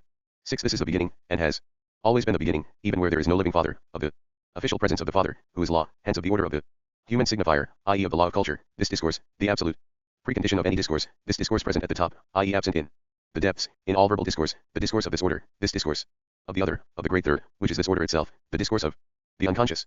This gives us a hold, a conceptual hold on the unconscious, which is in each human being the absolute place where his particular discourse seeks its own place, seeks, misses, and in missing, finds its own place, its own anchor to its place, in the imposition, imposture, complicity and dedication of its own imaginary fascinations. That in the edible phase the sex child becomes a sexual human child, man or woman, by testing its imaginary phantasms against the symbolic, and if all goes well finally becomes and accepts itself as what it is, a little boy or little girl among adults, with the rights of a child in this adult world, and, like all children, with the full right to become one day like daddy, i.e. a masculine human being with a wife, and no longer only a mother, or, like mummy, i.e. a feminine human being with a husband, and not just a father. These things are only the destination of the long-forced march towards human childhood. That all the material of this ultimate drama is provided by previously formed language, which, in the edible phase, is centered and arranged wholly around the signifier phallus, the emblem of the father, the emblem of right, of the law, the fantasy image of all right. This may seem astonishing or arbitrary, but all psychoanalysts attest to it as a fact of experience. The last edible stage, castration, shows us why. When the small boy lives and resolves the tragic and beneficial situation of castration, he accepts the fact that he has not the same right, phallus, as his father, in particular, that he has not the same right as his father over his mother, who is thereby revealed as endowed with the intolerable status of W's mother for the small boy, wife for the father, but by accepting that he has not the same right as his father, he gains the assurance that one day, later on, when he grows up, he will get the right which is now refused him through his lack of means. He has only a little right, which will grow big, if he will grow big himself by taking care to mind his P's and Q's, manger, SA soup. For her part, when the little girl lives and assumes the tragic and beneficial situation of castration, she accepts that she has not the same right as her mother, and hence she doubly accepts that she has not the same right, Phallus, as her father, since her mother has not this right, no phallus. Although she is a woman, because she is a woman, and she simultaneously accepts that she has not the same right as her mother, i.e. that she is not yet a woman as her mother is.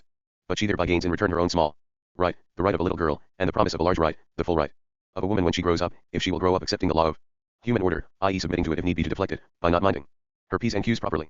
In either case, whether it be the moment of dual fascination of the imaginary, 1, or the Oedipal moment of the lived recognition of the insertion into the symbolic order, 2, the whole dialectic of the transition in all its essential details is stamped by the seal of human order, of the symbolic, for which linguistics provides us with the formal laws, i.e. the formal concept. Psychoanalytic theory can thus give us what makes each science no pure speculation but a science, the definition of the formal essence of its object, the precondition for any practical, technical application of it to its concrete objects. Thereby psychoanalytic theory escapes the classical idealist antinomies formulated by Politzer, for example, when, while demanding of psychoanalysis, whose revolutionary theoretical scope he was the first in France to realize, that it be a science of the true concrete, a concrete psychology, he attacked it for its abstractions, the unconscious, the Oedipus complex, the castration complex, etc. How, said Politzer, can psychoanalysis claim to be the science of the concrete it aims to be and could be, if it persists in abstractions which are merely the concrete, alienated in an abstract and metaphysical psychology? How can one reach the concrete from such abstractions, from the abstract?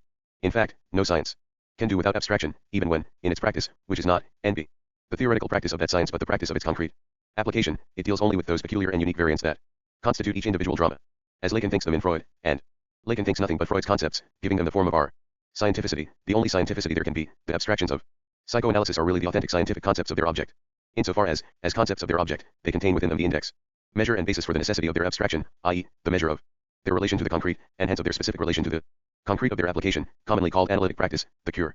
So the Oedipal phase is not a hidden meaning which merely lacks consciousness or speech, it is not a structure buried in the past that can always be restructured or surpassed by reactivating its meaning. The Oedipus complex is the dramatic structure, the theatrical machine 7, imposed by the law of culture on every involuntary, conscripted candidate to humanity, a structure containing in itself not only the possibility of, but the necessity for the concrete variance in which it exists, for every individual who reaches its threshold, lives through it and survives it. In its application, in what is called its practice, the cure, psychoanalysis works on the concrete effects of these variants, i.e. on the modality of the specific and absolutely unique nexus in which the Oedipal transition was and is begun, completed, missed, or eluded by some particular individual.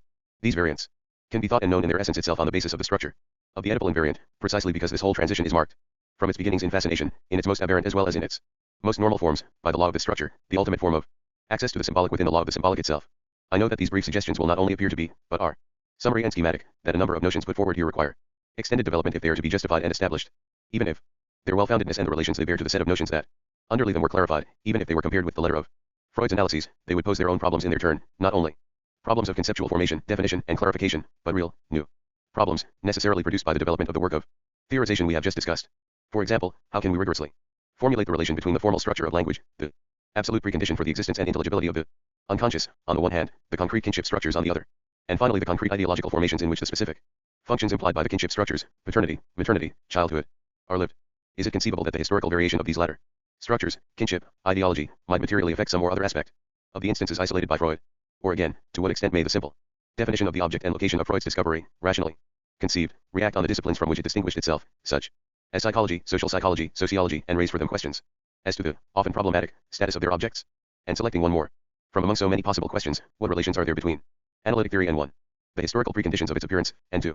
The social preconditions of its application? 1 who, then, was Freud, simultaneously the founder of analytic theory, and the inaugurator, as analyst number 1, self-analyzed, original father of the long line of practitioners who claim descent from him. 2 who, then, are the psychoanalysts, who simultaneously, and as naturally as if it went without saying, accept Freudian theory, the didactic tradition that descends from Freud, and the social and economic conditions, the social status of their associations which cling tightly to the status of medical corporations, under which they practice. To what extent do the historical origins and socio-economic conditions of the practice of psychoanalysis react in analytical theory and technique? Most important of all, to what extent do the theoretical silence of psychoanalysts about these questions, for this is certainly the state of affairs, and the theoretical repression these problems meet with in the world of analysis, affect both analytic theory and analytical technique in their content itself? Cannot the eternal question of the end of analysis, among others, be related to this repression, i.e. to the non-thoughtness of these problems which derive from an epistemological history of psychoanalysis and a social and ideological history of the world of analysis? Here are a number of real questions, really posed, and they constitute immediately an equal number of fields of research. It may be that in the near future certain notions will emerge transformed from this test, and this test is rooted in the test Freud, in his own field, applied to a particular legal, ethical and philosophical, i.e. definitively ideological, image of man, of the human subject. Not in vain did Freud Samshams compare the critical reception of his discovery with the upheavals of the Copernican revolution. Since Copernicus, we have known that the earth is not the center of the universe. Since Marx, we have known that the human subject, the economic, political, or philosophical ego is not the center of history, and even, in opposition to the philosophers of the Enlightenment, and to Hegel, that history has no center but possesses a structure which has no necessary center except in ideological misrecognition. In turn, Freud has discovered for us that the real subject, the individual in his unique essence, has not the form of an ego, centered on the ego, on consciousness or on existence, whether this is the existence of the for itself, of the body proper or of behavior, that the human subject is centered, constituted by a structure which has no center either, except in the imaginary misrecognition of the ego, i.e. in the ideological formations in which it recognizes itself. It must be clear that this has opened up one of the ways which may perhaps lead us someday to a better understanding of this structure of misrecognition, which is of particular concern for all investigations into ideology. January 1964, corrected February 1969. Bibliographical study note. Access to Lacan's work will be facilitated if it is approached in the following order. 1. Les Complexes Familiaux and Pathologie, Encyclopédie Française, de Mencier, Volume 8, La Vie. Mental, 1938. 2. La Causalité Psychique, Evolution Psychiatrique, Fasc 1, 1947. 3. L'État du Mouroyer comme formateur de la fonction du J.E., Écrits, Paris 1966, pages 93 to 100. English translation, New Left Review 51, September, October 1968. 4. La Chose Freudienne, Écrits, pages 401 to 36. 5. Les Formations de l'inconscient, Seminar 1958 to 59. Bulletin de Psychologie. 6. Les Relations d'objet les Structures Freudiennes, Seminar 1956 to 57, Bulletin de Psychologie, 10. 7. Les Desserts son Interpretation, Seminar 1958 to 59, Bulletin de Psychologie, January 1960. 8. Fonction et champ de la parole et du langage en psychanalyse, Écrits, pages 237 to 322, English. Translation with a commentary by Anthony Wilden as the Language of the Self, Johns Hopkins Press. Baltimore, 1968. Remarques sur le rapport de Daniel Lagache, Psychanalyse et structure de la personnalité, Écrits, pages 647 to 84, La direction de la cure et les principes de son pouvoir, Écrits, pp. 585 to 646, L'instance de la lettre dans l'inconscient ou la raison depuis Freud, Écrits, pages 493 to 528. English translation, Yale French Studies 36 to 7, 1966, pages 112 to 47, and other studies from the 7 issues of the magazine La Psychanalyse. 9 of texts written by Lacan's pupils or under his influence. The reader is advised to start with Serge Leclerc's articles in La Psychanalyse, Serge Leclerc and Jean Laplanche on the unconscious in Les Temps Modernes, July 1961, J.B. Lefebvre-Pontalis, Freud aujourd'hui, Les Temps Modernes, 124. 6. 1965, J. Laplanche's book on Holderlin and Maud Manonai, L'Enfant arrière et TTS Amir, 1963. A letter on art. In reply to André Daspry, La Nouvelle Critique has sent me your letter. 1. I hope you will permit me, if not to reply to all the questions it poses, at least to add a few comments to yours in the line of your own reflections. First of all, you should know that I am perfectly conscious of the very schematic character of my article on humanism. 2. As you have noticed, it has the disadvantage that it gives a broad idea of ideology without going into the analysis of details. As it does not mention art, I realize that it is possible to wonder whether art should or should not be ranked as such among ideologies, to be precise, whether art and ideology are one and the same thing. That, I feel, is how you have been tempted to interpret my silence. The problem of the relations between art and ideology is a very complicated and difficult one. However, I can tell you in what directions our investigations tend. I do not rank real art among the ideologies, although art does have a quite particular and specific relationship with ideology. If you would like some idea of the initial elements of this thesis, and the very complicated developments it promises, I advise you to read carefully the article Pierre Macquarrie has written on Lenin as a critic of Tolstoy in La Pensée, number 121, 1965. 3. Of course that article is only a beginning, but it does pose the problem of the relations between art and ideology and of the specificity of art. This is the direction in which we are working, and we hope to publish important studies on this subject in a few months' time. The article will also give you a first idea of the relationship between art and knowledge. Art, I mean authentic art, not works of an average or mediocre level, does not give us a knowledge in the strict sense. It therefore does not replace knowledge, in the modern sense, scientific knowledge, but what it gives us does nevertheless maintain a certain specific relationship with knowledge. This relationship is not one of identity but one of difference. Let me explain. I believe that the peculiarity of art is to make us see, nous donner à voir, make us perceive, make us feel something, which alludes to reality. If we take the case of the novel, Balzac or Solzhenitsyn, as you refer to them, they make us see, perceive, but not know, something which alludes to reality. It is essential to take the words which make up this first provisional definition literally if we are to avoid lapsing into an identification of what art gives us and what science gives us. What art makes us see, and therefore gives to us in the form of seeing, perceiving, and feeling, which is not the form of knowing, is the ideology from which it is born, in which it bathes, from which it detaches itself as art, and to which it alludes. Macquarrie has shown this very clearly in the case of Tolstoy, by extending Lenin's analyses.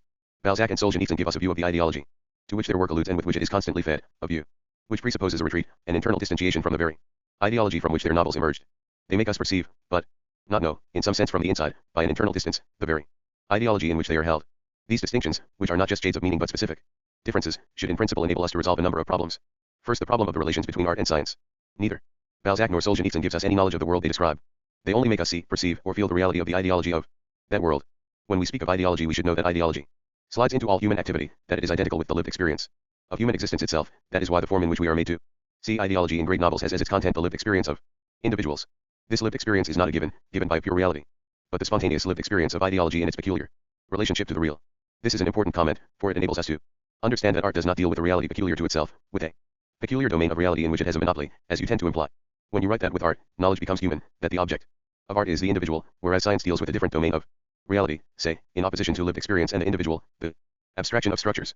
Ideology is also an object of science, the lived experience is also an object of science, the individual is also an object of science. The real difference between art and science lies in the specific form, in which they give us the same object in quite different ways, art in the form of seeing and perceiving or feeling, science in the form of knowledge, in the strict sense, by concepts. The same thing can be said in other terms. If Solzhenitsyn does make us see the lived experience, in the sense defined earlier, of the cult of personality and its effects, in no way does he give us a knowledge of them. This knowledge is the conceptual knowledge of the complex mechanisms, which eventually produce the lived experience that Solzhenitsyn's novel discusses. If I wanted to use Spinoza's language again here, I could say that art makes us see conclusions without premises, whereas knowledge makes us penetrate into the mechanism which produces the conclusions out of the premises. This is an important distinction, for it enables us to understand that a novel on the cult, however profound, may draw attention to its lived effects, but cannot give an understanding of it. It may put the question of the cult on the agenda, but it cannot define the means which will make it possible to remedy these effects. In the same way, these few elementary principles perhaps enable us to point the direction from which we can hope for an answer to another question you pose: how is it that Balzac, despite his personal political options, makes us see the lived experience of capitalist society in a critical form? I do not believe one can say, as you do, that he was forced by the logic of his art to abandon certain of his political conceptions in his work as a novelist. On the contrary, we know that Balzac never abandoned his political positions. We know even more, his peculiar, reactionary political positions played a decisive part in the production of the content of his work. This is certainly a paradox, but it is the case, and history provides us with a number of examples to which Marx drew our attention. On Balzac, I refer you to the article by Raphael in the special 1965 number of Europe. These are examples of a deformation of sense very commonly found in the dialectic of ideologies. See what Lenin says about Tolstoy, cf. Macheri's article. Tolstoy's personal ideological position is one component of the deeply in causes of the content of his work. The fact that the content of the work of Balzac and Tolstoy is detached from their political ideology and in some way makes us see it from the outside, makes us perceive it by a distantiation inside that ideology, presupposes that ideology itself. It is certainly possible to say that it is an effect of their art as novelists that it produces this distance inside their ideology, which makes us perceive it, but it is not possible to say, as you do, that art has its own logic which made Balzac abandon his political conceptions. On the contrary, only because he retained them could he produce his work, only because he stuck to his political ideology could he produce in it this internal distance which gives us a critical view of it. As you see, in order to answer most of the questions posed for us by the existence and specific nature of art, we are forced to produce an adequate scientific knowledge of the processes which produce the aesthetic effect of a work of art. In other words, in order to answer the question of the relationship between art and knowledge, we must produce a knowledge of art. You are conscious of this necessity, but you ought also to know that in this issue we still have a long way to go. The recognition, even the political recognition, of the existence and importance of art does not constitute a knowledge of art. I do not even think that it is possible to take as the beginnings of knowledge the texts you refer to, for or even Joliot-Curie, quoted by Marcinac. 5. To say a few words about the sentence attributed to Joliot-Curie, it contains a terminology, aesthetic creation, scientific creation, a terminology which is certainly quite common, but one which, in my opinion, must be abandoned and replaced by another, in order to be able to pose the problem of the knowledge of art in the proper way. I know that the artist and the art lover spontaneously express themselves in terms of creation, etc. It is a spontaneous language, but we know from Marx and Lenin that every spontaneous language is an ideological language, the vehicle of an ideology, here the ideology of art and of the activity productive of aesthetic effects. Like all knowledge, the knowledge of art presupposes a preliminary rupture with the language of ideological spontaneity and the constitution of a body of scientific concepts to replace it. It is essential to be conscious of the necessity for this rupture with ideology to be able to undertake the constitution of the edifice of a knowledge of art. Here perhaps is where I must express a sharp reservation about what you say. I am not perhaps speaking about exactly what you want or would like to say, but about what you actually do say. When you counterpose rigorous reflection on the concepts of Marxism to something else, in particular to what art gives us, I believe you are establishing a comparison which is either incomplete or illegitimate. Since art in fact provides us with something else other than science, there is not an opposition between them, but a difference. On the contrary, if it is a matter of knowing art, it is absolutely essential to begin with rigorous reflection on the basic concepts of Marxism. There is no other way. And when I say, it is essential to begin, it is not enough to say it, it is essential to do it. If not, it is easy to extricate oneself with a passing acknowledgement, like Althusser proposes, to return to a rigorous study of Marxist theory. I agree that this is indispensable, but I do not believe that it is enough. My response to this is the only real criticism. There is a way of declaring an exigency indispensable which consists precisely of dispensing with it, dispensing with a careful consideration of all its implications and consequences, by the acknowledgement accorded it in order to move quickly on to something else. Now I believe that the only way we can hope to reach a real knowledge of art, to go deeper into the specificity of the work of art, to know the mechanisms which produce the aesthetic effect, is precisely to spend a long time and pay the greatest attention to the basic principles of Marxism and not to be in a hurry to move on to something else, for if we move on too quickly to something else we shall arrive not at a knowledge of art, but at an ideology of art, example at the latent humanist ideology which may be induced by what you say about the relations between art and the human, and about artistic creation, etc. If we must turn, and this demands slow and arduous work, to the basic principles of Marxism in order to be able to pose correctly, in concepts which are not the ideological concepts of aesthetic spontaneity, but scientific concepts adequate to their object, and thus necessarily new concepts, it is not in order to pass art silently by or to sacrifice it to science. It is quite simply in order to know it, and to give it its due. April 1966. Notes. Ideology and ideological state apparatuses, notes towards an investigation. 1. This text is made up of 2 extracts from an ongoing study. The subtitle notes towards an investigation is the author's own. The ideas expounded should not be regarded as more than the introduction to a discussion. 2 Marx to Kugelmann, July 11, 1868, Selected Correspondence, Moscow, 1955, p. 209. 3 Marx gave it its scientific concept, variable capital.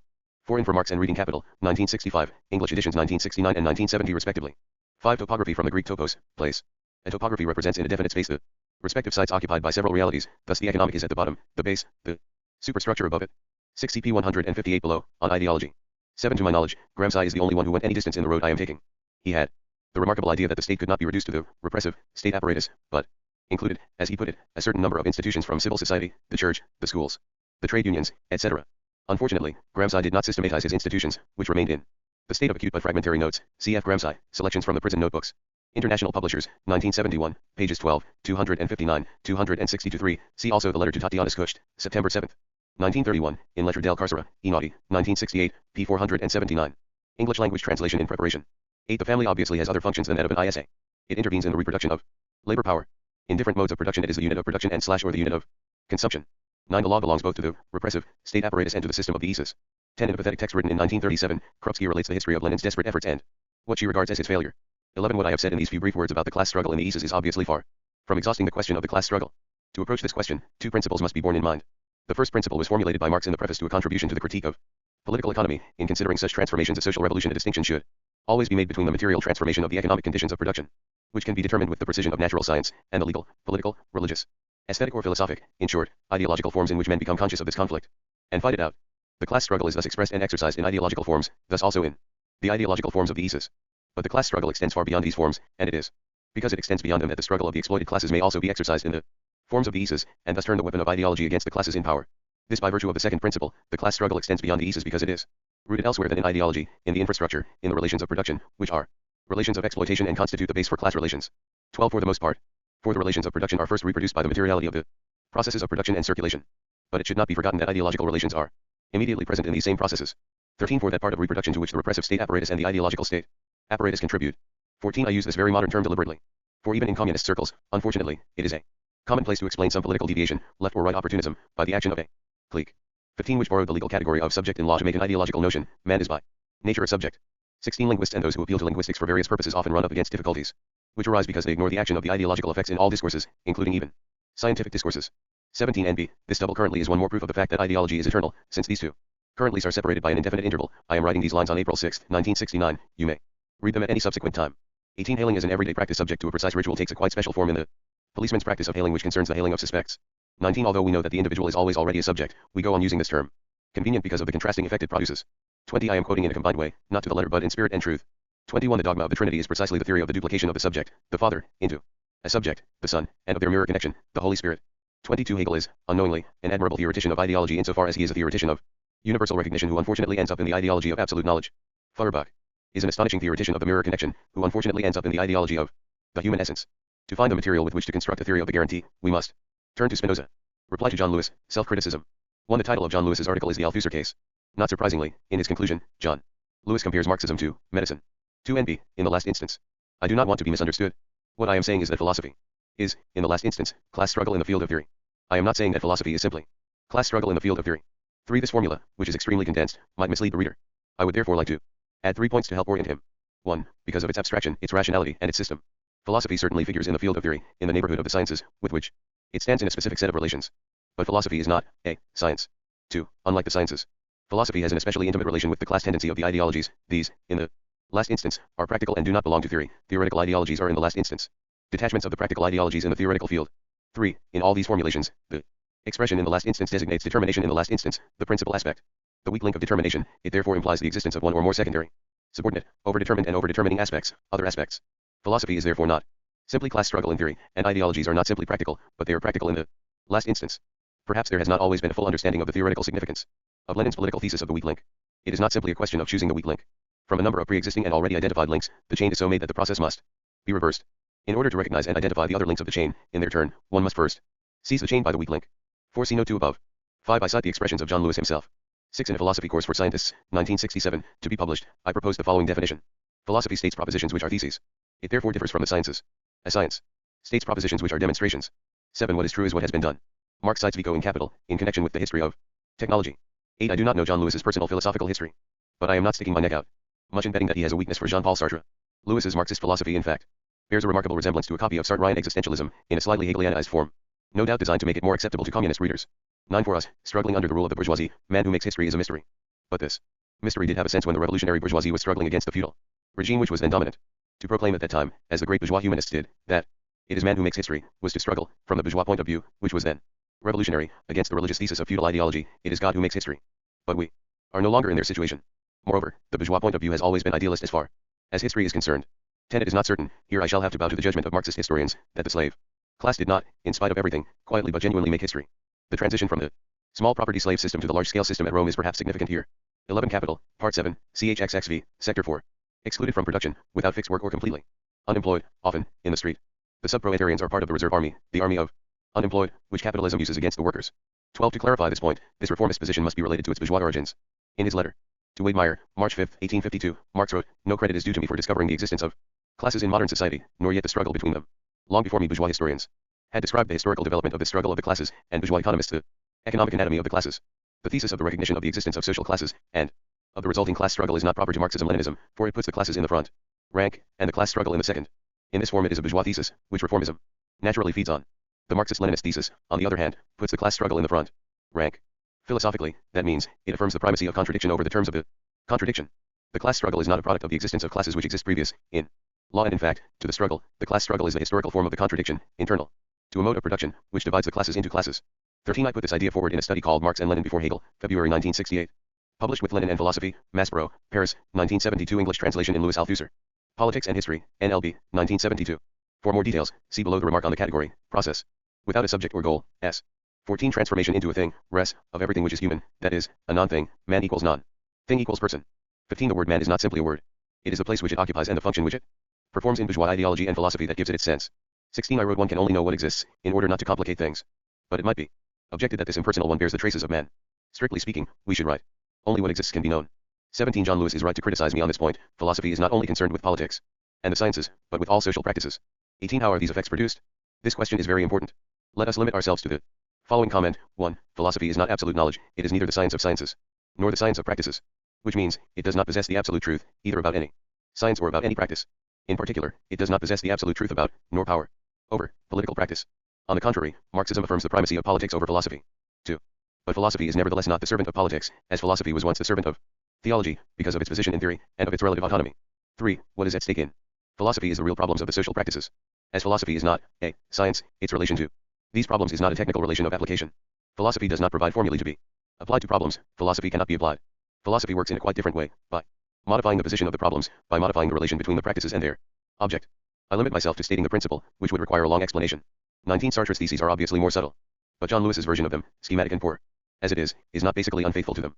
20 There is no absolutely pure idealist or materialist philosophy, even if only because every philosophy must, in order to take up its own theoretical class positions, surround those of its principal adversary. But one must learn to recognize the dominant tendency which results from its contradictions, and masks them. 21 Lenin said, Marx has given us the cornerstones of a theory which we must develop in every direction. 22 The fact that scientific propositions may also, in the context of a philosophical debate, function philosophically is worthy of thought. 23 Cf. Etienne Balibar, La Rectification du Manifeste Communiste, La Pensée, August 1972. 24 Marx's emphasis. Marx was therefore criticizing the formula of the socialist John Lewis's of his time, inscribed in the unity program of the German Social Democratic Party and Lassalle's party. Labor is the source of all wealth and all culture. 25 Then called true or German socialism. 26 He can certainly cite Engels' use of the negation in anti-Düring, which can be found in Lenin's What the Friends of the People Are. But it is a rather peculiar defense, an anti-Hegelian one. 27 The Holy Family, English translation, Moscow 1956. 28 Lenin speaking of the study of imperialism, this study is only beginning and it is without an end, by its very nature, like science in general. The collapse of the Second International. 29 One really must be short of arguments to have to use, as a proof of Lenin's humanist philosophy, a few lines from the German ideology, 1844, which Lenin copied into his notebook. John Lewis is obviously not worried about gaining the reputation of Skoolman himself. 30 And in the edition of Reading Capital published in the Petit Collection Maspero, 1968, Volume 1. 31 The corrections which I later made to this formula, for example, philosophy is theory of theoretical practice in its distinction from the other practices, or theory of the processes of the production of knowledge, or of the material and social conditions of the processes of production of knowledge, etc. In For Marx and Reading Capital, do not touch the root of this error. 32 One must be careful with philosophical categories taken one by one, for it is less their name than their function in the theoretical apparatus in which they operate that decides their nature. Is a particular category idealist or materialist? In many cases we have to reply with Marx's answer, that depends. But there are limit cases. For example, I do not really see that one can expect anything positive from the category of the negation, which contains within it an irreparable idealist charge. On the other hand, it seems to me that the category of alienation can render provisional services, given a double and absolute condition: 1, that it be cut from every philosophy of reification, or of fetishism, or of self-objectivization, which is only an anthropological variant of idealism, and 2, that alienation is understood as secondary to the concept of exploitation. On this double condition, the category of alienation can, in the first instance, since it disappears in the final result, help to avoid a purely economic, that is, economist conception of surplus value. It can help to introduced the idea that, in exploitation, surplus value is inseparable from the concrete and material forms in which it is extorted. A number of texts from the Grundrisse and from Capital go, in my opinion, in this sense. But I know that others go in a different and much more ambiguous sense. 33 cf. The Introduction to for Marx. 34 Lenin. In theory there is undoubtedly a certain period of transition between capitalism and communism. It must necessarily combine the traits or particularities of these two economic structures of society. This transitory period can only be a period of struggle between the death agony of capitalism and the birth of communism, or, in other terms, between vanquished, but not yet eliminated capitalism, and already born, but still weak communism. Classes remain and will remain in the era of the dictatorship of the proletariat. Classes remain, but each class has undergone a change in the era of the dictatorship of the proletariat. The relations between the classes have also changed. The class struggle does not disappear under the dictatorship of the proletariat. It simply takes other forms, economics and politics in the era of the dictatorship of the proletariat. Note on the critique of the personality called. One a few examples, remaining at the theoretical level, the economist evolutionism of Stalin's dialectical materialism and historical materialism, the conjuring away of the historical role of Trotsky and others in the Bolshevik Revolution, short history of the CPSUB, the thesis of the sharpening of the class struggle under socialism, the formula, everything depends on the cottars, etc. Among ourselves, the thesis of bourgeois science/proletarian science, the thesis of absolute pauperization, etc. 2. For Marxism the explanation of any phenomenon is in the last instance internal, it is the internal contradiction which is the motor. The external circumstances are active, but through the internal contradiction which they overdetermine. Why the need to be precise on this question? Because certain communists, finding the explanation in terms of the cult inadequate, thought of the idea of adding a supplement, which could only be external, for example, the explanation by capitalist encirclement, whose reality no one can deny. Marxism, however, does not like supplements. When you need a supplement too much, you have probably missed the internal cause. 3. The term Stalinism, which the Soviet leaders have avoided using, but which was widely used by bourgeois ideologians and the Trotskyists, before penetrating into communist circles, offers in general the same disadvantages as the term personality called. It designates a reality which innumerable communists, above all, have experienced, either in direct and tragic form, or less directly and with more or less serious consequences. Now this terminology also has theoretical pretensions, among bourgeois ideologists and many Trotskyists. It explains nothing. To set out on the road of a Marxist explanation, to be able to pose the problem of the explanation of these facts, the least that is required is to put forward Marxist concepts, and to see whether they are suitable. That is why I am proposing the concept of deviation, which is a concept that can certainly be found in Marxist-Leninist theory. Thus one might, first of all, talk of a Stalinine deviation, first of all, because to talk of a deviation necessarily requires that it should next be qualified, that one should explain in what it consisted, and always in Marxist terms. One thing, at the present stage, must be made clear: to speak of a Stalinine deviation is not to explain it by an individual, who would be its cause. The adjective certainly refers to a man in history, but above all to a certain period in the history of the international labor movement. Asterisk reprinted in for Marx Translator's Note. For Karl Marx, Capital, Volume 1, Part I, Section 2. 5 cf. Marxism and Revisionism, the collapse of the Second International, the renegade Koskei, etc. 6 Lenin, in the transition between capitalism and communism, classes remain, the class struggle remains, but takes on new forms. Remark on the category, process without a subject or goal, S. 1. The category of process without a subject or goal, S, can therefore take the form, process, without a subject or object. Freud and Lacan. 1. Reviewed L'Enseignement Philosophique, June-July 1963, Philosophique et Sciences Humaines, p7. And p11, and point 14, Marx based his theory on the rejection of the myth of the Homo economicus. Freud based his theory on the rejection of the myth of the Homo psychologicus. Lacan has seen and understood Freud's liberating rupture. He has understood it in the fullest sense of the term, taking it rigorously at its word and forcing it to produce its own consequences without concessions or quarter. It may be that, like everyone else, he errs in the detail or even the choice of his philosophical bearings, but we owe him the essential.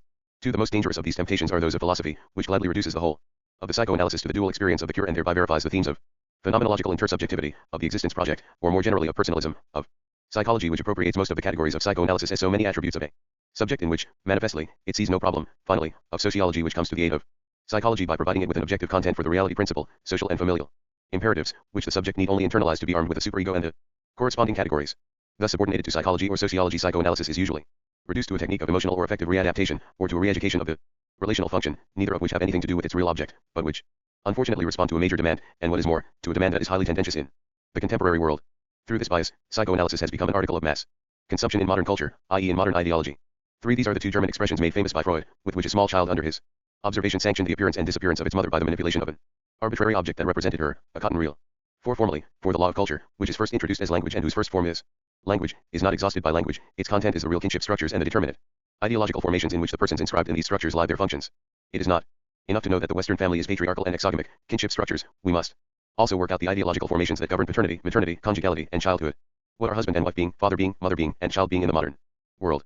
A massive research remains to be done on these ideological formations. This is a task for historical materialism. 5. A branch of neurobiology and one of psychology have been only too pleased to discover in Freud a theory of stages, and they have not hesitated to translate it directly and exhaustively into a theory of stadial growth, either neurobiological or bioneuropsychological, mechanically assigning to neurobiological growth the role of an essence for which the Freudian stages are merely the phenomena pure and simple. This perspective is nothing but a reedition of the old theory of mechanical parallelism. This is directed particularly towards the disciples of Wallin, for Wallin himself did not take any notice of Freud. 6. There is a risk that the theoretical scope of this formal condition may be misconstrued, if this is countered by citing the apparently biological concepts, libido, affects, instincts, desire, in which Freud thinks the content of the unconscious. For example, when he says that the dream is a wish. Fulfillment, Wunscherfüllung. The sense here is the same as the sense in which Lacan opposes man's empty speech to his full speech, as to the language of unconscious desire. But only on the basis of this formal condition do these, apparently biological, concepts obtain their authentic meaning, or can this meaning be assigned and thought and a curative technique defined and applied.